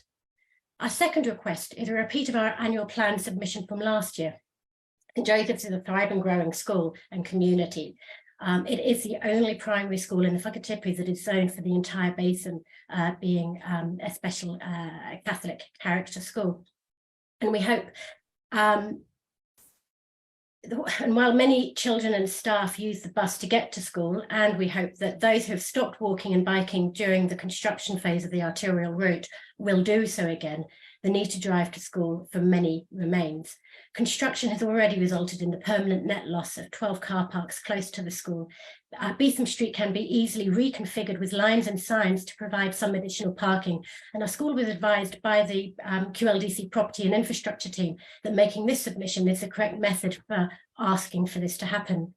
These parking changes are required because of direct adverse effects of the arterial route. And we also ask that the changes please be made in a timely manner to coincide with completion of the work around St Joseph's, because without these changes, the operations of the school will be seriously affected. Finally, as a postscript to our requests, it's also a request that you advise us as soon as is possible, really, of how our school can have certainty that our needs will be considered, and that we are informed of the outcomes. Oh, my camera, not that you really need to see my face. That we're informed of the outcomes and provide assurances that QLDC will engage with St Joseph's as a significantly affected party whose needs must be accommodated. Unfortunately, it seems that most of our communications are swallowed up by a black hole, and considering our experiences of inadequate engagement to date, how do we ensure that someone with influence will follow up with us on our requests today? Thank you. Thank you. Real quick question, 30 seconds, anyone? Thank you, Kat. All heard. So, thank you. Appreciate your submission. Thank you. Thanks. Thank you. Thank you. Goodbye. Right. Okay, adjourned.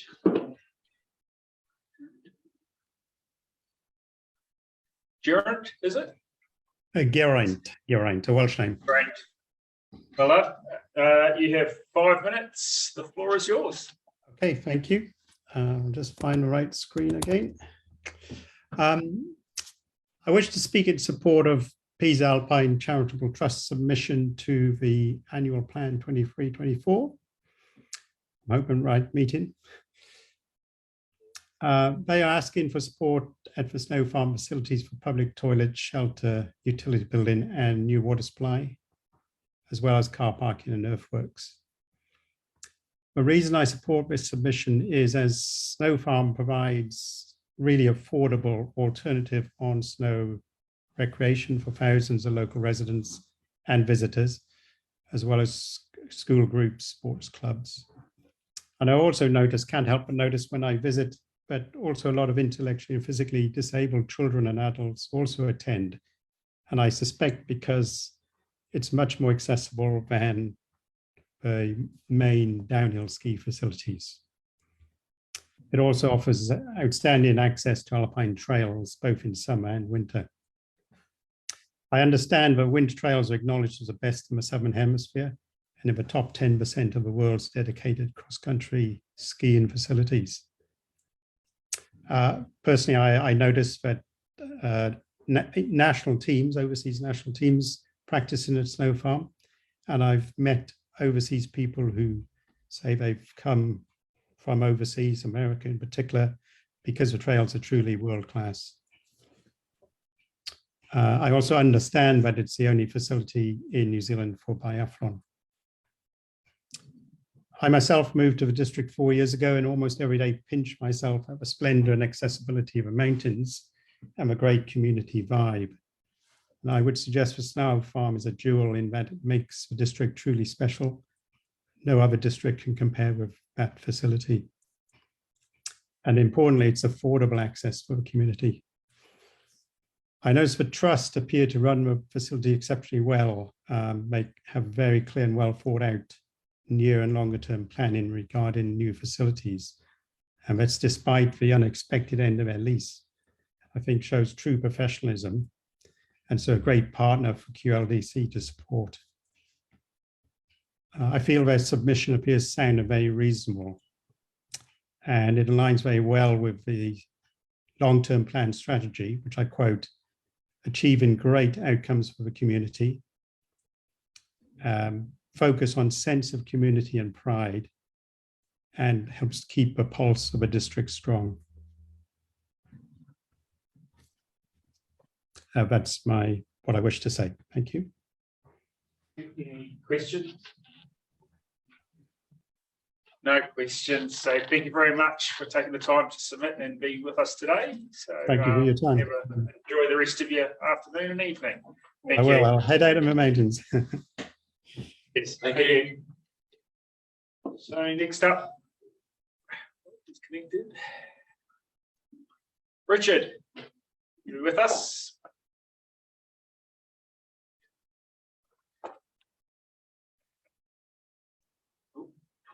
Cool.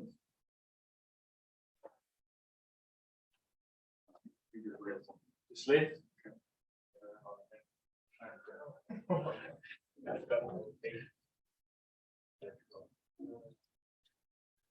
Did he come back or we just don't know?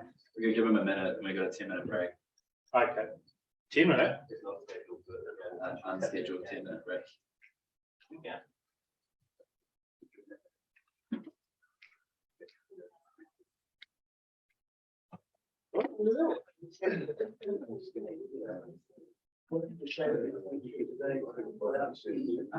Yeah. Oh, right, okay. And Mike's not on. No.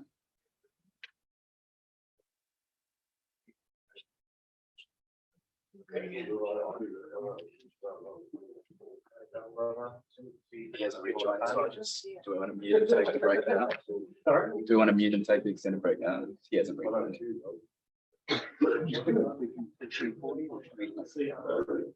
Yeah. Just wait a while. We've got 3 minutes before the 5 o'clock. I'll just wait and see. Watch it's the mic. Yeah, but the mic is still on.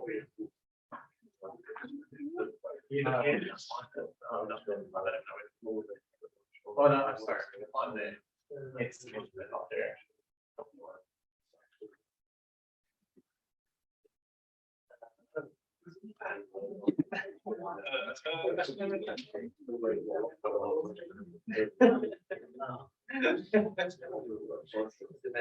It's one of me. Well, there's something wrong with our summary tab because I can't see the document. Can't search. Queenstown out of I've read it. The head submission, but there isn't a document attached to it in the summary in the appendix. Catherine. Yeah. Yep.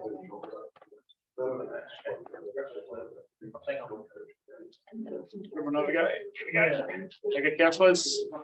Round 2, Richard. You with? No. Yeah.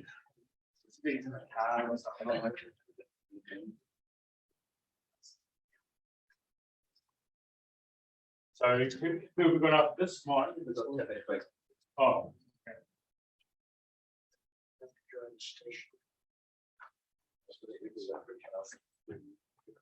Oh, it's 3:40 now. I'll take a 10 minutes break.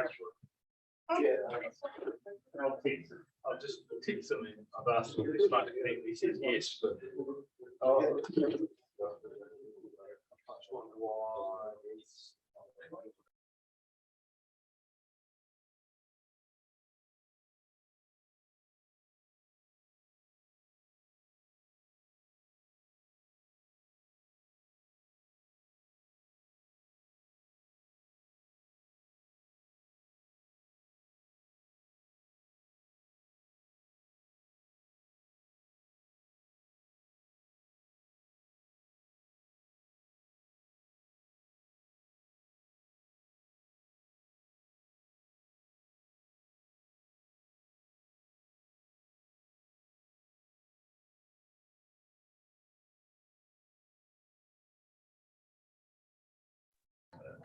Hello.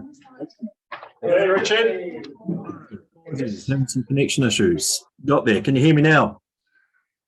We're all good. Good. We're just missing Esther and Sam. We're just missing Esther and Lisa. They took the opportunity to grab something while you were having. I'm not surprised. You guys have had a long day.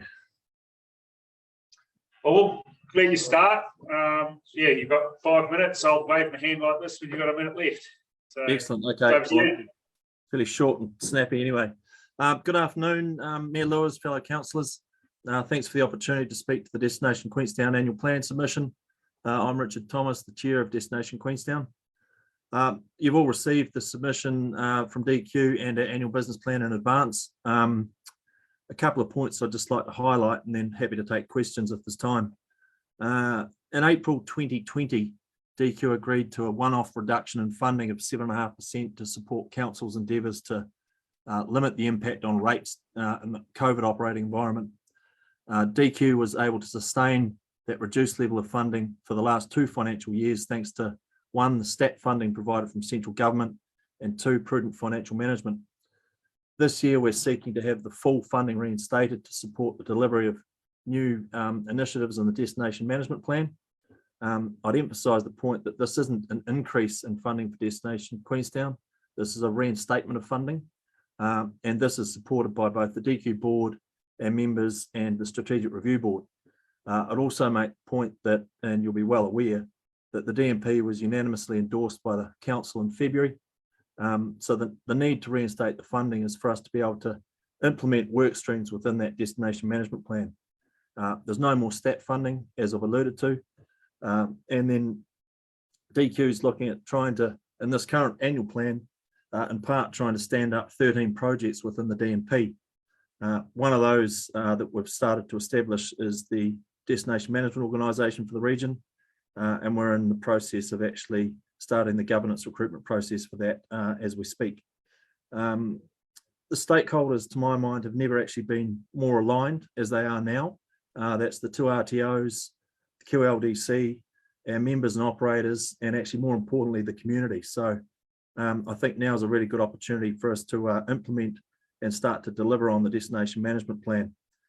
We've got the roadmap. We've got a really robust industry-leading Destination Management Plan, and I think it would be a shame to lose the opportunity that we've created to actually deliver on that. So what I'd ask is for both the RTO's funding to be reinstated back to the pre-COVID levels, and 2, for the mechanism, or for a mechanism to be included into the 10-year plan for DMP funding into the future and for future works, because as we stand this project up over time, it's going to require more additional funding than just what the RTOs do and deliver from a marketing perspective. So look, that's really all I had to say. I'm happy to take questions on any of that or anything with regard to our submission. Any questions?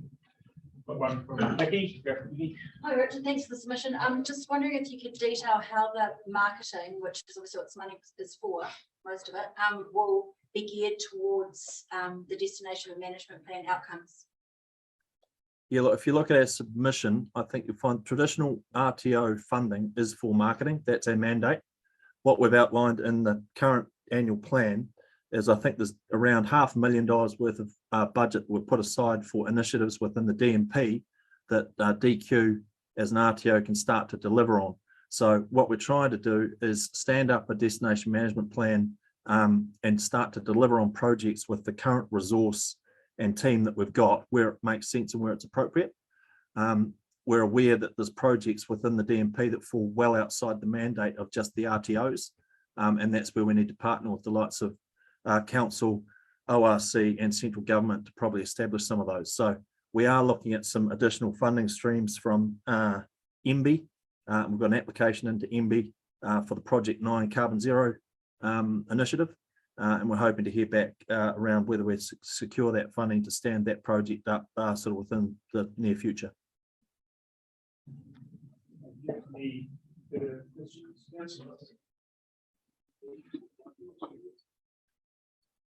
No, that's it. Thank you, Richard. Thank you for joining us and thank you for your submission. Sorry about the technical issues, team. Have a good day. See ya. You too.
We're on. So Mike, it's just 5 minutes and I'll just wait my hand up when it's. There you go. My name's Mike Barker. I'm standing in for Nigel Peregrine as our environmental officer. Nigel's quite sick today, so sick that he didn't think he could spend 5 minutes without a visit to the bathroom. So it's a very, very last minute change of personnel. You've got Nigel's submission. I got sent it a short time ago. I don't have any intention of reading through it, but there are 4 points that I want to make in regard to the submission. The first is really reiterating what Nigel said here about the fundamental concept of Tamata Otawai, which the council need to be taking consideration of in all your decisions in regard to fresh water. This is part of case law. It's a fundamental requirement that good governance requires you to be taking this into account when you're considering issues in regard to freshwater management. The Act actually states that the responsibility of those with authority for making decisions about freshwater is to do so in a way that prioritises the health and well-being of freshwater now and into the future. In Bullock Creek, to flood unloaded sediment is not good governance in regard to these priorities. Second point I wanted to make is in regard to Bullock Creek itself, it could be regarded really as a jewel in one of the crown. How many small towns or medium-sized towns have a pristine freshwater creek running through the centre of the town, but at certain times of the year becomes populated by large brown and rainbow trout? It's an asset which we need to be proud of and we need to be enhancing as far as we can.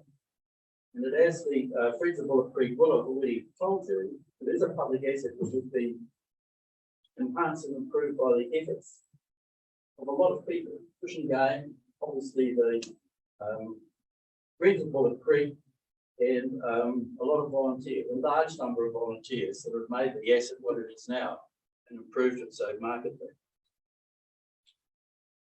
The third point is that the flooding and silt inundation of Bullock Creek has been going on now for quite some time.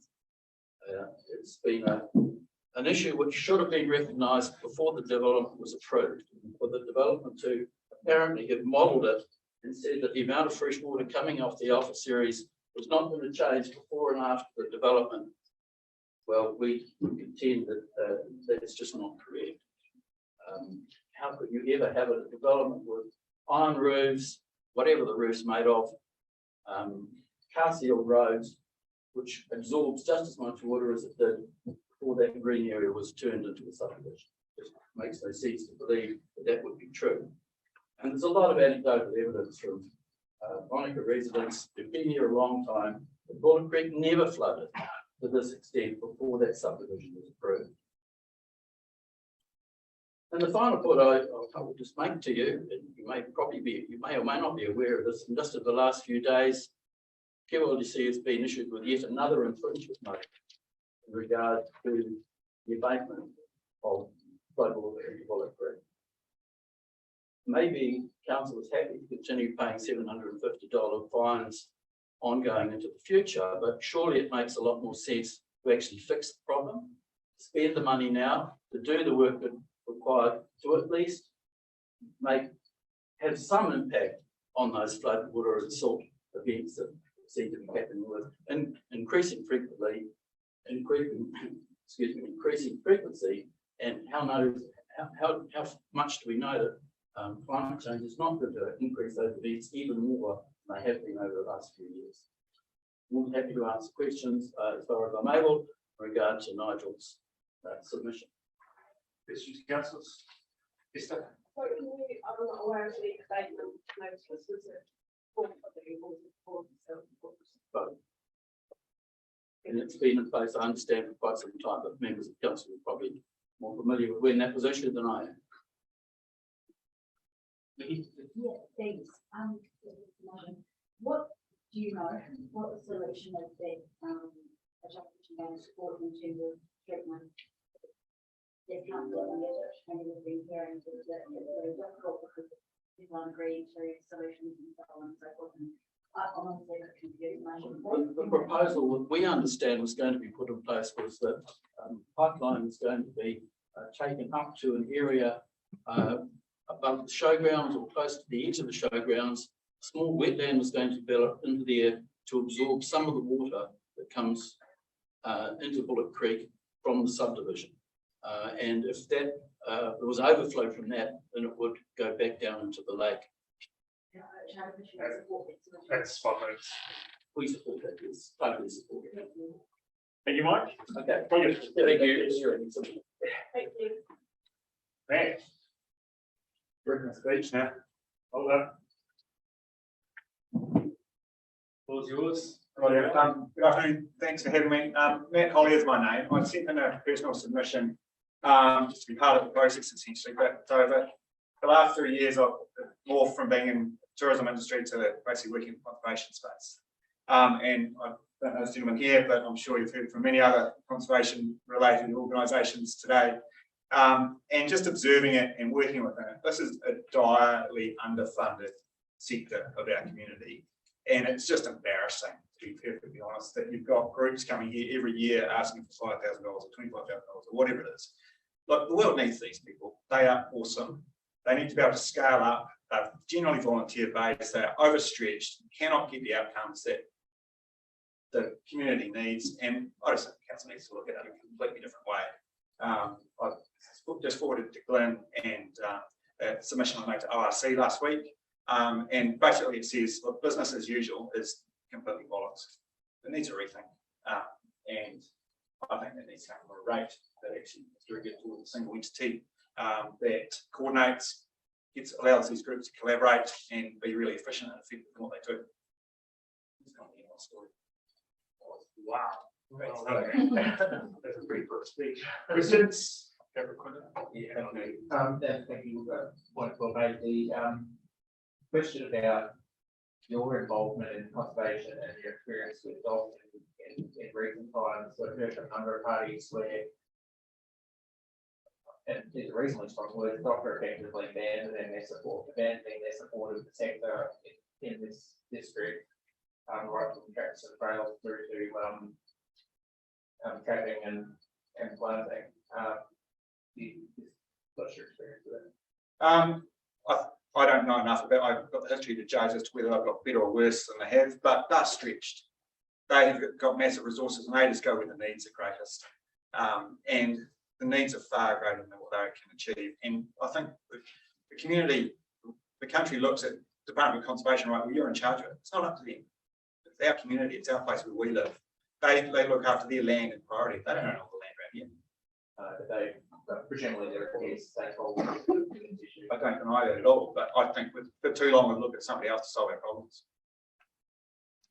Thank you. I just wanted to make a point that some of us who worked in conservation all our lives have well and truly known that it's not business as usual and it's outside of the GDP economy, and perhaps it definitely had recently is reflective of against people that work in the space for a long time. So thank you for having that epiphany.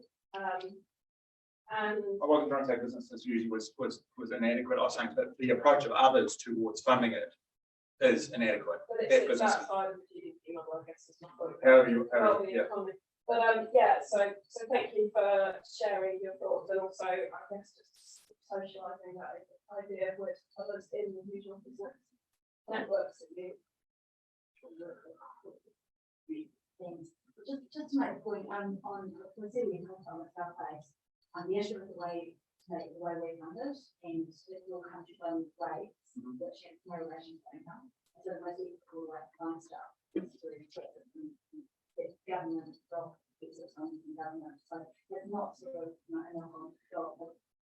We're going to get, if we make the case to government that it needs to fund it, we're going to get more, it's going to be more equitable funding than we try to do a little bit. Sorry, do you think? I don't care. You just need to put millions into it. Where you get the money from? I'm just trying to say, if you can get it from central government, go for it. Or if local government has to pay for it. But this is a hugely underappreciated by by everybody, basically. Yeah. If you guys can crack it, I'm just trying to make sure it's on your table and. It's just that it's optics and in a contract having more than one money. That's your challenge. Yeah, good luck. Thank you. It's also your. Okay, hang on, hang on. We'll just got one for Cody. Yeah, I was just say thank you, because it's just really refreshing. It's nice to kind of shake things up and just promote thinking differently, just because things the way they are. But it's just important to have more voices like that, like say socialise and that. No, I'm sorry to say no to the content. You know, so socialising stuff. You know, yeah. Yeah. Well, yeah, yeah. It's forward. Well done. Thank you. Thanks, man. Thank you. Thank you. David online? Yeah. Oh.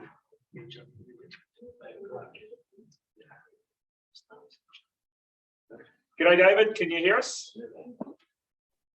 Yes, I can. Thank you. Okay, you've got 5 minutes. The floor is yours. Thank you. Good afternoon, Your Worship, the Mayor and councillors and anyone else present. Thank you for providing me with the opportunity to speak on behalf of Queenstown Swimming Club. Just by way of introduction, as well as being the current president of Queenstown Swimming Club, I'm a former board member of North Shore Swim Club in Auckland, which is the largest swim club in New Zealand, also a senior swimming technical official for Swimming New Zealand. So I have some rational basis for comparing the experience of Queenstown Swimming Club with those of others swim clubs throughout New Zealand.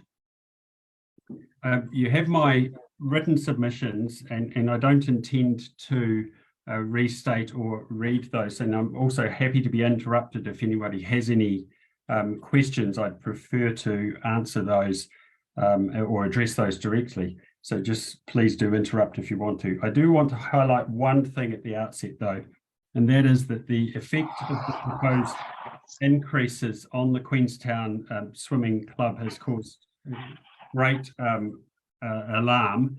It's causing great anxiety amongst the members. And when I say members, the members of the swimming club are primarily children, but we similarly refer to the parents of those children as the members because they're the ones who make all the decisions, ultimately pay for them. We are concerned that the proposed increases will seriously jeopardize the future of the club. And to give you some context, this comes at a time when the club is already struggling to maintain, to make itself cost effective and accessible to its members, particularly in this time of rising costs of living. And just to give you some perspective, currently our members have to pay a QLDC membership fee of $179 per child per annum, which on its own doesn't sound a lot, but it starts to compound when a family has more than one child. On top of that, we have to charge fees. And as you'll see in the submissions, we're a charitable organisation. We don't run at any profit whatsoever. We supplement it where we can with sponsorship and grant income, and the committee of the club in particular have to work extremely hard to try and generate as much of that as they can. But to give you an idea, we obviously have a range of swimmers from very junior swimmers who swim once or twice a week through to more senior competitive swimmers who will be middle to late high school age. The junior swimmers start with fees, and this is on top of the QLDC membership fee of an additional $1,000 per year. And the more senior ones are currently paying $2,700 per annum. On top of that, they then also have to pay for additional amounts for competition and so forth. So you understand why there is so much alarm when the second biggest expense after the salary for the professional coach that we have is proposed to be increased by 48%.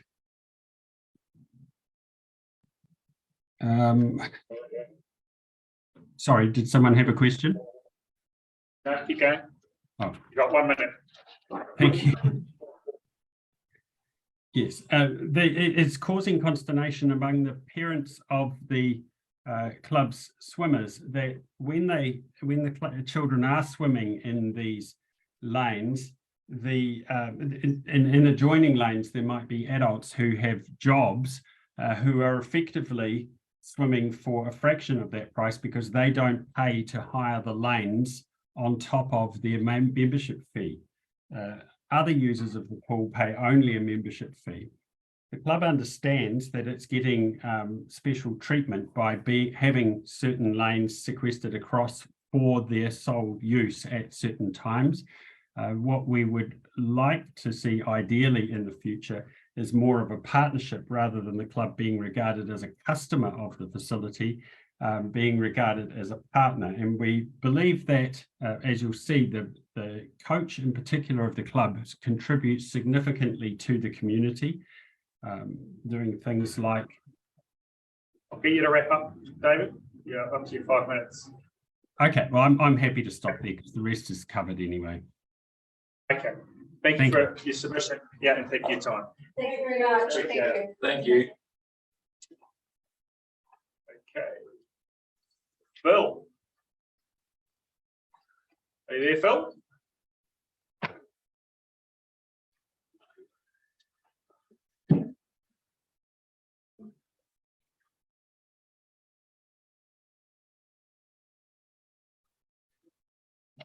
You're on mute, Phil, if you're trying to speak to us.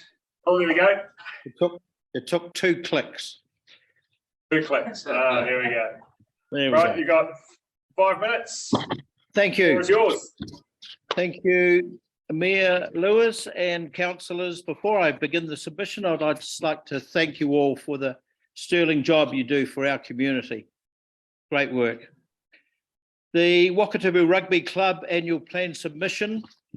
I'm not going to read it, but I'll go through the main points. We enjoy playing rugby on the rec ground, but as we have submitted in previous years, the surface is not really up to the high quality multi-use sports turf as defined in the reserve management plan. For a number of years, we have suggested that a full rehabilitation of the playing surface be undertaken and a qualified turf management company employed to assess the turf. My personal view is it needs more drainage. The second point we make in our submission is we've heard no more about the proposed use of the recreation ground as a construction yard for the Queenstown Arterials project. We would like to be kept up to date with that proposal. Obviously, not happy about that suggestion. Which brings us on to the arterial project itself, stage 2. We had some consultation about 3 or 4 years ago and nothing since. We are concerned, as you would imagine, that if our club rooms are to be demolished, what the outcome would be for our club. A number of our visitors have heard about the project and also ask us for updates on this point. Unfortunately, we were unable to give them an update because we really haven't been kept up to date about stage 2. So we would welcome better consultation on that point. The ground is used by a number of users, and we would like to make sure that the other users of the ground follow the guidelines as to vehicles on the ground, prohibited areas, surface conditions, etc. So those are the main points, councillors and Mayor Lewis. Thank you for considering our submission. Thank you, Phil. You've got 2 minutes. Do you have to take questions? Yes. Any questions, councillors? We've got one from Nikki. Thank you. Thanks, Phil. There were just a few quizzical looks when you mentioned about the using the rugby ground for construction. Could you explain a bit more about that concern and where you heard it from? We understood that the arterials project would require a laydown area for construction equipment, and the rec ground was being considered for that use. That was Thank you. mentioned a couple of years ago. Thanks, Phil. Any further questions, councillors? No, none at all. Thank you, Phil. Thank you, for your time. councillor. Thank you, Mayor Lewis. Bye. Okay. Bye.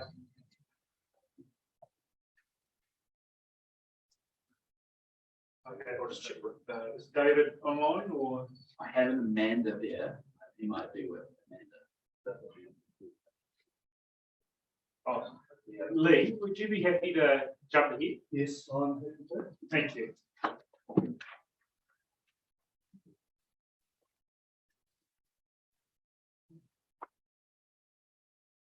So we need 5 minutes. I'll be ready again. Yes, I've been on your side of the table. Brilliant. Good afternoon, Mayor and councillors, and thank you for this opportunity. I take our submission as read. I'll just go through just 1 or 2 bullet points. First, I want to emphasise the totally different structure that exists at Dunstan as opposed to Wānaka. And it's only due to community involvement that Dunstan actually exists and continues to function. There is in the community some expectation that the council is supportive in the area of public health, as is our neighbouring council. The growth in this area will require an expansion in public health services, whether at Dunstan or at different sites or even sites, and this will require some council involvement. Should the request be granted, this significance of support will be far greater than the sum involved. And I am willing in future to report to the community board if the community board would like to have updates. I'm happy to do that. And there may be even a case for a community board member attending our meeting.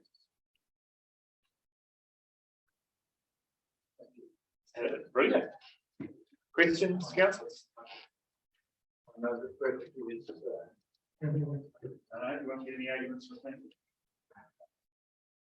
Not at all. I'll go there. Have you received any funding support from QLDC? No. From any other source? For over 20 years from Central Otago District. They were in one of the they were the chief instigator in the development of the structure, which saved Dunstan from ceasing to exist. Therefore, they, because of that involvement, they sustained that support. What's the, have you got a breakdown of the population usage? What areas Central Otago versus?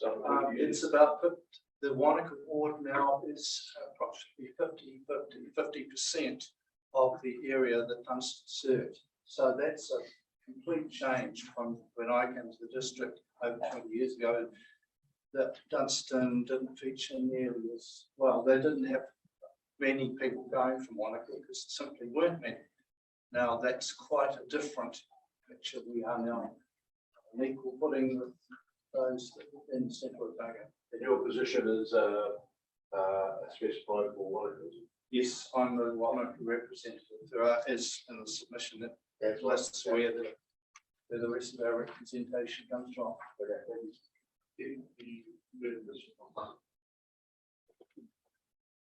I would like in future to feel I had explored the scout for this different. awkward at times sitting around the table down downstairs, knowing that I've been claiming some of the account. Thank you, mate. Right. Thank you. Thank you.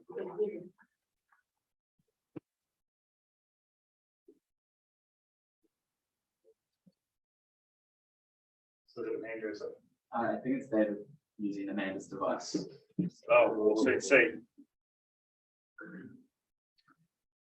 Is that Amanda or is it David? We're having a bit of a debate here in the room. Oh, I'm muting you. Ben? No, that's me. Oh, sorry. Oh, change names. Hello, David. You can hear us? Yeah, can you hear me? Brilliant. Yes, we can. Okay, are we all set to go? All set to go, 5 minutes. The floor is Okay. yours. Kia ora, thanks for the opportunity to speak today to our submission. This year marks the 75th year of the museum operation. So that's a significant achievement. And we are the district museum set up in 1948 to be just that, the Lakes District Museum. And while we're always grateful for council support, funding is not guaranteed, and this continues to create financial uncertainty. We have the current council grant guaranteed for the coming financial year, the last of a 3-year cycle, but next year we're back into the 10-year financial cycle, and we'll have to come again to present our case. In December, we opened our restored and earthquake strengthened bank building. The new facade and displays have been met with universal acclaim. And of course, we thank the councillors of the last term for their wonderful support with this project. I've noted at the end of the submission that the Museum Board has some expectations relating to the 10-year plan. The museum operation presently comes at minimal cost per ratepayer, around about $7 per year. We think that's amazing value for the role we undertake and consider this could easily double over time. And we've outlined how this could be achieved over the next 10 years. Amongst other things, we're the heritage custodians for the district's taonga, both storage and display, a facility that tells our story to both locals and visitors. We're oral historians recording resident stories, and we're about to embark on another wave of recording. Educators to every school pupil in the district through our education program, and this program's been running since 1994. And we're recently awarded another Ministry of Ed contract, one of the few awarded to a South Island museum. So that shows our excellence in this area. Provider of research and archives facility used by students, researchers, writers and council staff working on various projects. Actively work with the Queenstown and District Historical Society, Upper Clutha Record Society and Glenorchy Heritage Group on projects and information sharing. Provide a community art space, and we've run our popular art gallery since 1993. It's one of the few affordable art spaces in the district. We're presently hanging an exhibition of Whakatupu High School NCEA artworks at the moment. Information centre and strong advocates for the built and landscape heritage protection. And so we've been involved in a number of projects in the district protecting and restoring heritage buildings. There's simply a situation where no one else does what we do in the district in terms of our community role. To continue to run an institution that carries out these activities comes at considerable cost. Wages are a big one. We're way below the wage rates paid by comparable council-run museums. Insurance, energy, maintenance, storage, display, exhibitions, these costs are increasing considerably. For instance, our insurance bill this year has gone from $35,000 to $65,000 for less cover. The Museum Board and staff are encouraged that Council is putting some resources into upgrading and reviewing the arts, culture and heritage strategy, and part of that will be how these very important community sectors are financed and ratepayer supported into the future. Please continue to support the museum now and into the future, based on the premise that it's an essential core facility worth ongoing ratepayer funding. And lastly, thanks for everything you guys do. Ngā mihi.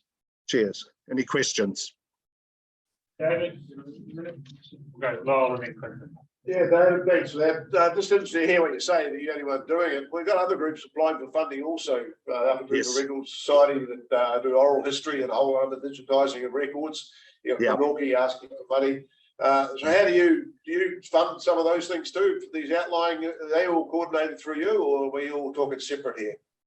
No, it's a separate situation, and fragmentation, from my experience of lots of small museums. It's great that they're digitising records, but that's what, I'm not sure about setting up displays that will be just repetition, you know.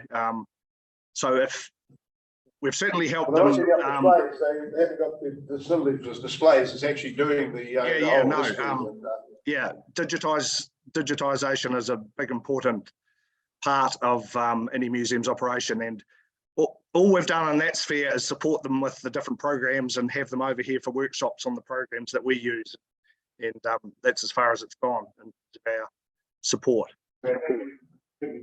Probably just following on from Lyle's question, it is a Lakes District Museum, not an Arrowtown Museum. So yes, how can we better support those organisations through your you know, the records in Wānaka are equally as valid as the ones in Arrowtown versus the displays in Glenorchy. I mean, surely it is district wide. Yes. In saying that, you know, we hold things like council records or the rates, minutes, books. A lot of organisations that have either succumbed or still active, like Masonic Lodges, we've got all their records for district-wide. Obviously, things changed with amalgamation in 1989 in terms of Wānaka. So, you know, we're behind the 8 ball, although we have Lakes County Council records, which include Wānaka records. So, yeah, I suppose if you look at it like that, we're the mothership and then there's some satellites. So it's how you fund the mothership and the satellites together, I guess, in the future.